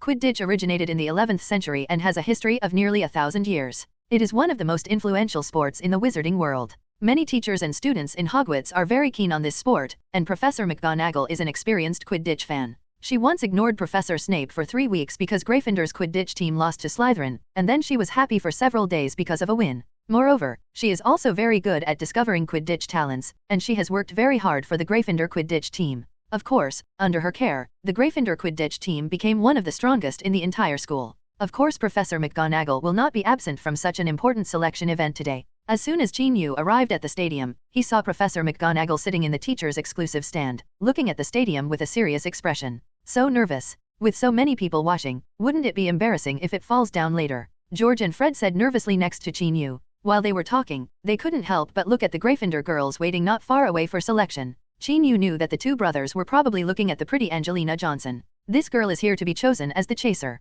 Seeing the looks from Qin Yu and the Weasley brothers, Angelina nodded to them. Wow, is she saying hello to me? Fred said excitedly. Maybe with me. George followed. You are overthinking, you must be following me. Qin Yu deliberately teased these two silly boys. Hey, how is that possible? She doesn't know you. Fred said disdainfully. Yes, the little girl next to her is the one who greets you. George said. Qin Yu looked over and saw that there was indeed a familiar little girl next to Angelina. She seemed to be a Gryffindor student in his class, named Katie Bell. Qin Yu also waved to her as a greeting. The three chatted for a while, and the tense atmosphere became much better. Moreover, these two boys, George and Fred, have out-of-touch personalities, so they are not the kind of people who are afraid of getting into trouble. If you were really timid, you wouldn't be the first hegemon of Hogwarts. No, you should be the second hegemon. Quidditch players are divided into 4 types: goalkeeper, chaser, batter, and seeker, and selection is naturally conducted in 4 different ways. Although the selection method is different every year, the testing abilities are similar. For example, a goalkeeper should be tested on his or her ability to guard the goal in the air. The chaser tests his or her ability to chase the quaffle, shoot the ball, and dodge bludgers in the air. As for the batsman Qin Yu wants to be selected, he must complete a certain difficult batting action in the air and hit a certain target to be considered qualified. The seeker focuses on the flight speed, because the golden snitch is too fast. If the player cannot keep up with the speed, he will not be able to catch it. Hufflepuff's Marshal, Cedric Diggory, was chosen to be the seeker. Cedric is indeed a top-level boy in school, sunny, handsome, and smart. In short, he fits the image of a perfect wizard in every aspect. When he appeared in the sky riding a broomstick, the little girls in Hufflepuff all cheered enthusiastically, and some even shouted, "Cedric, I love you." Even students from other colleges, many cheer him on. He's very popular. The person who presided over the Hufflepuff seeker selection was a senior Quidditch player from the same college. He took out the golden snitch from the box, briefly explained to several candidates, and then threw it into the air, and the golden snitch he immediately opened his wings and flapped them rapidly, and then, while everyone was slightly dazed, he flew away without a trace. Whoa, it's really fast. Oh, I probably don't have the talent to be a seeker. After seeing it, George and Fred sighed respectively. While they were talking, Cedric and others held down the handles of their broomsticks, lowered their bodies, speeded up instantly, and chased after them. Whoosh! Seeing Cedric taking the lead, warm applause instantly erupted from the stands. It's really awesome, Qin Yu said sincerely. It must be admitted that Cedric is really outstanding in terms of flight speed, and is not comparable to those who are running at the same time. Sure enough, a few minutes after flying out, Cedric successfully found the special golden snitch used for selection. He happily waved the golden ball around. The girls in the stands were even more excited, with loud applause and cheers. Hey, don't you just look better and be faster? Fred said. It's just a selection. When the actual competition comes, he may not be able to beat Charlie. George thinks his brother Charlie is the best. It's a pity that Charlie will graduate next year. Qin Yu curled his lips and said. Yes, our team is still short of a seeker, and I don't think there will be anyone selected this year. Fred said with some worry after hearing this. Then what should we do? If I had known, I should have found a way to prevent this Cedric from passing the selection.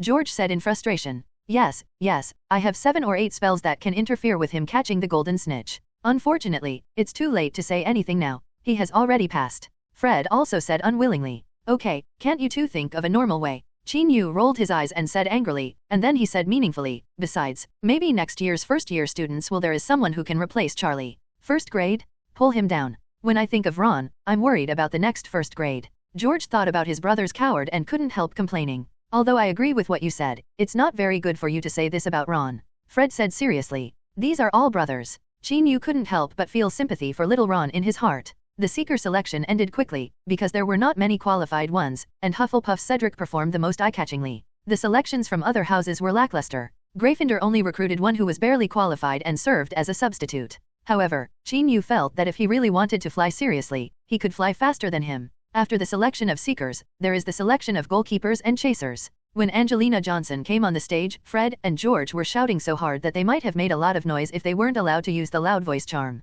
It has to be said that Angelina is not only good-looking, but also has superb flying skills. She completed many difficult actions while riding a broomstick, and successfully caught the quaffle and threw it into the goal. Then, without any surprise, she was selected. When the chaser's selection was over, it was the batter's turn. Qin Yu was holding the broomstick in his hand, somewhat nervous. Wow, it's Qin, that Qin from Gryffindor, he's also here to participate in the selection. In the Ravenclaw stands, a thin girl with light blonde hair said excitedly to her companions. At this time, several Gryffindor candidates were already flying slowly over the court on broomsticks. It's really him? Very few first-year freshmen participate in the selection. He is so awesome. His companion also said with bright eyes. When we were in class together, I thought he was special. Not only did he study well, but he was also able to chat calmly with the teachers. Moreover, he also loved to laugh. The blonde girl murmured. Yes, he looks really good-looking when he smiles, with 2 shallow dimples. His companion said with deep sympathy. Then should we cheer him up?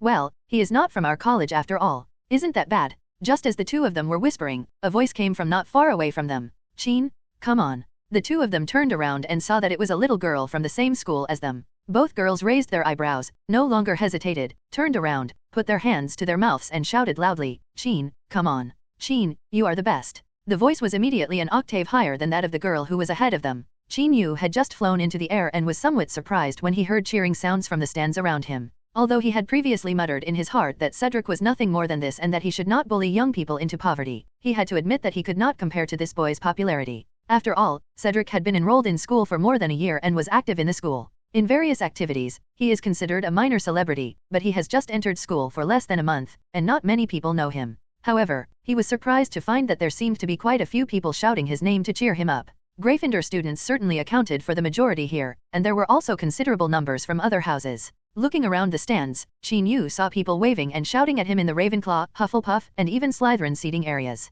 Well, most of them are younger first-year students, and Chin Yu can recognize many familiar faces. It seems that I am still somewhat popular. Chin Yu couldn't help but feel a little proud, then showed a reserved smile and waved to the people in the stands. In fact, what Chin Yu didn't know was that he was already a special being among the first-year students. A way of doing things that far exceeds his age, a strong learning ability. Recently he has been actively answering questions and working hard to earn points, a spring-like attitude towards his classmates, except Jerome, and a leadership talent that is difficult to conceal. Referring to Jimmy, Wes hangs around him all day long, and he is loved by professors. He can talk to any teacher. These advantages make him the envy, admiration, and even jealousy of the first-year students. In fact, many girls have secretly gathered together to share all the information about him, and Elvis has become an important source for them to gather information from time to time. That's right, they knew exactly what day Chin Yu's birthday was, what color he liked, what food he liked to eat, what books he liked to read, and even how many pairs of socks he had. If Chin Yu knew this, he would definitely beat Elvis up and throw him into the Black Lake to feed the fish. Of course, when he knew this, it was already a long time later, and by then Elvis had already changed his mind and stopped doing this, and deeply reflected on his mistakes. Back to batsman selection. Chin Yu felt full of energy after receiving cheers from his classmates, especially Elvis and Jimmy, who even pulled out a decent banner, but because the distance was too far and the banner was too small, he didn't see clearly what was written on it. No matter what, he became much calmer. Then, looking at the large owl models floating in the sky, he really wanted to complain about the imagination of the designer, Professor Swinton. By the way, Professor Swinton personally designed the rules for the selection of batsmen this time. First, he arranged 10 large owl models in black and white in the sky, and used these owls floating in the air and making irregular movements to act as imaginary players. Then, the host of this selection throws a certain number of blood jars into the air, with the goal of attacking the white owls. Then, the participating students have to use the bats in their hands to hit the blood jars away, in order to protect the white owls from being hit by the blood jars and to shoot down the black owls as much as possible. In the end, the game will be judged based on the number of times it protects the white owl and shoots down the black owl. There is actually nothing wrong with these rules, they are normal. However, looking at those silly and cute fat bird models with round faces, Chin Yu only felt that the style of painting was a bit too inconsistent. Of course, this is very Swinton. Time did not slow down at all because of Chin Yu's complaints. Soon the whistle blew and the selection officially began. This time it was 5 Gryffindor students including Chin Yu, George, and Fred. The 5 people were scattered and suspended in the air, keeping a distance of 30 or 40 meters from each other. Shortly after the whistle ended, several regular members of the Quidditch team, led by Charlie, Wood, and others, began to release the blood jars. Whoosh, whoosh, whoosh, whoosh, whoosh. One after another, the sound of breaking through the air sounded in the air, and the 5 blood jars shot towards the floating white owls like solid cannonballs. Watching the blood jars coming, a senior candidate from Gryffindor held up his bat and flew towards the bludger closest to him. Then, when approaching the bludger, he yelled and swung the bat and hit it. However, he didn't know whether it was because the range of movement of swinging the bat was too large or the broomstick under his crotch was difficult to control. In short, he was unsteady and fell forward. The bat in his hand swung directly away, and the flying shot the incoming bludger hit his arm with a bang. Ah! The man screamed and fell from the sky together with the out-of-control broomstick. Fortunately, the teacher cast a delaying spell when he landed, and he was not injured further when he landed on the ground. However, the impact of the bludger just now clearly injured his arm badly, and he lay on the ground wailing in pain. At this time, several senior students who were waiting on the sidelines and acted as first aiders ran there very calmly. When they arrived, they skillfully cast a pain-relieving spell on his arm, and then worked together to lift him onto a stretcher. Lifted away quickly so as not to interfere with the selection of others on the court. The whole process was smooth, which showed that they had done similar first aid work more than once. Well, in Quidditch, it's normal to break an arm or a leg, let alone a minor injury like a dislocation. The injured buddy was eliminated directly, and at the same time, he reminded the remaining 4 people on the field, dealing with bludgers is not that simple. George and Fred looked at each other and immediately gave up on confronting each other. Instead, they planned to let the bludger fly for a while so that they could find the right opportunity to come back. The candidate whom Qin Yu didn't recognize immediately flew to the side of the white owl he was guarding, as if he was waiting for something to happen. Qin Yu looked at the bludger flying towards him and smiled. He moved his neck and shoulder joints, then leaned down and pressed the wooden handle of the broomstick. Then, he activated his broomstick and suddenly flew out. Ah, what is Qin doing? Why is he flying in another direction? There is no bludger there. The little girl with light blonde hair shouted in confusion. Yes, he wouldn't be afraid of being hit by the bludger, so he would fly to the side. His companion muttered in a low voice. How is that possible? Qin is not such a person. How could he be afraid? The little girl with light blonde hair said immediately with dissatisfaction. I didn't say he was afraid. It's possible that he wanted to avoid it temporarily. His companion quickly explained. Maybe, I don't know. The two continued to stare into the sky with confusion. There were many people who had the same doubts as them, because Qin Yu did fly to the side. However, not everyone is ignorant. Senior Quidditch fans like Professor McGonagall saw Qin Yu's actions, and her eyes that had always been indifferent already shone brightly. Professor Swinton, who was also in the teacher's stand, showed an expression of surprise and surprise.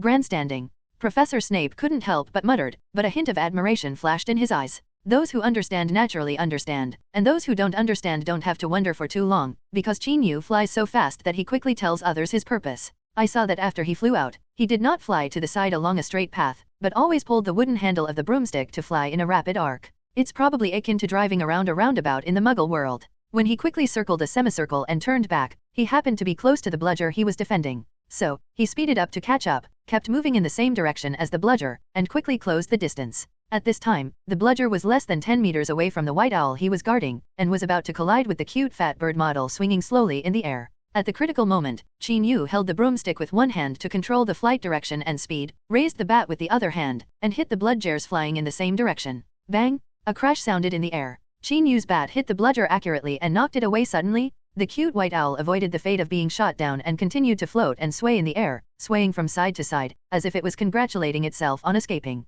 Whoosh! There was warm applause from the stands. It's an arc flying around and hitting the ball in the same direction. This boy is so amazing, he can actually complete such a difficult move. Someone with knowledge shouted out the name of this classic move. Yes, it is indeed an arc flying around and hitting the ball in the same direction. Just now I also suspected that he was going to do this action, but I subconsciously felt that this was impossible, because this is an action that can only be completed by professional players. How could he do it? But, he really did it. Someone next to him continued. Is this difficult? Another person asked with some confusion. Is it difficult?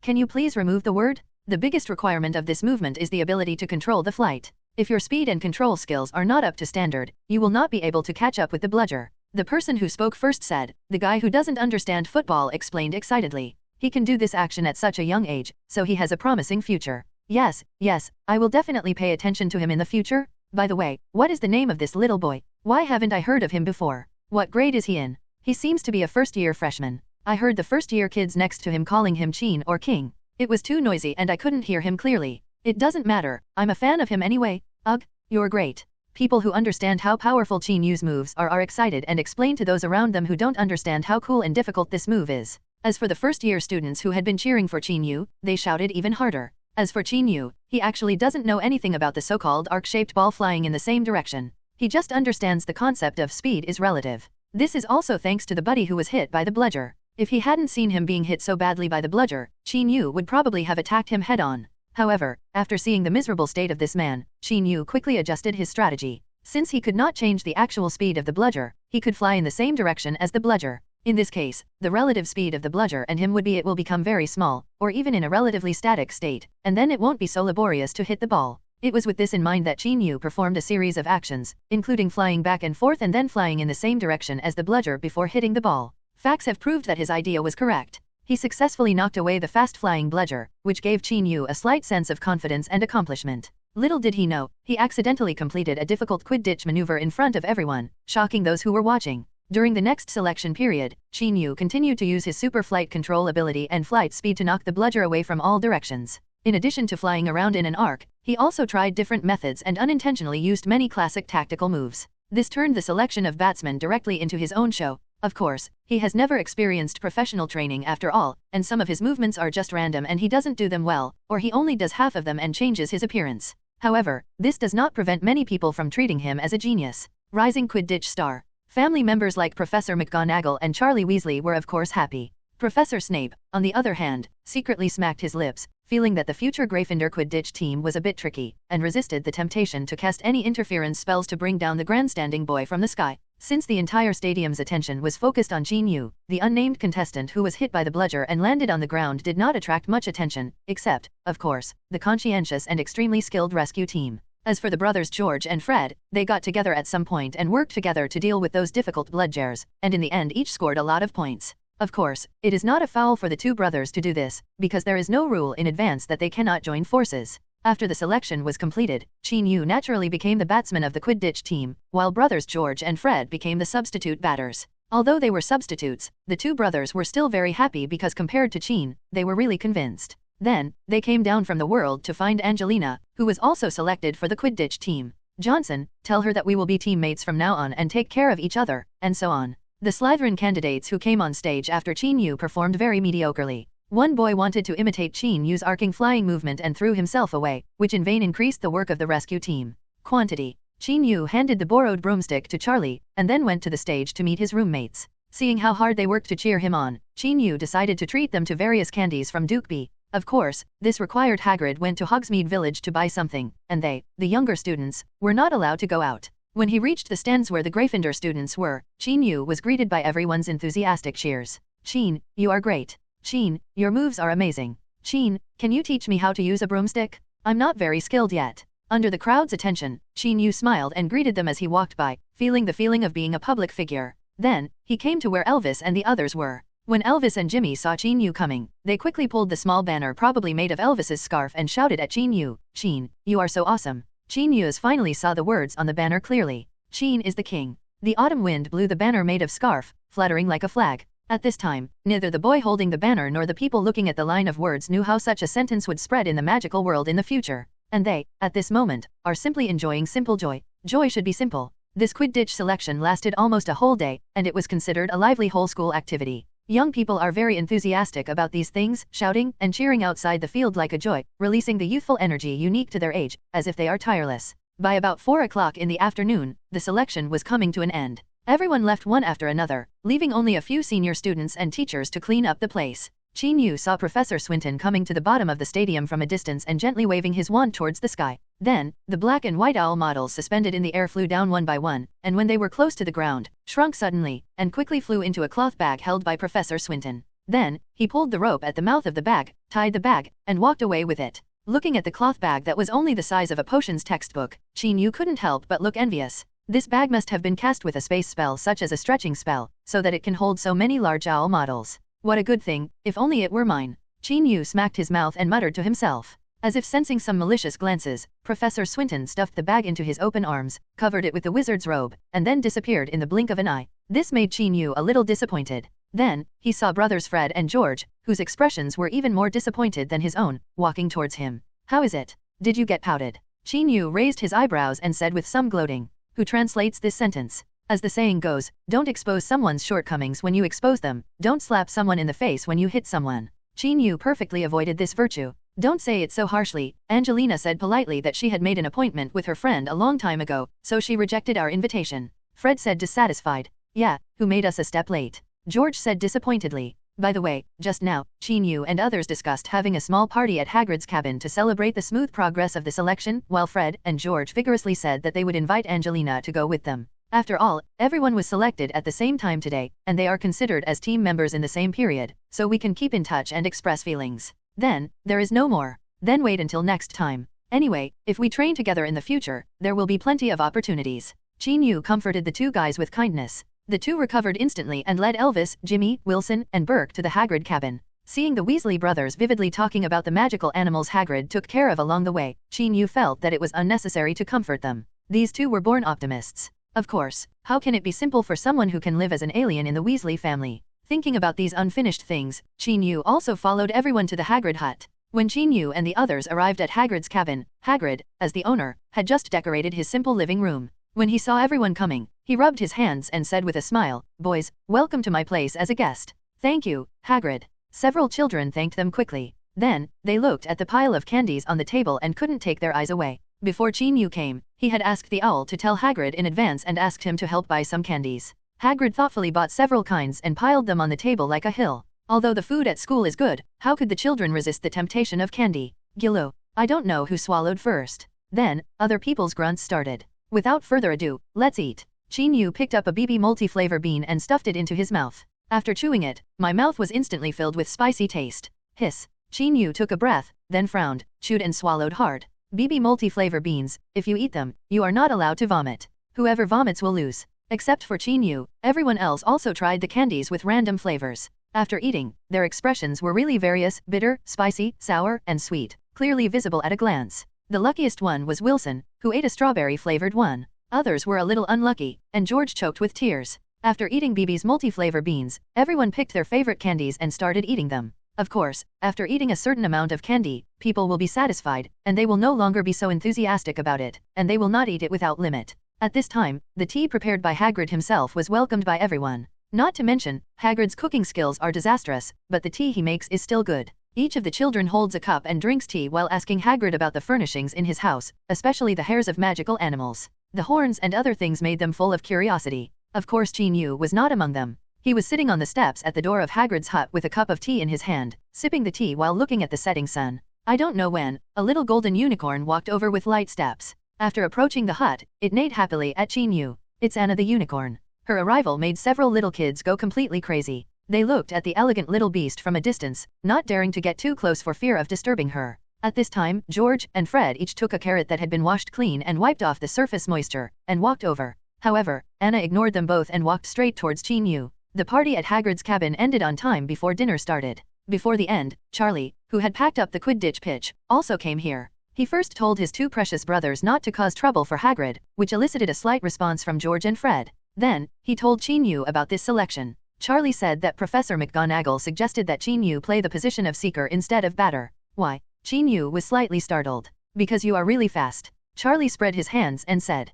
"No." Upon hearing this, Chin-Yu shook his head violently and rejected the proposal. Before participating in this selection, Chin-Yu actually had certain expectations for the seeker. He felt that this kind of position that could turn the situation around on his own was very awesome, because as long as the seeker caught the golden snitch, he could give him the team brought a huge score advantage of 150 points. However, after today's selection, he discovered that batsman was the position he wanted. Since Chin-Yu insisted, Charlie naturally no longer pressed for it. After all, their team currently has no shortage of seekers. At worst, he could wait until he graduates next year and let Professor McGonagall convince him. So, before Hagrid was eager to show off his cooking skills, Chin-Yu took a few little kids who didn't know what was going on and left Hagrid's hut. Are you really not going to be a seeker? Seeker is a very popular position. Several people walked into the Gryffindor rest area. After Brother Charlie returned to his dormitory, George and Fred couldn't help but say to Chin-Yu, "I'm really not that interested in seekers." After Chin-Yu said this, he paused and then said seriously to the two of them, "I think a team is like a small army. The chaser is responsible for the frontal attack and is a powerful teacher. Looking for the ball, the hand is a rare soldier, marching alone and winning by surprise, and the batsman is the sharpest spear and the most deadly weapon of this army.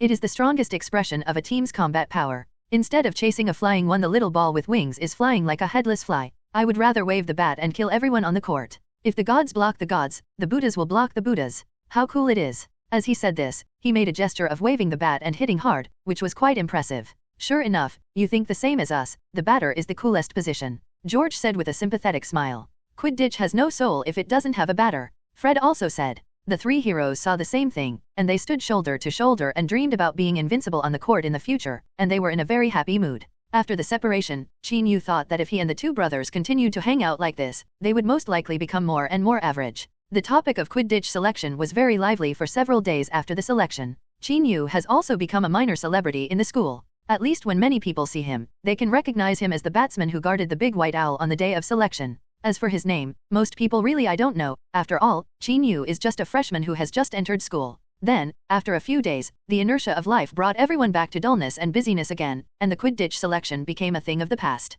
Everyone was doing whatever they were supposed to do, and started talking about other things and paying attention to other people.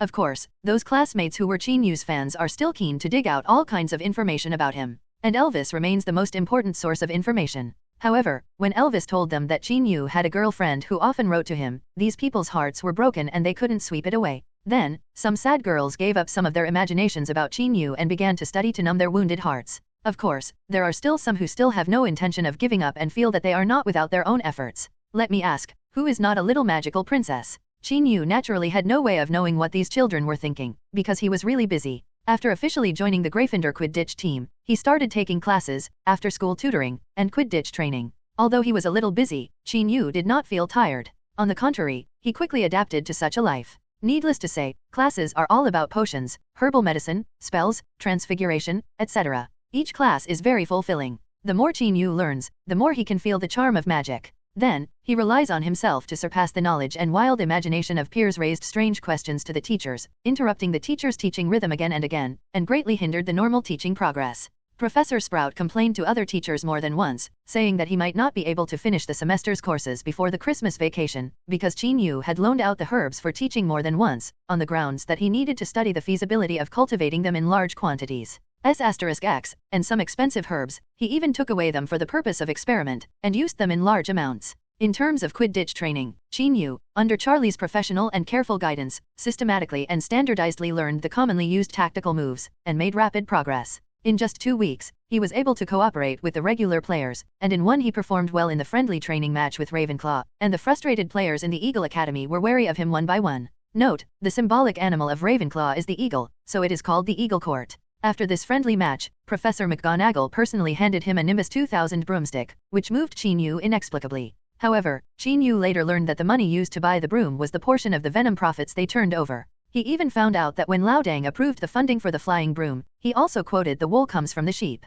This Eastern proverb made Qin Yu feel stuck in his chest when he heard it, and he didn't know how to spit it out. As for after-school tutoring, Professor Snape has ended the abuse of the Expelliarmus curse and has turned to teaching Qin Yu the more difficult Fire Curse and Stupefy Curse. Of these two spells, Qin Yu likes to use the Fire Curse the most because it is more enjoyable. After all, playing with water and setting fire are the two things boys like to do most since childhood. Of course, the huge power of the Fire Curse is also the reason why Qin Yu likes it. This curse can be used to attack when released, and can be defended when restrained. It can be said to be both offensive and defensive. Professor Snape said this to Qin Yu in awkward classical English. It is said that this sentence was left by the creator of the Fire Curse. It means that releasing the fire can attack the enemy, and concentrating the flame in front of the body can play a protective role, which is commonly known as the fire shield. Of course it is easy to set a fire, but difficult to control it. Qin Yu can only use the dragon's fire-breathing trick at present. He is not very good at restraining the flames, and if he continues to practice, he will be burned bald by the out-of-control fire. Professor Swinton, on the other hand, had nothing to teach him about the two emotional training aspects of meditation and fear, so he started chatting with Qin Yu.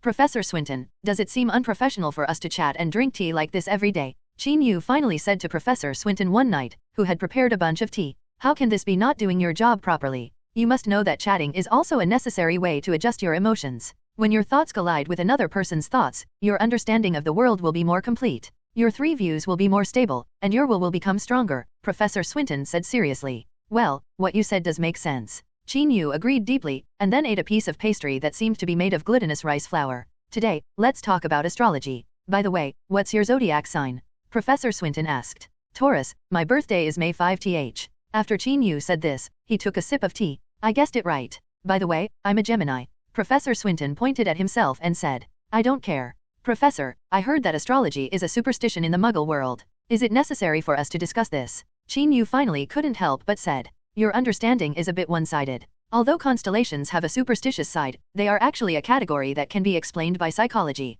Systematic and ritualistic things will give people an instinctive sense of trust, and constellations the theory is like this. Once people have trust in the constellation theory, it will naturally affect their behavior in a subtle way. And this influence, I think, has the effect of seeking advantages and avoiding disadvantages, and guiding evil to good. If we only look at it in terms of superstition, is not profound and comprehensive enough." Professor Swinton spoke of his theory in a very logical manner. Qin Yu listened while drinking tea, nodding from time to time. Well, what's the difference between this and his previous life where he was chatting in a group of people and talking about shit? Time passed by unconsciously like this, and Qin Yu felt like he understood something, but also felt like he didn't understand anything at all. Okay, that's all for today, you can go back. Professor Swinton, who was thirsty for words, drank all the tea in the cup with satisfaction and sent Qin Yu away. The next night, Qin Yu came over on time. Qin, today, let's talk about what's hidden in the drama. Professor Swinton cleared his throat and spoke seriously. Wait a minute, Professor Swinton, before we talk about this, can you help me look at something? I've been studying it for a long time, but I still don't understand its principle.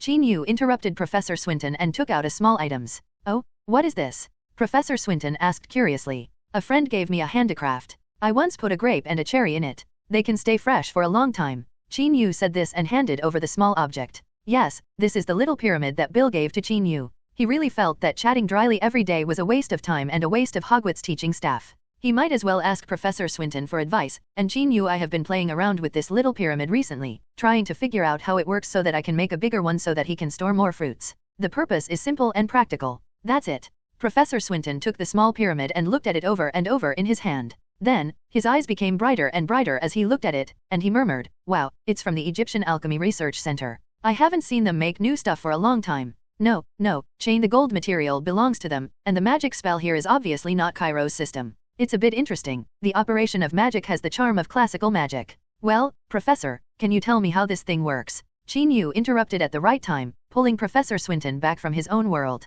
Oh, what's the purpose of wanting to know how it works? Professor Swinton asked rhetorically without answering. Well, I just want to make one myself. If possible, I want to make it bigger, about this big. Qin Yu said, reaching out to make a sign that was more than 1 meter tall. Well, this is not easy. Professor Swinton said with a smile. His words did not deny that he understood how the pyramid worked. So, are you willing to teach me? Qin Yu said expectantly. Professor Swinton did not answer immediately, but waved his wand and put away the tea and snacks instantly. Then, he straightened the front of the wizard's robe, straightened his body, and said solemnly to Qin Yu, before I teach you, please allow me to introduce myself. Qin Yu. I, Stephen Isaac Swinton, am the 109th official student of the great alchemist Nicholas Flamel. I am in awe of the great alchemy and am willing to experience it with the most pious heart. The holiness of creation. Professor Swinton said this in a very formal tone. Okay, the process is over. Professor Swinton returned to normal instantly. Seeing Qin Yu still looking confused, Professor Swinton smiled and explained, what I want to teach you next is alchemy. And alchemy is a subject that requires a sense of ritual. Because only a devout alchemist can glimpse the power of the creator and refine the legendary magic stone that can turn stones into gold and make people immortal. Magic stone. Qin Yu's heart suddenly trembled when he heard this. I just want to get a fresh-keeping refrigerator. Why do I have to involve the magic stone? Of course, I am definitely not teaching you how to refine the philosopher's stone. I can't even do it myself. The only person in the world who can refine the philosopher's stone is my teacher Nico Flamel, and I can teach you about it. It's about how to make this pyramid out of materials. This is relatively basic alchemy, and I will try to teach you to copy the magic spell inside. Professor Swinton shrugged after looking at Qin Yu's expression. Oh, that's it. Then, thank you for being willing to teach me. After Qin Yu said this, he said hesitantly, well, I need to do what you just did, too. Want to play a part? No, this is a ritual that my teacher requires us formal students to do. In fact, you just need to treat alchemy with a serious heart. Professor Swinton waved his hand and said with a smile. I will definitely take it seriously. Qin Yu said quickly. Then, Professor Swinton picked up the small pyramid again, observed it and said happily, well, I finally have something to do. When Qin Yu heard this, he couldn't help but thought to himself, so you were really just talking nonsense with me all day long because you were bored and had nothing to do, right? Of course, this cannot be said. Oh, yes, you must have a pious and serious heart. Qin Yu drove away those thoughts of complaining and listened carefully to Professor Swinton's next explanation. In this way, Qin Yu's leisure time of drinking tea and chatting in Professor Swinton's office was gone and became more fulfilling. It had to be said that alchemy was not as easy as he thought. He needed to learn a lot of theoretical knowledge, which made him read books even when he returned to his dormitory. These books included some basic alchemy textbooks and a series of books. Professor Ben Swinton's Alchemy Notes. With such a busy life, Qin Yu writes letters to Hermione less frequently. However, the little girl seriously stated that study is the most important thing and he can write less frequently. However, the number of letters Trig brought from Hermione did not decrease. Because this owl has formed the habit of flying regularly between the two places at some point. Even if there is no mission to deliver letters, it will fly empty to Granger's house, and then eat some toast and ham, and then take little Hermione with him. The letter flew back. Time is like sand, and like a horse racing in front of the window. When the maple forest outside the castle sheds its last leaves, the cold wind begins to blow, and Hogwarts enters the late autumn season. Aragog is back, Hagrid said to Chinyu with a relieved but apologetic tone. The uncle had just returned from the Forbidden Forest, and his thick coat seemed to still carry the chill of the mountain forest. Huh? Who? Chinyu, who was helping Unicorn Kelly comb her mane, didn't react for a while after hearing Hagrid's words. It's the old acromantula that escaped, Hagrid explained, and stretched out his 2 hands to scratch, imitating the 8 legs of the acromantula. Chinyu took off the unicorn hairs hanging on the comb one by one, handed them to Fred next to him, and asked the latter to collect them carefully.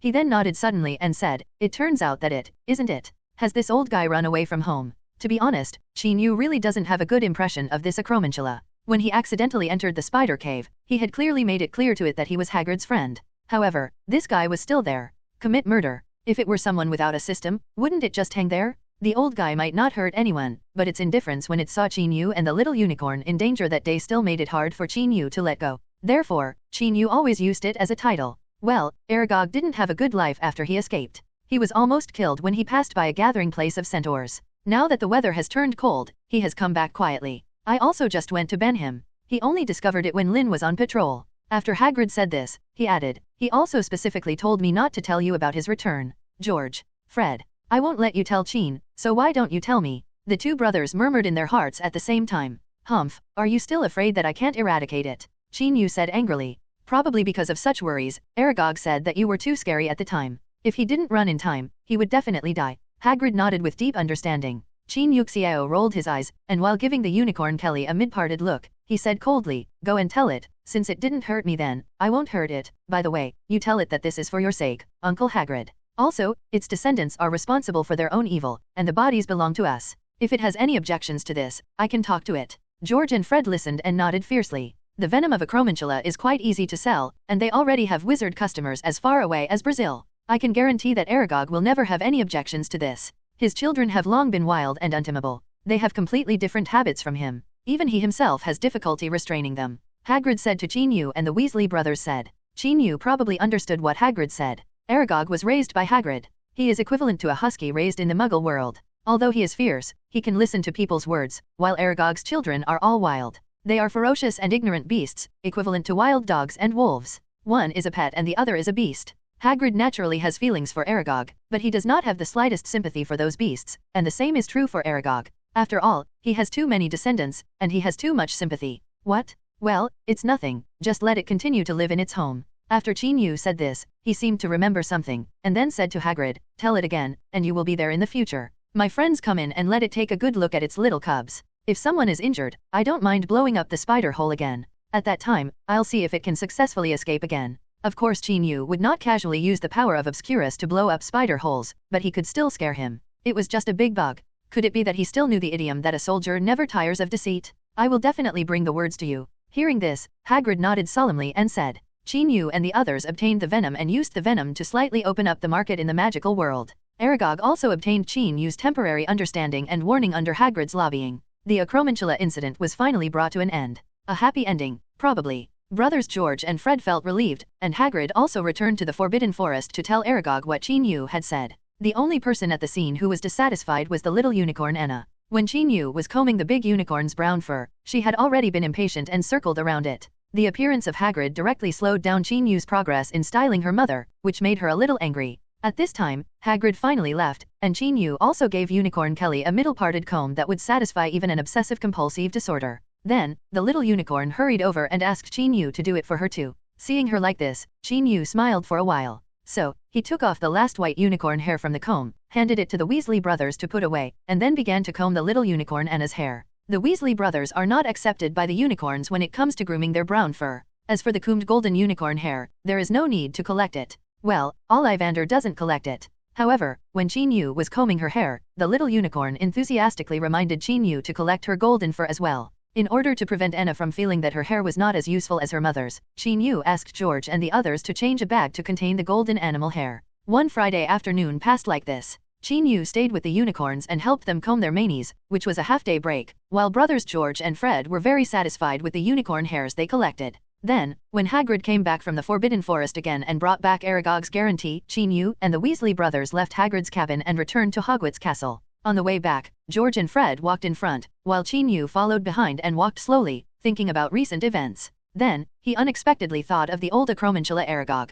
Thinking of Aragog, Qin Yu naturally thought of the system that could save his life. By the way, since the acromantula incident, it seems that there has been no movement in this system, and I don't know where it went. Is it due to arrears? Thinking of this, Qin Yu couldn't help but stop and mutter in his heart, System, are you still there? If you are, just say a word. After waiting for 5 seconds, Qin Yu did not get a response. And just when he was about to leave, a voice suddenly sounded in his mind. Squeak. Qin Yu. Qin Yu was speechless for a moment, and after a long pause, he said helplessly in his heart, your work efficiency has not been good recently. How long has it been since you released a selection task? I don't even have any extra income. I just rely on hard work to make money. It's really tiring. Ding! It has been detected that the host has a strong desire for adventure. Would you like to enable the S-level difficulty world mode? The system voice sounded. S-level difficulty world mode? What the hell? The system's words surprised Qin Yu. In this mode, the world will fall into the highest level of chaos. In this case, the host will be in danger all the time, and I will be able to frequently issue selected tasks. The system explained in a mechanical voice without any emotion. You mean, as long as I want to commit suicide, you will show up to choose the task? Qin Yu was stunned for a long time, and asked after smacking his mouth a few times. The system replied, you understand it very accurately. Do you want to enable the S-level difficulty world mode? You have 5 seconds to make a choice. If you do not respond within the specified time, it will be enabled by default and the 5-second countdown will begin. 5, 4, 3. Shit, open your sister? No, Qin Yu said urgently. Good guy, I'm living a really good life. Why don't you give me an S-level difficulty? Do you think I don't have enough life? Ding! The host's reply has been received, and the current difficulty world mode is temporarily maintained. The system sound sounded. Then, the system added, if the host wants to open a world mode with a higher difficulty level, please summon me at any time. When Qin Yu heard this, he rolled his eyes and said, I don't have any masochistic tendencies. I'll just switch to a high difficulty mode. Then don't summon me. The system replied. Well, okay, wait, why do you think your words are emotional?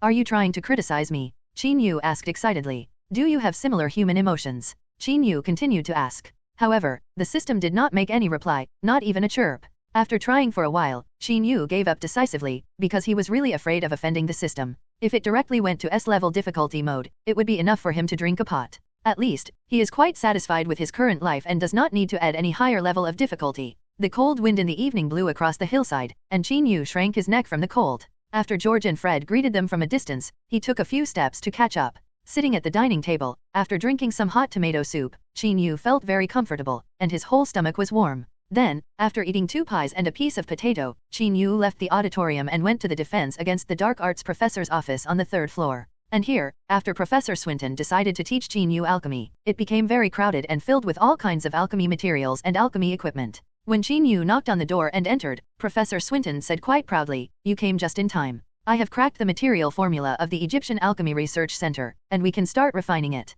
It was a bit stuck, and then I flipped through the book, checked the information, and sorted out the plot, which wasted time. Then, thank you all for your reminders, comments, and rewards. The author is flattered by your love and I will try my best to write this book. Professor Swinton, you are indeed a knowledgeable and super genius. You have cracked the formula of this alchemy material in such a short period of time. As your student, I am really proud. Qin Yu said seriously. Haha, that's an exaggeration. I'm still far away from my teacher, Mr. Flamel. This matter is not worth mentioning. Professor Swinton waved his hand rather proudly. Of course, the corners of his mouth turned up to show that he was very happy. If it were Professor Snape, if he had listened to Qin Yu's words, he would have rolled his eyes at him and said coldly, you are good at flattering, why don't you review the spells I taught you? Professor Swinton, on the other hand, is more shameless, he handles it calmly. In other words, Qin Yu has been following Professor Swinton recently to learn the theoretical knowledge of alchemy and do some simple alchemical operations, such as blackening, yellowing and whitening that are common in alchemy, and how to do it specifically. Obtain pure cinnabar, etc.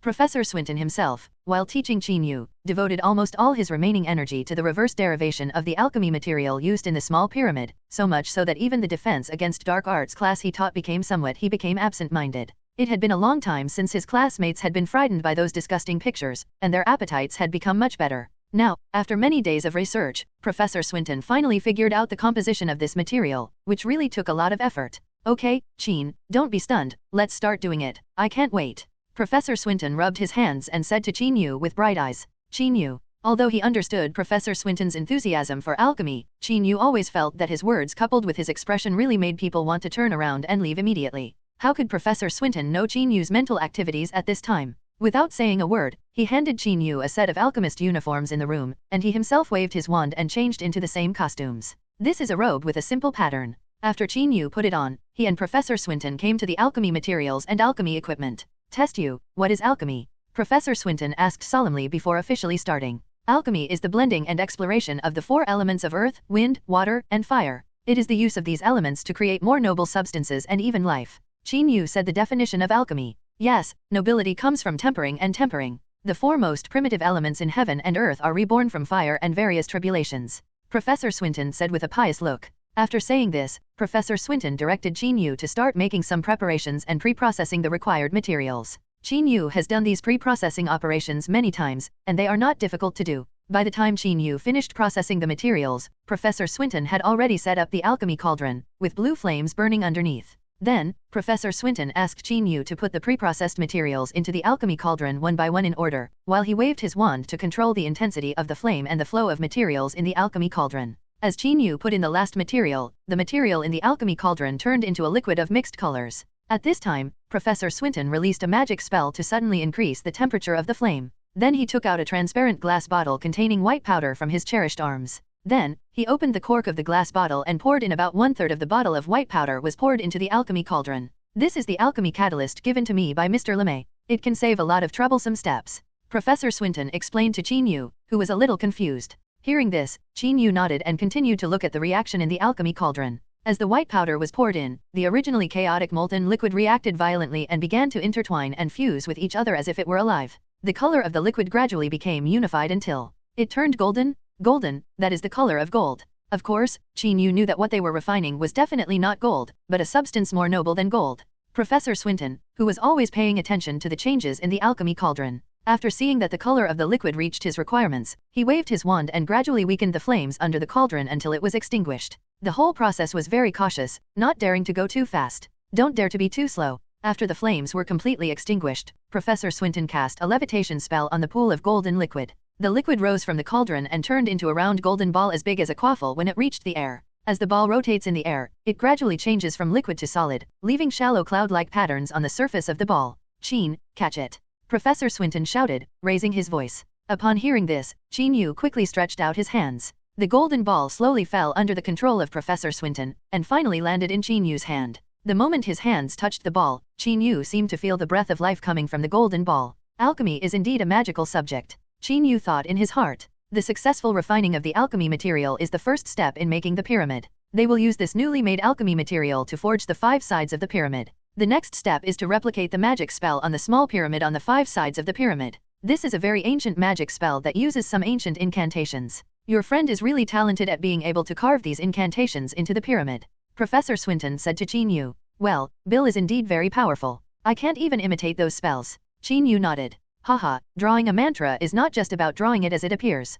You also need to sense the flow of the mantra. Otherwise, even if you draw it as it is, it won't have any effect. Professor Swinton said with a smile. It sounds a bit troublesome. Qin Yu said with a shrug. Yes, it is said that these incantations were drawn by ancient wizards after they sensed the mysterious sound. Of course, we don't need to be like them to copy now, as long as we can roughly imitate it. I'm afraid I won't be able to handle this on my own, so I'll have to find someone for help. The first person that Professor Swinton could think of was, of course, Professor Dumbledore. However, he immediately rejected the idea because he did not want Dumbledore to waste his energy on such a trivial matter. Then, Professor Snape became the best candidate besides Professor Dumbledore. Qin Yu couldn't help much with this matter, so he left it to Professor Swinton and Professor Snape to study it. 5 days later in the evening, Qin Yu was called to the office by Professor Swinton. In the middle of that office, there is a golden pyramid more than 1 meter high. Professor Swinton and Professor Snape, one with a smile and the other with a cold face, stood on both sides of the pyramid like sphinxes. Looking at the large pyramid in front of him, Qin Yu felt like he was looking at a piece of art.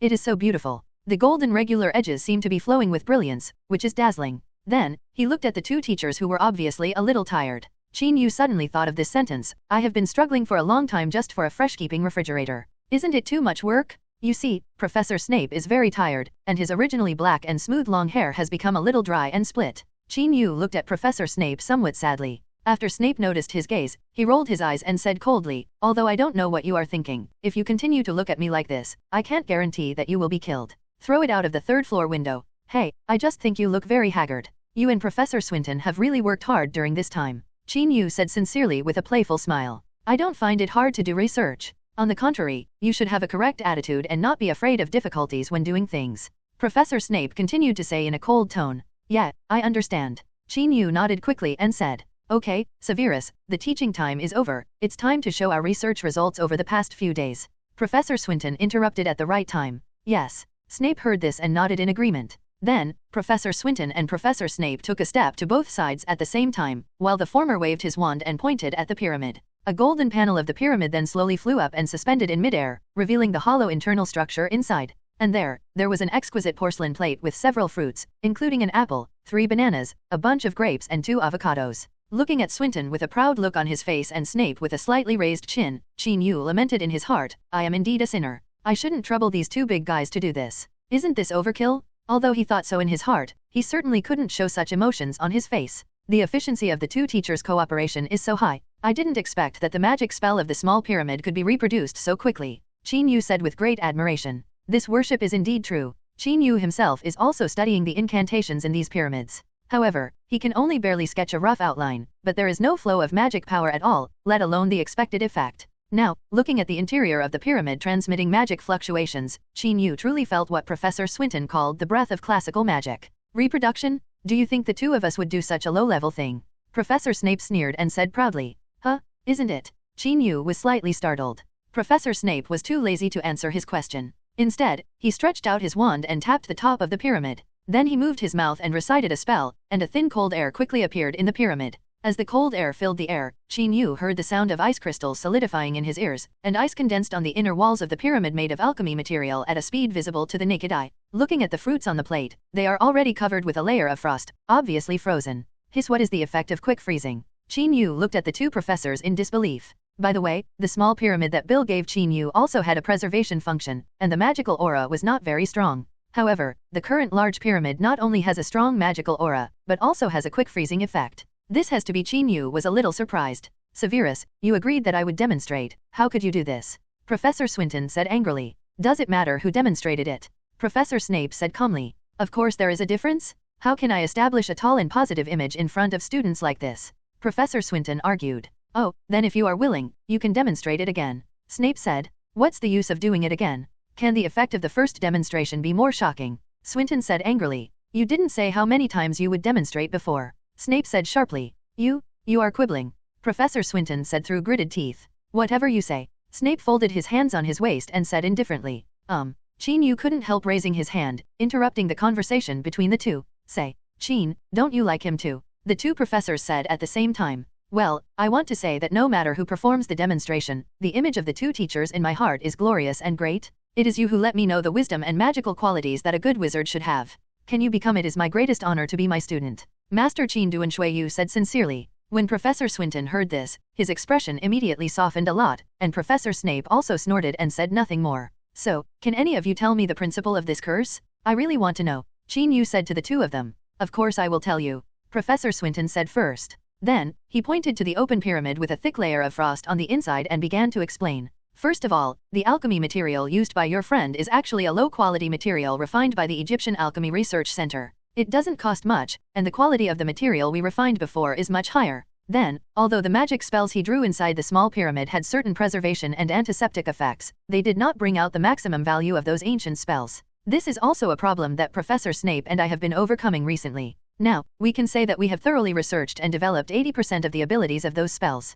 Therefore, in addition to keeping fresh, we can also freeze it quickly. After Professor Swinton finished speaking, Snape nodded and added, many of these incantations play a role in converting magic power. If you want to understand the working principle of the pyramid, you need to understand and study each incantation to know what stage of magic are they in. It sounds very complicated. Qin Yu said after licking his lips a few times. It's quite complicated, but with us here, we can definitely teach you. Professor Swinton said confidently. Then thank you 2 teachers. Qin Yu thanked him quickly. Of course, there is no time to explain in detail today, and Qin Yu also saw that the 2 professors were very tired from studying these mantras recently, so he took the initiative to start the formal study tomorrow. Naturally, the 2 professors had no objections. After all, they were not in a hurry. In the following days, Qin Yu began to learn this ancient mantra under the guidance of the 2 teachers. The process went smoothly, but was a bit boring. Fortunately, Qin Yu thought it was quite interesting to see Professor Swinton and Professor Snape arguing like 2 children over some trivial matters from time to time, which relieved his boredom. Of course, he felt more about the mystery and power of these spells, as well as the profound magical attainments of the 2 professors.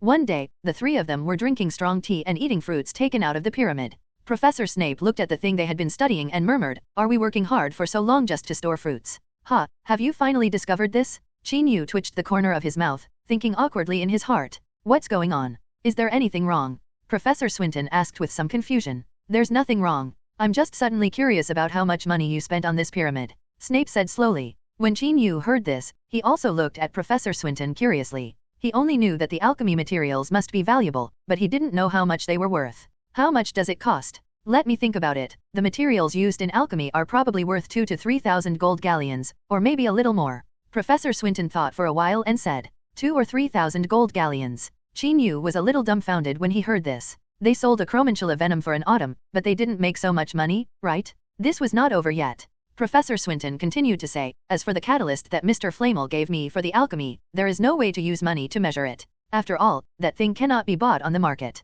It is LeMay's catalyst. The crystallization of your excellency May's wisdom. You know, the crystallization of wisdom of the greatest alchemist in the world is so precious, and you just used it right then? Qin Yu complained helplessly in his heart. Of course, the most valuable thing here is the hard work of you and me, and those wonderful ideas that Qin occasionally puts forward. Professor Swinton finally said with pride. These words were quite beautiful, but Qin Yu thought about it and couldn't help but said, Professor Swinton, how about I return the money to you later? I definitely can't afford Mr. Flamel's catalyst, at least I'll give you the money for the alchemy material. Haha, Qin, do you really think I'm bored playing with you? Professor Swinton said with a smile. Isn't it? Ahem, definitely not. Qin Yu corrected himself in time. Of course, there is indeed a reason why I have nothing to do and want to kill time, but after coming into contact with the small pyramid, I also have a strong desire to copy it or even surpass it. As a wizard, encountering such a naturally, we have to go all out. After all, only with this desire to explore can we make progress, Professor Swinton said seriously. Well, during this process, I also learned a lot and gained a better understanding of magic.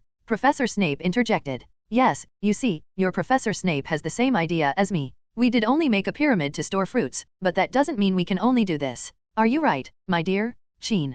Professor Swinton said with a smile. It seems to make sense. But, there are so many gold galleons. Money is not important to me. After Professor Swinton said this, he paused and then continued, because I really have a lot of money. Qin Yu was a little stunned. He really didn't expect that Professor Swinton, who was usually very low-key, was actually a rich man, which somewhat subverted Qin Yu's cognition. Swinton on the River Devon in Yorkshire. Snape frowned slightly and muttered. Ha, you discovered it. Professor Swinton showed a funny expression after his identity was revealed. However, for some reason, Qin Yu felt that there was some unspeakable loneliness hidden in his smile. In the attic with the large glass windows full of sunlight, a little girl with brown hair and beautiful eyes was tidying up the room seriously. In fact, there weren't many things in the room, because its owner didn't live here for too long. He didn't even live here until the weather got cooler, so he left here temporarily and went to a place she couldn't find on the map.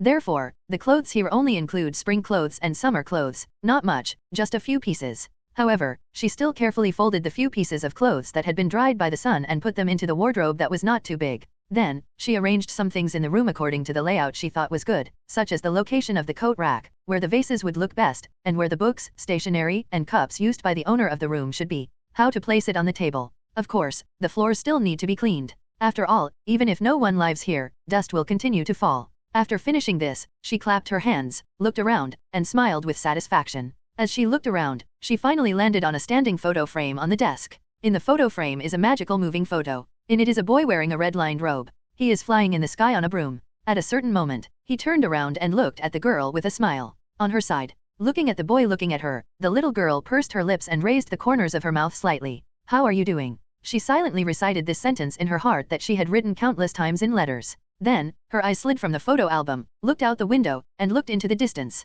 Well, I miss him a little bit. This kind of missing is not as strong as when he just left. I won't secretly hide in the room and cry because of his sudden absence, and pretend in front of my parents that I don't care at all about his departure. This kind of thinking is just like eating, sleeping or breathing. It is very ordinary, but you can't help but do it subconsciously, as if it has become a habit when your brain is free. Then, imagine what he is doing and what he is thinking at this time. Do you occasionally think about the little girl who once studied, ate, and played with him like you did? Of course, most of the time, I just simply imagined his eyebrows, his smile, and his voice. It's strange to say that some people who have known her for a long time are strangers to each other, or even like enemies, such as those girls who often laugh at her, tease her, and are now vaguely afraid of her. And some people, who they had only known each other for a short time, fiercely broke into her world, came to her side, and then told her to be a strong and courageous person, to be a quick person. Happy people. She missed him, not because of his handsomeness or his intelligence, but because he made her a better version of herself. At least, today, she will not feel sorry for herself because of some people's stupid ridicule, nor will she argue red-faced because of their malicious slander, because, he told her, people do not live by other people's words. He also told her that arguing with a fool will only make you a fool. Ha, you are so eloquent, you must have left many people speechless at school. The little girl said this and couldn't help but poke the moving photo with her hand. The little man inside immediately rode his broom and ducked to the side to avoid the risk of being poked from the sky, growling. Looking at the little man, the little girl laughed out loud. Sorry, I shouldn't bully you. You can stay here peacefully. I will help you wipe the dust from time to time. The little girl said to the boy in the photo. The boy rolled his eyes and continued flying on his broom in the sky in the photo. Hermione, have you packed Chin's room? It's time for us to set off. Mom's voice sounded downstairs. Okay, Mom, I'm done. Let's get down now, the little girl responded quickly. This little girl is, of course, Hermione Jane Granger, the daughter of the Granger family. By the way, Halloween is coming soon, and the Granger family has become a little lively because of the holiday. When cleaning the house, Hermione took out Chin Yu's clothes to dry again, and then tidied his room again. The next activity is to go to the supermarket with my parents to buy some Halloween decorations and cooking ingredients for dinner. Of course, the most important thing is pumpkins. After coming downstairs, Hermione changed her shoes and put on a thick coat, went out with her parents, and took Mr. Granger's car to the nearest large shopping mall in their community. This shopping mall has a full range of goods and has always been the hottest commercial place in the surrounding area. Now that Halloween is approaching, there are even more people. Many people are like the Granger family and come to buy things for Halloween. The Grangers made their way through the somewhat bustling crowd. Looking at the adults and children around who were smiling because of the holiday, Mrs. Granger couldn't help but sigh and said, "Oh, it would be great if Chin was here, so that we can spend Halloween together." She missed that little boy a little. What a cute and good child. Upon hearing this, Mr. Granger immediately held the back of his wife's hand and motioned her to speak more cautiously with a reproachful look. Mrs. Granger immediately understood what her husband meant and looked at her daughter next to her with some apprehension. However, the daughter did not look sad as expected but smiled and said, "It's okay," Chin said. "He will be back for Christmas, and we can spend Christmas together then." "Well, let's spend Christmas together." Mrs. Granger also smiled after hearing this. Then, she subconsciously looked at her husband, and Mr. Granger happened to look at her at this time. Their eyes met, and they both saw the unexpected look in each other's eyes. Yes, their daughter seems to have grown up. She is no longer as fragile and sensitive as before, and has become much stronger and more confident. The two of them had this thought in their minds at the same time. Next, the family of three entered the supermarket in the mall and put the things they wanted to buy into the shopping cart according to the item list. These include apples, toffee, lamb chops, beef, potatoes, carrots, and so on. Then, when she arrived at the shelf where the pile of pumpkins were, Hermione carefully selected 2 pumpkins of similar sizes, and said that she would make pumpkin lanterns by herself when she went back, and named one of them Chin Lantern. Well, the other one was naturally Hermione Lights Up. This caused the Grangers to smile. After shopping around the supermarket and buying some good things, the Granger family drove back. It was getting late at this time, and street lights were already on both sides of the street, as well as Halloween-specific lighting decorations at the entrances of businesses. Some of the pedestrians walking on the street had already put on weird Halloween clothes in advance. The festive atmosphere is getting stronger and stronger. When they drove back home, they unexpectedly saw the owl Trig squatting on the lamppost at the door. When Hermione saw it, she immediately opened the car door and ran out of the car quickly. She quickly called Trig home and received a letter from him. Then, as usual, she went back to her room to read the letter. Entering the room and sitting on the chair next to the desk, Hermione couldn't help but put it to her nose and sniff it deeply before opening the envelope. With the smell of the special brown paper on the envelope, Hermione found that something was overflowing in her heart. What she thought was a plain longing suddenly spread at this moment and became hot and intense. Dimensional wall. Note, Nianzize is an idiom, I did not coin it. On the eve of Halloween, Chin Yu came to the auditorium early in the morning smelling the scent of roasted pumpkins. Not long after I sat down, a group of owls flew in like a swarm and dropped letters or packages to the recipients. The whole auditorium suddenly became noisy. Obviously, the postman is particularly busy today. And Chin Yu also received a tightly wrapped package the size of a school bag. As expected, he saw Hermione's handwriting on the package. Then, after opening the package, he saw a red sweater and a pair of brown woolen gloves. After reading Hermione's attached letter, he learned that Mrs. Granger had bought the sweater and that Hermione had knitted the gloves herself. Because he said that the representative color of Gryffindor house is red, and Hermione's hair is brown, so he chose these 2 colors. Tisk, red sweater. Chin Yu didn't know what to say for a while. It was such an eye-catching color, but fortunately he was still a child. If it had been in his previous life, he would not have dared to wear it. As for the gloves, even though they are a little ugly, they are still very warm on your hands. You can wear them in winter. Hermione also mentioned in her letter their preparations for Halloween and that she was making 2 beautiful pumpkin lanterns, which made Chin Yu feel the festive atmosphere. Because of the festival, the students were a little absent-minded in class throughout the day, thinking about the banquet in the evening. As a result, in the potions class, someone got the wrong amount of milk thistle powder and added a tablespoon, which caused a very strange smell to permeate the entire basement. Professor Snape scolded him for this. The careless student then cast a magic spell with great experience to remove the smell from the entire space. After a short period of stuffiness, everyone felt that they could breathe fresh air again. Finally, when the last class in the afternoon ended, everyone immediately walked onto the ground excitedly and headed to the auditorium to attend the Halloween dinner. At this time, the auditorium was decorated with a dazzling array of Halloween decorations. On the ceiling above the auditorium was a magical starry sky with thousands of bats flying in the air, adding to the Halloween atmosphere. As for the food, it was of course very rich, with delicacies exuding tempting aromas, filling the 4 long tables and the teachers' dining tables. After watching this grand and lively scene, Qin Yu suddenly sighed after a while. What's wrong, Qin? Elvis noticed Qin Yu's sigh quite keenly. I was thinking it would be nice if I could take a photo and post it on Moments. Qin Yu said with a shrug. Imagine that after you post a message on Moments, the background prompts you have received a comment from your friend Hermione and a like from Professor Dumbledore. Well, this is quite interesting. Circle of friends? What kind of circle is that? The person who asked this question was George sitting next to him, and Fred also cast a curious look. It's just, well, how should I put it? Qin Yu paused, thinking about how to describe it. After all, these little wizards have limited understanding of things in the Muggle world, not to mention it's still a future thing. Then, he saw a copy of the Daily Prophet that Percy was looking through, and his eyes lit up, and he explained to the group of curious children, the circle of friends is equivalent to making your own copy of the Daily Prophet, and then post pictures and text on it, such as today's Halloween dinner, and your friends can see this newspaper through a Flow network, and they can also leave you comments and messages. The Flow network is one of the most important transmission channels in the wizarding world. The fireplaces in many wizard homes are connected to the Flow network. When using it, sprinkle a spoonful of Flow powder worth 2 sickles and call out where you want to go. After a puff of green smoke passes, it can be transported to the destination. Moreover, Flow network can also realize local transmission of the body. For example, you can transmit a face to another fireplace, so that you can talk to the person opposite. Of course, this operation has certain risks, and it is also easy. Scaring others is something that very few people do. Qin Yu used an analogy to explain the Daily Prophet and the Flow network, 2 things that George and Fred were familiar with, which gave them a rough idea although they still had some difficulty understanding.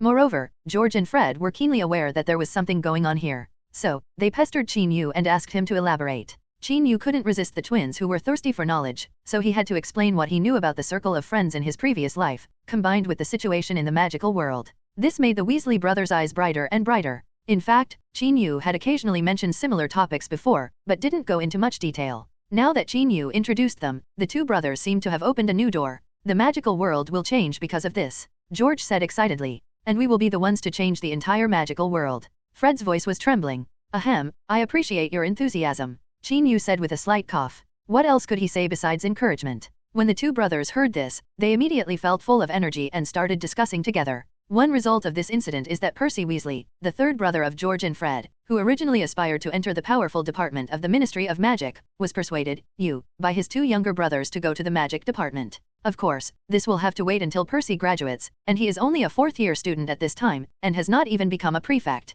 After Halloween, the weather became very cold. The distant mountains around Hogwarts were covered with a layer of ice and snow, and the Black Lake was also covered with cold and hard ice. Qin Yu finally mastered the use of the incantations in the pyramid under the patient guidance of the 2 professors. He knew that these incantations were similar to a language and could achieve various effects through different arrangements and combinations. In order to reward Qin Yu for his learning achievements, Professor Swinton gave him a piece of alchemy material. This is what's left over from the large pyramid they made. It's about 1/3 of the original size, which is quite a lot, because the materials used to make the pyramid are pressed very thin, so it's saved. When Qin Yu received this piece of alchemy material, he was really overjoyed. This thing is worth a lot of money, and you may not be able to buy it with money on the market, because according to Professor Swinton, this quality of alchemy even he can only refine a little more of the materials, because there are not many catalysts sent by His Excellency Nico Flamel. With the alchemy materials and spells, Qin Yu naturally wanted to tinker with something, but it was definitely not a refrigerator. So, he set his sights on the flying sword he had always wanted. Of course, this was difficult.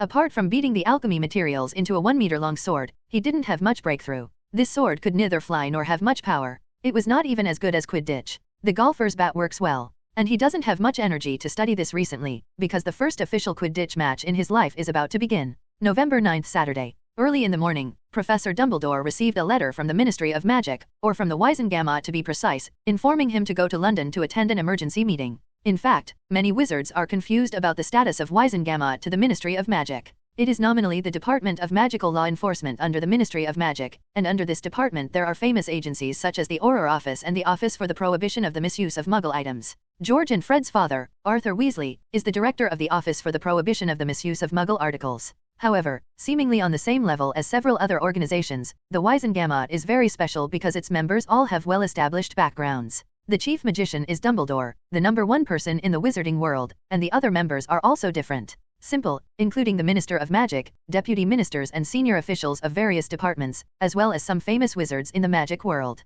It can be said to be a strong lineup, and its function is to conduct trials, discussions, and votes on major events from time to time. The most important thing is that the Wizengamot was established long before the Ministry of Magic and was the authority of the wizarding world long ago. Therefore, the Wizengamot is a very transcendent and special existence in the entire Ministry of Magic. Now, the sudden receipt of a letter from here proves that something important must have happened at the Ministry of Magic, and Professor Dumbledore certainly does not dare to neglect it. So, he gave the task of giving the opening speech of the Quidditch match to Professor McGonagall, the Vice Principal and head of Gryffindor College, and he rushed to the Whitehall Underground in central London as quickly as possible, that is, where the British Ministry of Magic is located. As for whether he entered through the toilet like ordinary employees of the Ministry of Magic, it was unknown to outsiders. Good morning, gentlemen and ladies. I declare that the first Quidditch house match of this academic year at Hogwarts has officially begun. Professor McGonagall put the wand gently against her throat and cast the loud voice charm to let his voice spread throughout the Quidditch pitch. As Professor McGonagall's brief opening remarks came to light, the stadium erupted in enthusiastic cheers. Now, please invite the players from both sides of the Gryffindor and Slytherin match, as well as the referee Ms. Hooch. Professor McGonagall said again. Then, a total of 15 players, including players from both sides and the referee, entered the center of the court one after another with broomsticks in hand. Professor McGonagall, on the other hand, also returned to his seat. Mrs. Hooch blew the silver whistle and the game officially began. 14 players from Gryffindor and Slytherin quickly rose into the sky on broomsticks, a huge quaffle, 2 smaller black bludgers and a golden ball with wings. Released by Mrs. Hooch. Come on, Gryffindor. We must win, Slytherin. Students from both colleges cheer for their teams. Hello, everyone. I am Linda Zhu from the 5th grade of Hufflepuff, and I will be today's #1 commentator. I hope everyone likes me. A beautiful girl with long burgundy hair was on the commentator's desk. Said with a smile. Hello, everyone. I am Mani Wanda from the 3rd grade of Ravenclaw, and I will be today's #2 commentator. Another cool-looking girl with short chestnut hair said cheerfully. The venue for Quidditch matches is too big, and players are flying around. No matter how high they sit, it is difficult for the audience to see all the details of the game. Therefore, commentators are very necessary, because the commentator's desk has the best field of vision, and with the assistance of magic props, you can see clearly many places that are difficult for others to see. Now, the game has just started. We see that the players on both sides are not competing too fiercely.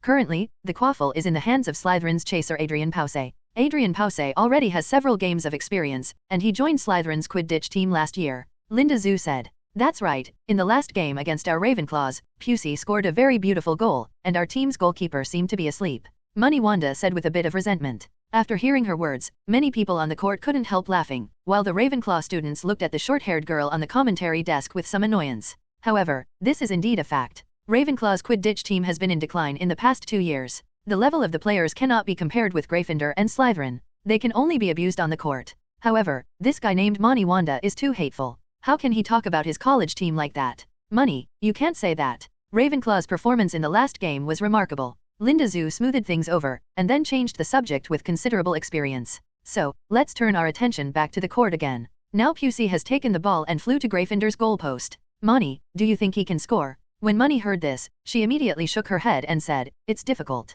Oliver Wood, the vice-captain of Gryffindor, is a very experienced goalkeeper. He is doing the classic double figure 8 fly at this time. Against 3 the goalposts were guarded tightly. You can see that Poussey was already hesitating about which goalpost to throw the ball to. Wait, that's Angelina Johnson of Gryffindor? What is she going to do? Angelina rushed. Go over? She grabbed the quaffle. Oh my god, this little girl who has just passed the team selection for more than a month actually snatched the quaffle from Poussey's hand. Just when Poussey was hesitating, Angelina rushed over and snatched away the quaffle. Seeing this scene, Mani Wanda, who was originally giving a serious explanation, instantly became excited. The Gryffindor stands also cheered. She's great. Linda said. No, she is brave. A little girl who just joined the team dares to steal the ball from an old player. How much courage does it take? Mani said with some admiration. Yes. Quidditch is a sport that requires courage. Linda nodded and continued. Compared to Angelina's courage, the male players on the field don't seem to be very active. Look at our captain Charlie Weasley. he is still slowly looking for traces of the golden snitch in the sky. Well, money, it's not good for you to say that about Captain Weasley. After all, the golden snitch is not easy to find. Hey, it doesn't matter. Charlie and I are distant cousins. As far as I know, he has a very good temper. He doesn't have a girlfriend yet. If I have a chance, I can help you arrange a date. Money. Professor McGonagall, who was sitting not far away, couldn't help but said in a deep voice when he heard that the child's topic had gone off topic. I'm sorry, Professor McGonagall. Monty stuck out her tongue and said. After Angelina grabbed the ball, she flew towards Slytherin's goalpost. However, Slytherin's 3 chasers followed closely and rushed over. Ah, Angelina is in danger. Linda said worriedly. Angelina needs help? It's hard for her to break through Slytherin's 3-man attack. No, Slytherin's batter is getting closer. Before Monty finished her words, a sturdy batsman from Slytherin had already approached and swung his bat, hitting a nearby bludger hard. The bludger screamed and rushed towards Angelina Johnson, who was being chased and blocked. At this moment, a figure stabbed over, blocking Angelina's side, and swung the bat, knocking the bludger away with a bang. When Monty saw it, she immediately shouted, "It's Gryffindor's batter, George Weasley?" He saved Angelina, who was almost hit by a bludger at the critical moment. That's great. But, Monty, how did you recognize that he is George Weasley? He looks very much like his twin brother, and they are both Gryffindor's beaters. It's very simple. George's nose is slightly higher than Fred's, and his eyes are larger and smaller. It's easy to tell. This is a secret I discovered when I stayed at the Weasleys for a summer last year. You may wonder, but I must say, my eyes are like microscopes, and I can tell at a glance that he is George. Money said quite proudly there. Professor McGonagall sighed, not knowing whether to stop the conversation between the two of them. George, who was flying in the sky, looked at the commentary table with a headache. He couldn't help it. He really couldn't afford to offend this distant cousin. Last summer, he had caused a lot of trouble to their family, including him and Fred, and Ron had even cast a shadow on this cousin. Angelina's side went straight with the ball. However, after throwing the ball, the quaffle was blocked by Slytherin's goalkeeper. The Slytherin students in the stands cheered, while the Gryffindor students made sounds of regret. It's okay, pay attention to defense, George. Chin Yu flew past George and comforted him.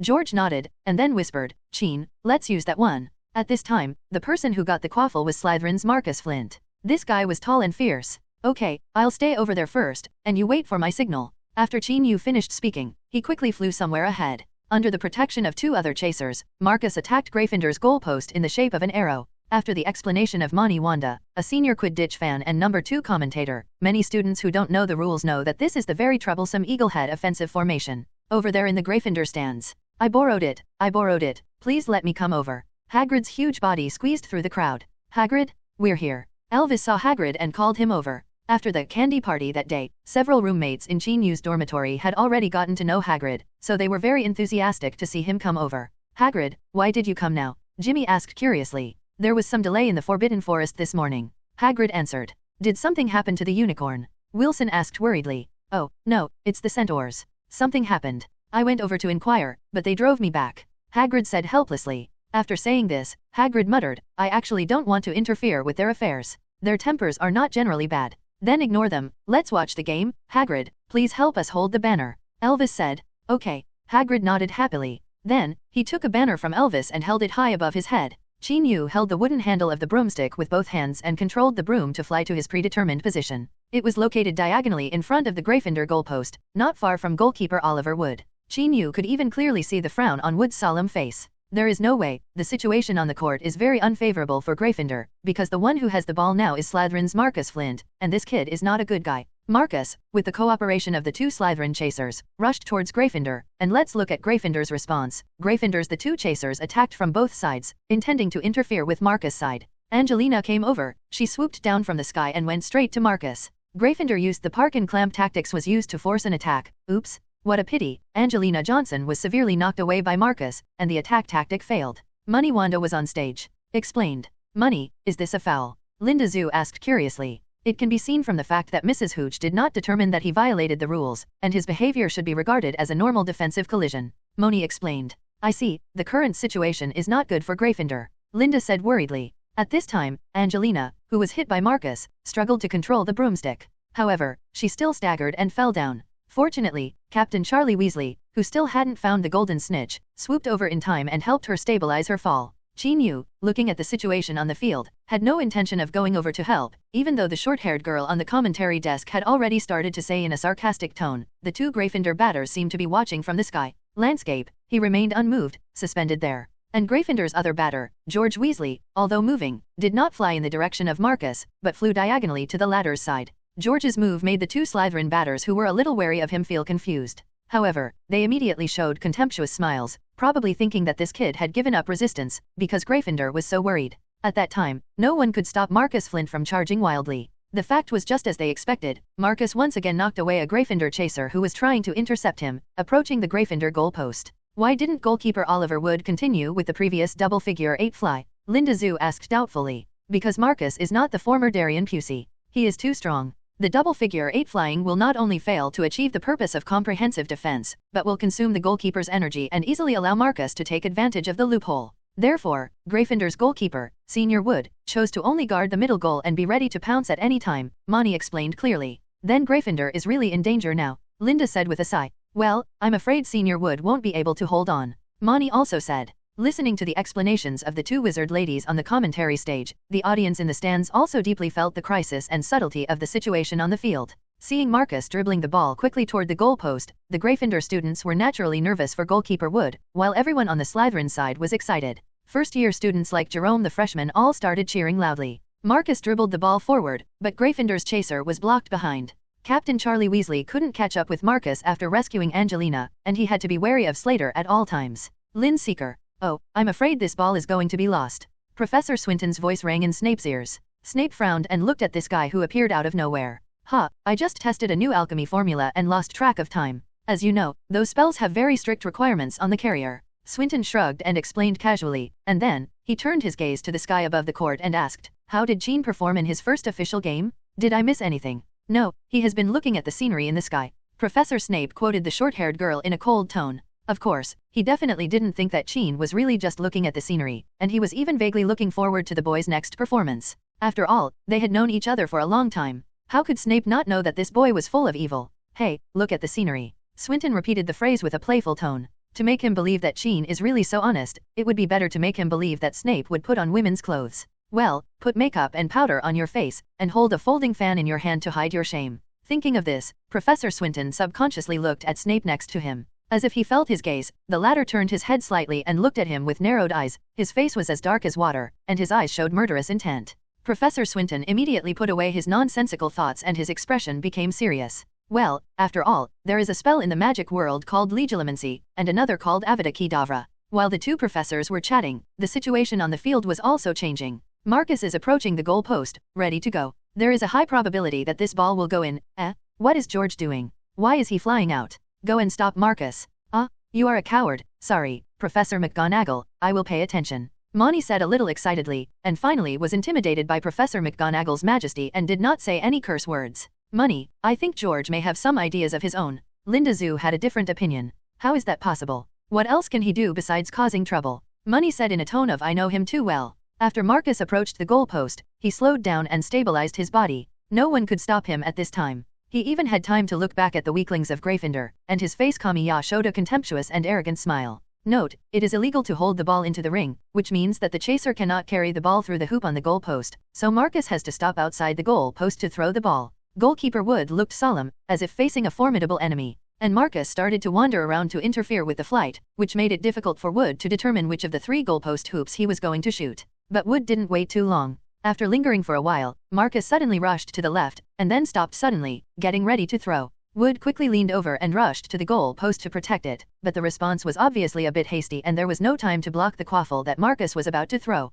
George. At this moment, a loud roar sounded in the air. Immediately afterwards, with a bang sound, a black bludger was hit hard by George and flew straight in a certain direction. And that direction was not Marcus who was being protected by the Slytherin players, but Chin Yu who was parked diagonally in front of the goal post. How did he? Linda couldn't help but exclaimed in confusion. Many people at the scene were similar to her, and they all didn't understand what the red-haired Gryffindor batter was doing. Could it be that he felt that he was about to lose points and there was internal strife? After all, the batsman named Chin was watching slowly the whole time, making no effort at all, which made people angry. However, some people who knew about the Quidditch game or had watched Chin Yu's selection showed some doubts, and Professor McGonagall couldn't help but raise an eyebrow. Professor Snape also hummed softly, but it was hard to tell what the emotion was. Everyone had various reactions, but it only happened in a moment, because the bludger became very fast after George's hard hit, and the ear-piercing whistle spread across the stadium, dozens of meters away, and suddenly too, we will hit the target soon? But the batter named Chin, who was the target of the bludger, stayed there without leaving or dodging. He looked calmly at the rapidly approaching bludger. Immediately, everyone saw him raise the bat in his hand high, and then swung it out suddenly, hitting the roaring bludger with great force. Bang! The dull and loud hitting sound reached everyone's ears after a moment of delay after the bat hit the bludger. It can be seen that the speed of the blow just now has reached a very fast level. In the shock and emotion of many people, the speeding bludger suddenly changed its direction after encountering a heavy hit from the batter Chin, and formed an obtuse angle of nearly 135 degrees with its previous flight path. Continue to push forward decisively. After the second heavy blow, the speed of the bludger nearly doubled again, and this time the direction of its impact was pointed directly at Marcus Flint. Gryffindor's purpose is finally revealed and clearly revealed. However, the Slytherin players, who had been wary of others and ignored Chin Yu, the batter, had no time to stop them and could only watch the extremely fast bludger flying towards Marcus. Marcus, on his side, had already adjusted his body shape, holding the quaffle in one hand and raising it high, as if to throw it. Unexpectedly, at this moment, there was a scream of wind in his ears, and then, he felt as if his waist was hit hard by a powerful cannonball, and his bones were about to be broken. Ah! Marcus cried out in pain and turned his body sideways. The quaffle also got rid of it. Slytherin chaser Marcus was hit by a bludger and crashed into the goalpost. Wow! The whole place made a noise. Merlin's beard? Double combo? What on earth did I just see? Chin, with the cooperation of George, actually hit a twisting double combo? He is really amazing. I can see such excitement in the Quidditch game at Hogwarts. It's so exciting. It's incredible. Senior Wood was also good. He caught the quaffle dropped by Marcus and held it tightly. After he grabbed the ball, he showed Chin a bright smile, which contained 3 points of doting and 7 points of appreciation. It is really so loving. Fan and number 2 commentator Moni Wanda was so excited that she was a little incoherent. Moni, watch your words. Professor McGonagall warned again. Originally, the tacit understanding between them must have been cultivated through long-term training. This kind of relationship is really enviable. Meng Ni changed her way of expression, although it's still a little weird. However, the audience at the scene had already been moved by her previous words. Chin, Wood.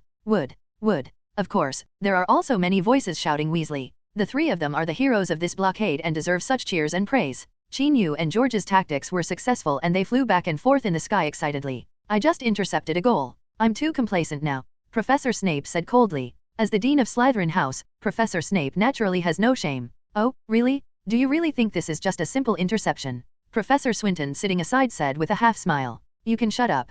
Professor Snape said slightly irritably. Yes, of course he knew that this was more than just a simple interception. Gryffindor's long-planned sniper not only prevented Marcus from scoring a goal, but also caused him to suffer a certain amount of damage. The injury will definitely affect today's game. The most important thing is that Chin Yu's attack just now the attack directly destroyed the confidence and courage of the Slytherin Quidditch team. The general is frustrated and the morale of the army is greatly lost. How can we still win this game? In fact, in the next game, as Professor Snape and many others expected, the Slytherin Quidditch team played without any impetus and tended to be conservative, even if they forced Marcus to stay on the field. Flint kept yelling, but it still couldn't boost their team's confidence. Moreover, the batsman named Chin seemed to be a different person from the beginning, waving his bat on the court and killing everyone, which has simply become a psychological shadow for the Slytherin players. Even the Seeker, who had little offensive power, was beaten several times by him. Just because the Seeker used the poke-off lure technique, Charlie almost fell to the ground and chewed the mud. Chin Yu was very unhappy with him, chasing him in the sky for half the stadium. Chin hit Marcus again. We see that Marcus is a little embarrassed now, but Marcus is still tenacious. Chin's mobility and accuracy are fully demonstrated again. Come, let us listen to the cheers on the field. What are they shouting? After Moni Wanda said this, she put her hands to her ears as if listening. Chin is the king. Chin is the king. Chin is the king. The sound first rang from the Gryffindor stands, and then spread to almost the entire Quidditch pitch, except of course the Slytherin students. These are the words on the banner held by Hagrid. They were words written by Elvis when Chin Yu participated in the selection. Now, more people have finally shouted it out. They are shouting, Chin is the king. Linda Zhu was also infected by the atmosphere at the scene and said excitedly, yes, Chin is the king on the Quidditch field at this moment. Chin is our king. Money's last words came out from her chest. Chin is our king. Chin is our king. Such cheers also sounded in the stands. Feeling the sound like the roaring mountains and tsunami below, Chin Yu was somewhat excited in his heart. He didn't want to falsely say that he didn't care about this. On the contrary, he felt that living freely and freely was one of the purposes of his new life. He enjoyed the hustle and bustle of the moment. My king. George flew over at some point, put his right hand on his left chest, and saluted in a serious manner. Chin Yu couldn't help but rolled his eyes, and then said angrily, okay, let's work harder and try to widen the score gap, so that Charlie doesn't have to work. Well, as long as the score gap is increased to more than 150 points, does the Seeker still need the 150 points for catching the golden snitch? Hey, if Charlie heard what you said, he would be so angry. George felt that Qin Yu's words were too damaging. I think he should be happy. After Qin Yu said this, he lowered his body and rushed out suddenly. George also roared and flew after him. Deep in the Forbidden Forest, there is a mysterious and simple settlement. The noise of the Quidditch Stadium in the distance reached here, and the sound had become a little faint. Of course, the slogans shouted by those people could still be faintly heard. However, the slogan made people a little confused and didn't know what it meant. At the edge of this settlement, a man with a human body from the waist up and a horse body from the waist down, or a creature, was standing there looking at the direction from which the noise was coming. He has long golden white hair, sapphire-like eyes, a very handsome face, and the horse body underneath him has a soft silver white mane. Whether it's a human body or a horse body, he has tight muscles, and his lines are rough and full of wild beauty. This is a horseman, a very handsome horseman. Ta-da-da. The gentle sound of horse hooves came from far to near. An older centaur with long red hair and beard, and a brown-red horse body, slowly approached. Fierans, human excitement does not belong to us. You have also seen how dangerous that person is today. If we have too much contact with humans, it may bring us disaster. The older red-haired centaur said slowly in a low tone. Yes, this morning, probably before the start of the Quidditch match at Hogwarts, a man in a black cloak suddenly appeared in their settlement of centaurs deep in the Forbidden Forest. After the man arrived, he directly asked them about something that happened many years ago. After being refused by a centaur, the man angrily cast a spell and knocked him to the ground. Then, the centaurs raised their bows and arrows and attacked him collectively, but the man easily defused them all, and finally pressed the tip of the wand hard against Firenze's neck. Their companions were threatened, so they could only tell the man what happened back then, of course, only the part they knew. Ronan, is what happened about my father true? Why did he leave with those people back then? The young centaur named Firenze turned his head and asked with a frown. His sapphire eyes were full of confusion.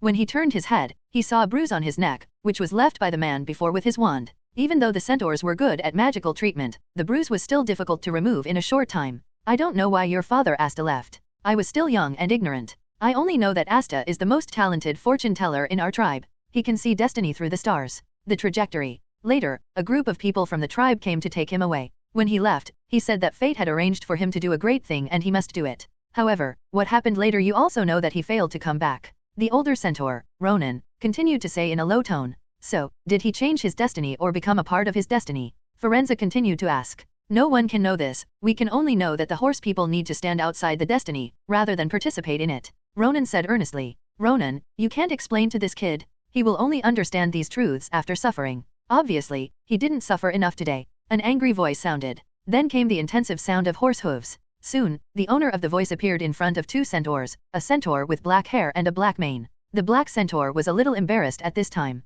After magic treatment, there were still obvious injuries on his face and body. Bane, I will find out what happened back then, instead of sitting here waiting for fate to come. Firenze looked at this grumpy guy not to be outdone. I think you just want to leave. You probably want to be a mule for those people to ride on. Bane said angrily. You are the mule. Firenze glared. Okay, Bane, Firenze, you are not enemies. Ronan stepped between the two of them and tried to persuade them. Then, the two tit-for-tat centaurs snorted and turned their heads. The black centaur left angrily, but the young centaur still cast his gaze on the noisy Quidditch stadium, not knowing whether he was imagining the scene of the game or the human world. The first inter-house Quidditch match at Hogwarts this school year finally came to an end the moment Charlie grabbed the golden snitch. Before he grabbed the golden ball, Gryffindor was already 90 points ahead of Slytherin. Although it did not reach the 150 points expected by the two batters Qin Yu and George, it was enough to crush Slytherin. Litlin. The winner is elated, the loser is disgraced. Professor McGonagall once again stood in front of the stage and announced the successful conclusion of the competition with a loud voice and said that this was a game full of competitive spirit.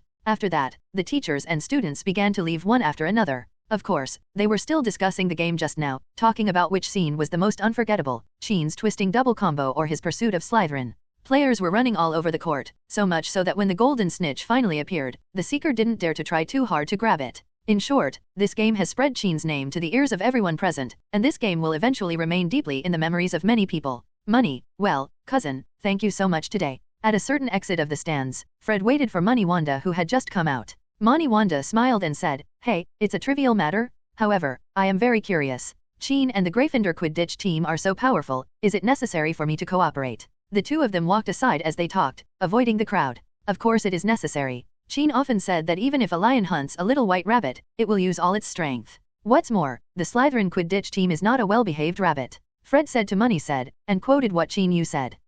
Why do you want to kill the little white rabbit? You are so cruel. Meng and I frowned and looked distressed. Cousin, please stop pretending to be a lady in front of me. Fred heard this and a black line appeared on his forehead. This master who dared to throw Ron's pet Scabbers into the fish tank, how could he be a delicate little girl? Of course, Fred also knew that Money was not a person who liked to cruelly torture animals. As for her attitude towards Scabbers, according to her, she felt disgusted as soon as she saw the mouse and wanted to teach her a lesson. It made the Weasley family confused. Haha, although what Chin said is a bit weird, I agree with the truth. So, I also played a role in Gryffindor winning this game, and I am also a part of your plan, right? Minnie said with a smile, a bit cunning in her smile. Of course, you are our best friend on the Gryffindor Quidditch team. Fred also said with a smile. Yes, Money deliberately ridiculed, sarcastically and even ridiculed the Gryffindor Quidditch team before. Chin Yu asked her to do it in advance. The purpose was very simple, which was to make the Slytherin team feel like underestimating the enemy. In this case, it would be equal. When Landfinder finds an opportunity, he can give them a hard blow. Facts have proved that this strategy is very effective, even far beyond expectations. Of course, this is also inseparable from the hard training of Chin Yu, George, and Fred. Don't look at the folding double combo which only makes the bludger bend at an obtuse angle, but this requires the second hitter to be very strong. In order to practice this move, Chin Yu was smashed into a pig's head by the bludger for several days. Fortunately, hard work always pays off, which made him and the Gryffindor Quidditch team pretend to be X. What, do you regret letting George go to play but you didn't? Money asked in a leisurely tone. No way, I admit defeat, I didn't let him go on purpose. Fred said with a raised eyebrow. By the way, the cooperation between Fred and Chin Yu is not inferior to George at all. After all he has to do is hit the bludger hard in the direction of Chin Yu, and Chin Yu will automatically take the initiative to hit it a second time. However, a Quidditch team can only have 2 batters on the field, and the Weasley twins face the decision to separate for the first time. So, the two of them came up with a good idea to determine the outcome through competition. The content of the competition is to eat BB multi-flavor beans. This is a candy with random flavors, including bitter, spicy, sour and sweet. At that time, in the open space in front of Hagrid's hut, 100 BB multi-flavor beans were placed in front of each of them to see who could eat more without vomiting. Then, when Fred got to the 56th pill and tasted the legendary Houtunia Chordata, he immediately lost his defense, painfully announced that he would give up the game, and vomited the thing out. George didn't know what the food tasted like at the time, but after Fred announced his abstention, he also started vomiting. In short, only the two of them could imagine such a ridiculous competition. Afterwards, Fred happily gave up the batter's position and let George play. Money, we will have a celebration party later, at the Hagrid cabin, you must come. Fred invited. Okay, Fred, I'll go back and change clothes, and then go over there. Money replied. Then, the two parted ways, with Money returning to Ravenclaw's dormitory area, while Fred went to join Chin Yu and the others. The originally bustling Quidditch pitch returned to silence after the teachers and students left one after another. Only a few resident birds that had not flown far away for the winter landed on the grass below the pitch, rummaging for grass seeds. Yes, both noise and silence can be accommodated here. Dimensional wall. Note, centaurs do not use magic wands, but are good at magic healing, divination and astronomy, stargazing. The main weapons they use are bows and arrows. Then, resident birds are birds that do not migrate with the seasons, which is the opposite of migratory birds. Explain it carefully, it's definitely not the word count. Hagrid's hut has become a frequent gathering place for Chin Yu and his friends. It is close to the Forbidden Forest, overlooking the mountains, with fresh air and a wide view. You can occasionally see the magical animals fed by Hagrid, but they rarely appear, of course, except for the unicorn mother and daughter, who will come here to eat from time to time. Clean the carrots and leave gracefully after eating. If you are really bored, you can go to the Whomping Willow next to it and compete with the willow tree. According to George and Fred, the Whomping Willow has a very bad temper. When he hits people, he really hits them and it really hurts. Of course, no one has taken the initiative to try it except the two of them. In short, everyone still likes it here very much, as long as Hagrid doesn't bring out the cookies he baked or the dark sour soup porridge. Today, the Quidditch match was won, and the entire team came over, including Moni Wanda, who changed into casual clothes. Hogwarts students are allowed to dress casually when they are not in class or on non-important occasions. However, many people are too lazy to change and just keep wearing wizard robes. As for the food, Hagrid bought it in Hogsmeade Village with the gold galleons given by Chin Yu. Since the Acromantula venom opened the market, they have made a small profit. Chin Yu is confident enough to leave enough money to buy books, school supplies, and a broomstick for Hermione. The rest can be used as he likes. Splurge, of course. So far, there is not much to spend money on. The biggest expense is to go to Hogsmeade Village to buy some food and drinks. While Chin Yu and his friends were eating and drinking in the Hagrid cabin, the principal of Hogwarts, Dumbledore, who had left for most of the day, returned to the school. Professor McGonagall, who was wearing an emerald green robe, also walked into the circular principal's office not long after. After arriving, Professor McGonagall briefly explained the results of today's Quidditch match to Dumbledore. Then, she couldn't help but ask, Albus, what happened this time that they were so anxious to let you go? After hearing this, Dumbledore was silent for a moment, and then said slowly, a messenger came from Brazil. He claimed that the Aurors of the Brazilian Ministry of Magic had discovered some people, and those people have now become a serious problem there and are spreading trend, and what they're promoting is a bit like an old friend of mine. An old friend of yours? Who? Professor McGonagall frowned. There were many powerful people among Dumbledore's old friends, and quite a few of them had caused a lot of trouble. Fortunately, with Dumbledore here, his friends naturally did not end well. So, if you are friends with Dumbledore, you still have to be more cautious in your behavior. If one day you go astray, Old Dang will take action personally, regardless of whether you are close or distant. Gellert Grindelwald. Professor Dumbledore said this name that he had not mentioned for more than 40 years. Grindelwald. A look of surprise appeared on Professor McGonagall's usually calm face. She continued in a daze, hasn't he been captured and imprisoned in Nurmengard? Nurmengard is a prison as famous as Azkaban in the wizarding world, where wizards who have committed serious crimes are imprisoned. In the legendary Wizard Showdown in 1945, Grindelwald, considered one of the most powerful dark wizards in the history of the wizarding world, was defeated by Dumbledore, and he was imprisoned in Nurmengar, in Germany's cell. This has been a long time ago. If Dumbledore hadn't mentioned it, Professor McGonagall would have almost forgotten about this person. After all, monsters have appeared throughout the ages, and after Grindelwald, another Dark Lord appeared who was even worse than him, turning the wizarding world upside down and becoming a new taboo in the wizarding world, and the story of Grindelwald also covered by him. Of course, people who have experienced Grindelwald's rampant and active years will definitely not really forget him, because Grindelwald once brought a crazy dark moment to the wizarding world. Grindelwald is indeed still being imprisoned, and Nurmengard is heavily guarded. It is unlikely that he will escape. I just came back from him, and he told me personally that people outside it was not his arrangement, but he expected someone to inherit his will. Although he regretted his past crimes, he still felt that some of his ideas were right. Dumbledore, after saying that, he sighed softly. The so-called Grindelwald's will means that wizards are supreme. Wizards should be the masters of the world, rather than sneaking around in corners. The way to realize his idea is to unify the magical world and then trample muggles hard underfoot. You mean, someone is using his name to develop power? Professor McGonagall said solemnly. I'm afraid that's the case. You also know that his ideas are very popular among many wizards, even far more than Voldemort. Alas, after so many years, everyone still uses that person, you know who, called Voldemort, Dumbledore said worriedly. That person is Voldemort's nickname. People have always felt that calling him by his first name is a taboo. The 10-year period is coming soon, and Dumbledore has a premonition that this guy may return again. One Voldemort was enough to cause a headache, and now there was a group of fanatics who advocated the supremacy of wizards. Dumbledore found that he seemed to be a little powerless. Thinking of this, he glanced at the quiet Phoenix Fox in the room, and a trace of loneliness flashed in his eyes. No matter how powerful a person is, he cannot withstand the erosion of time. Although this emotion passed by in a flash, it was still keenly captured by Professor McGonagall. She said in a calm tone, Albus, you don't have to be too pessimistic. I believe that the future of the wizarding world is bright, because there are many outstanding and lovely young people who uphold the concept of justice. Even if we cannot do things, they will eventually be done. Young people. As Professor Dumbledore murmured these words, complex emotions appeared in his eyes.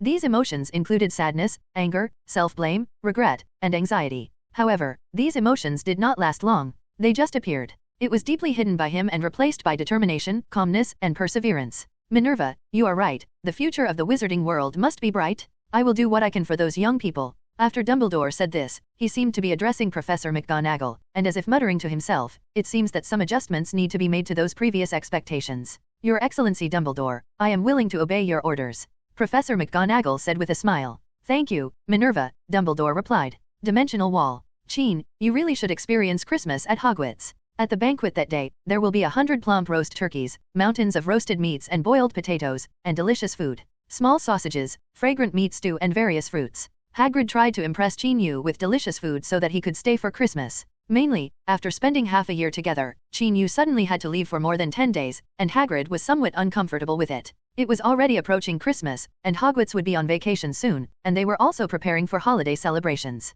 After all, many children chose to stay in school and registered with Professor McGonagall. Hagrid and Chin Yu are currently selecting suitable furs to make Christmas trees at the edge of the Forbidden Forest. Just this one, go straight. Chin Yu pointed to a straight and big fir tree and said, then turned to answer Hagrid's words. I am also looking forward to spending Christmas at Hogwarts, but I promised Hermione that I would go home and spend Christmas with her, and I do miss her a little, and Uncle David and Aunt Jenny. Well, I don't mean to stop you, I just want to tell you what Christmas at Hogwarts is like. You know, children like those very much. Hagrid shrugged and explained casually. Haha, wait until next year or the year after that, I will experience the school Christmas again. After all, I will stay here for 7 years, there will always be a chance. Chin Yu said with a smile. Yeah, you're right, it's still a long time. After hearing this, Hagrid felt that what Chin Yu said made sense, and he felt much better. Then, he carried his huge axe and came to the fir tree Qin Yu chose. After choosing a suitable angle, he swung the axe and chopped it down hard. He skillfully chopped in a circle around the trunk. When the last axe struck, there was a crunching sound from the bottom of the fir tree, and the straight tree gradually tilted and finally fell to the ground.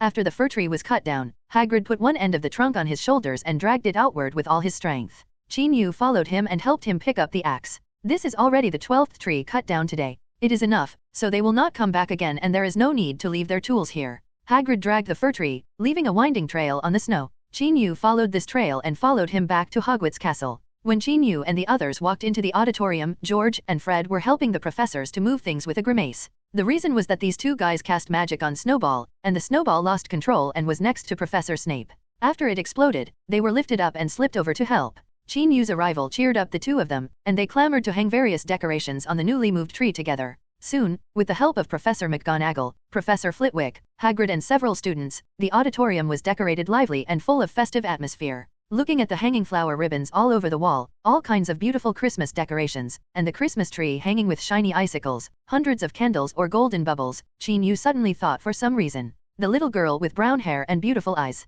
Probably, the holidays are meant to be spent with the people you think are important. And when I first came to this world, the first person I saw was the most special existence after all. Returning to the Gryffindor dormitory from the auditorium, Qin Yu began to pack his luggage, bringing a few pieces of clothes for winter. Then, the rest of the suitcase was a gift for the Granger family, including Hermione. A large part of them were bought by Qin Yu occasionally or obtained through various channels. Over time, he accumulated a considerable amount. Looking at the packed suitcase, Qin Yu suddenly remembered Professor Swinton's bag that contained many owl models. If he had that thing, would he still have to worry about how to pack his luggage? Well, I will have to convince Professor Swinton to give it to me next year. Qin Yu thought firmly in his heart. 2 days before Christmas, Hogwarts officially goes on holiday. Students who stay in school can move freely around the school, play or study in various places such as dormitories, public rest areas, and campuses. Students leaving will take the Hogwarts Express at Hogsmeade Station to their destination. Qin Yu, on this very day, boarded the train with his suitcase. There were obviously far fewer people going home for Christmas than those returning to school when school started, and many compartments on the train were empty.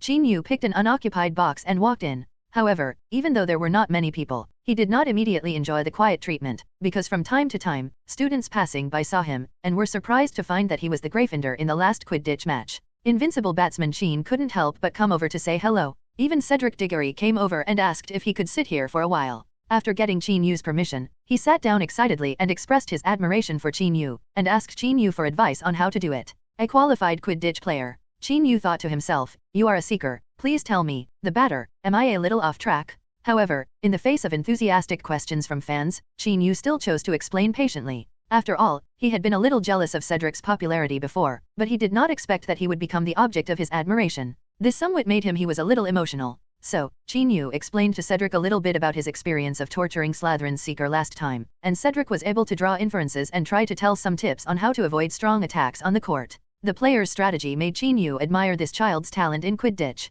In this way, the two of them became more and more interested in talking, and they actually talked for 2 or 3 hours. Qin, I'm really happy to talk to you so much today. Did I disturb you? Cedric said awkwardly, looking at the westward sun. No, I'm very happy to chat with you. None of my friends have gone home for Christmas, and I'm bored. Besides, some of your ideas are very inspiring to me, but I have to tell you, I will definitely use these things in games in the future. If we meet on the court, you have to be careful. Qin Yu said to Cedric with a smile. No problem, I will also use what I learned today in the competition. When the time comes, we will decide the outcome based on our strength. Cedric said with great fighting spirit. This is a very decent kid. Qin Yu made an evaluation in his heart. However, thinking about his ending, Qin Yu felt somewhat sad. Of course, this was Cedric's original ending, but it doesn't mean it's his this time. Qin Yu raised his eyebrows and added in his mind. During the rest of the trip, Qin Yu did not chase anyone away, nor did Cedric leave, because the latter felt that chatting with Qin Yu was really a pleasant thing. This first-year student, who was only 1 year younger than him, really has knowledge and wisdom far beyond his years, and at the same time has the liveliness and cheerfulness of his peers.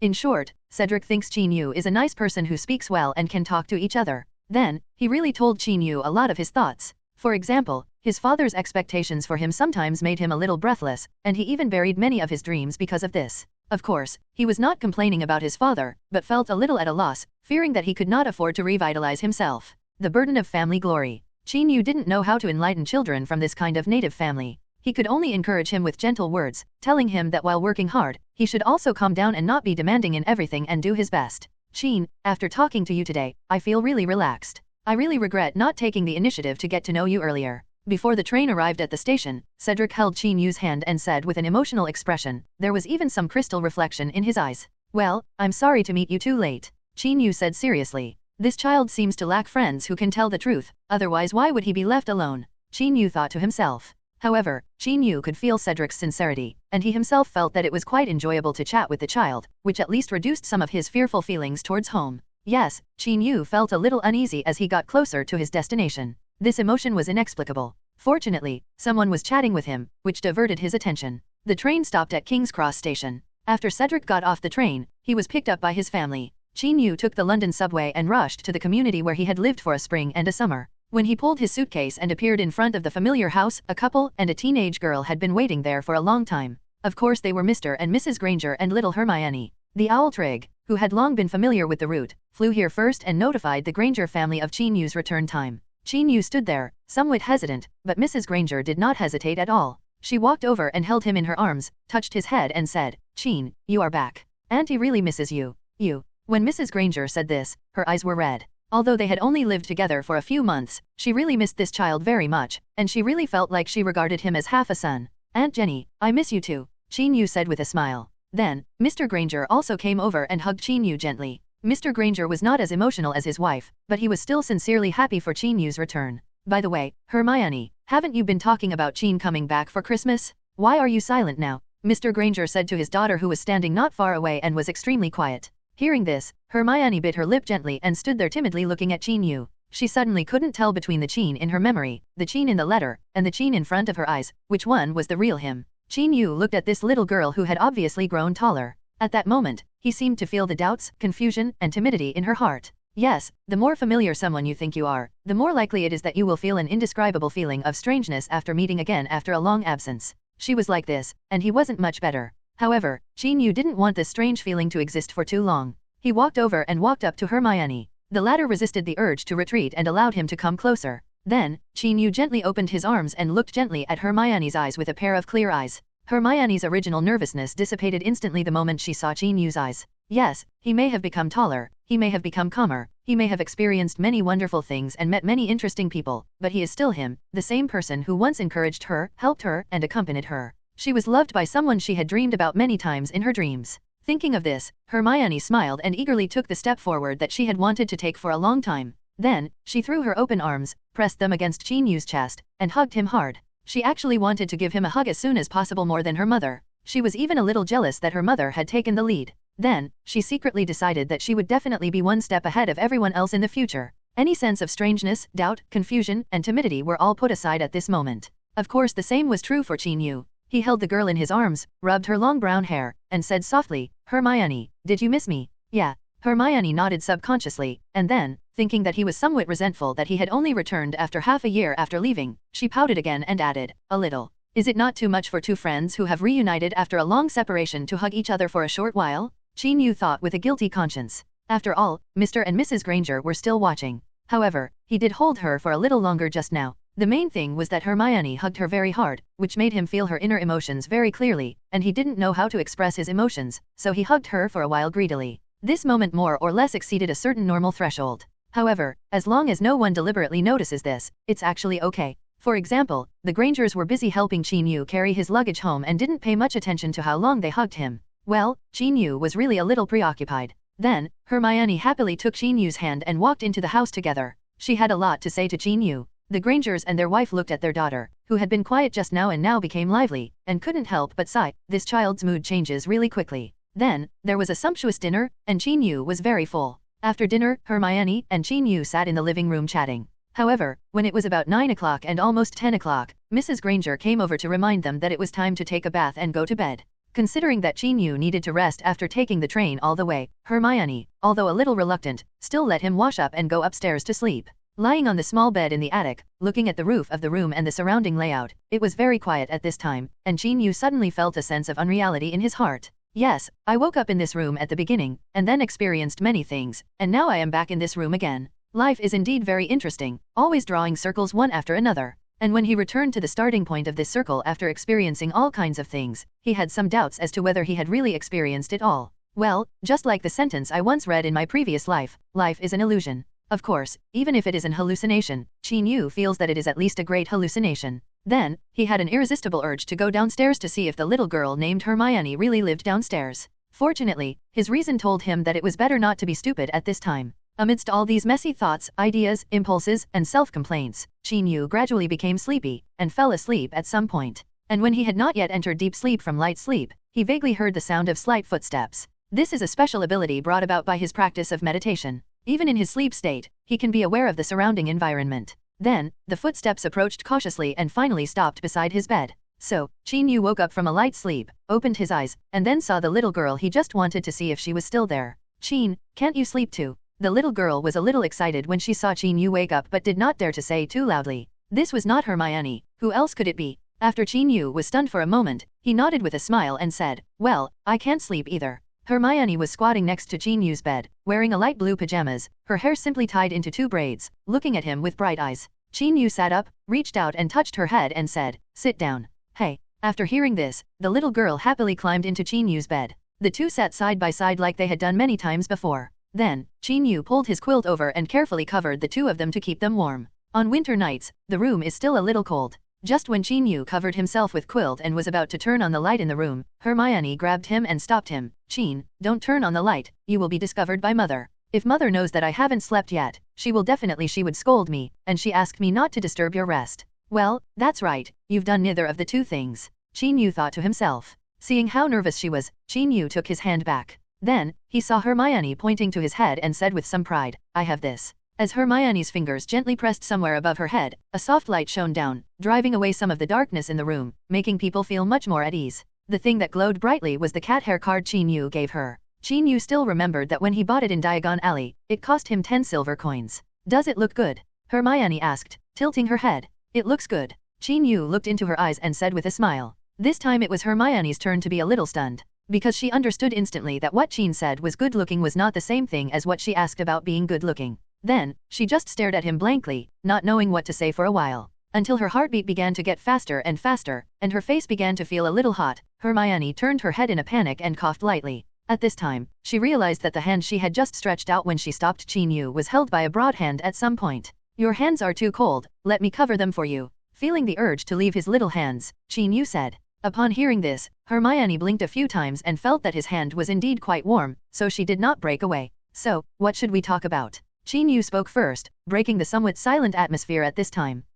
I haven't thought about it either." Hermione couldn't find the topic for a while. "Okay, let me think about it. Then let me tell you the story from Professor Sprout's herb garden to Professor Snape's potion house," Qin Yu said slowly. "Yeah." Hermione nodded sharply after hearing this. From the herb garden to the potion house, it sounds very interesting, Hermione thought to herself. So, Qin Yu started from Professor Sprout's herb cultivation greenhouse and talked about his experience at Hogwarts. Of course, he must be talking about more than just Professor Sprout's herb greenhouse and Professor Snape's potion storehouse. He just said that just for fun. The herbal medicine class is actually quite fun, as long as you understand the habits of those herbs. In flying lessons, the most important thing is to find a comfortable flying position so that you can enjoy the fun of flying. Elvis once disliked flying lessons, but he slowly changed. In spells class, there are always people who want to try some weird spells, such as the spell to turn fruit juice into fruit juice. Jimmy has tried it before, but the magic he made was more like sour vinegar than fruit juice. Professor Snape, he is really an elusive man. I can't understand him. I am already very familiar with him, but he still makes me look embarrassed in class. Fortunately, I do my homework more seriously. Otherwise, Gryffindor's points wouldn't be enough for him to deduct. By the way, I'm quite unlucky. I got deducted a lot of points. Okay, you can laugh if you want. Professor Swinton in the Defense Against the Dark Arts class can hardly scare everyone anymore. Many people are used to the scary images he shows in class. Well, he has been very helpful to me. He is a very good teacher. I wonder if you have no chance to meet him. There are also transfiguration classes. Some things, Qin Yu has already written in the letter, some things have not. However, whether she had written it or not, Hermione listened very carefully, because what she heard from Qin Yu in person was more vivid and interesting than what he wrote in words in his letter. Moreover, she can interrupt at any time and ask for details. When she hears something exciting, Hermione's eyes will light up, wishing she was there at that time. When she hears something interesting, she can't help laughing, and then quickly silences her voice for fear of waking up her parents. I don't know how long it took. Hermione's hand was warmed, and then Qin Yu held the other one. When both hands were warmed, the night was already very dark. Looking at Hermione whose eyelids were beginning to tremble, Qin Yu gradually slowed down his voice. Finally, Hermione rested her head on his shoulder and refused to raise her eyelids. Then, Chin-Yu stopped talking. The room became quiet again. But this time, the silence did not give him the same sense of unreality as before, because the real Hermione was sitting next to him, sleeping soundly on his shoulder. Then, at some point, Chin-Yu also fell asleep sitting there. Early the next morning, Chin-Yu opened his eyes and found himself lying on the bed, and Hermione was sleeping on his chest. It was probably after he fell asleep last night that he lay down instinctively. After all, sleeping while sitting is indeed not as comfortable as lying down. Probably because his actions startled the little girl, Hermione also opened her eyes faintly. Then, she looked at Chin-Yu's face with some confusion. Am I still dreaming? Hermione muttered this and reached out to pinch Chin-Yu's cheek. After confirming that the feeling was real, Hermione finally woke up completely, with a slightly panicked look in her eyes. Then, she quickly stood up. Chin, good morning, I'm leaving first. After saying this, the little girl went downstairs and left. During breakfast, Hermione ate the food on her plate very calmly. Then, Mr. Granger asked Chin-Yu casually, Chin, how did you sleep yesterday?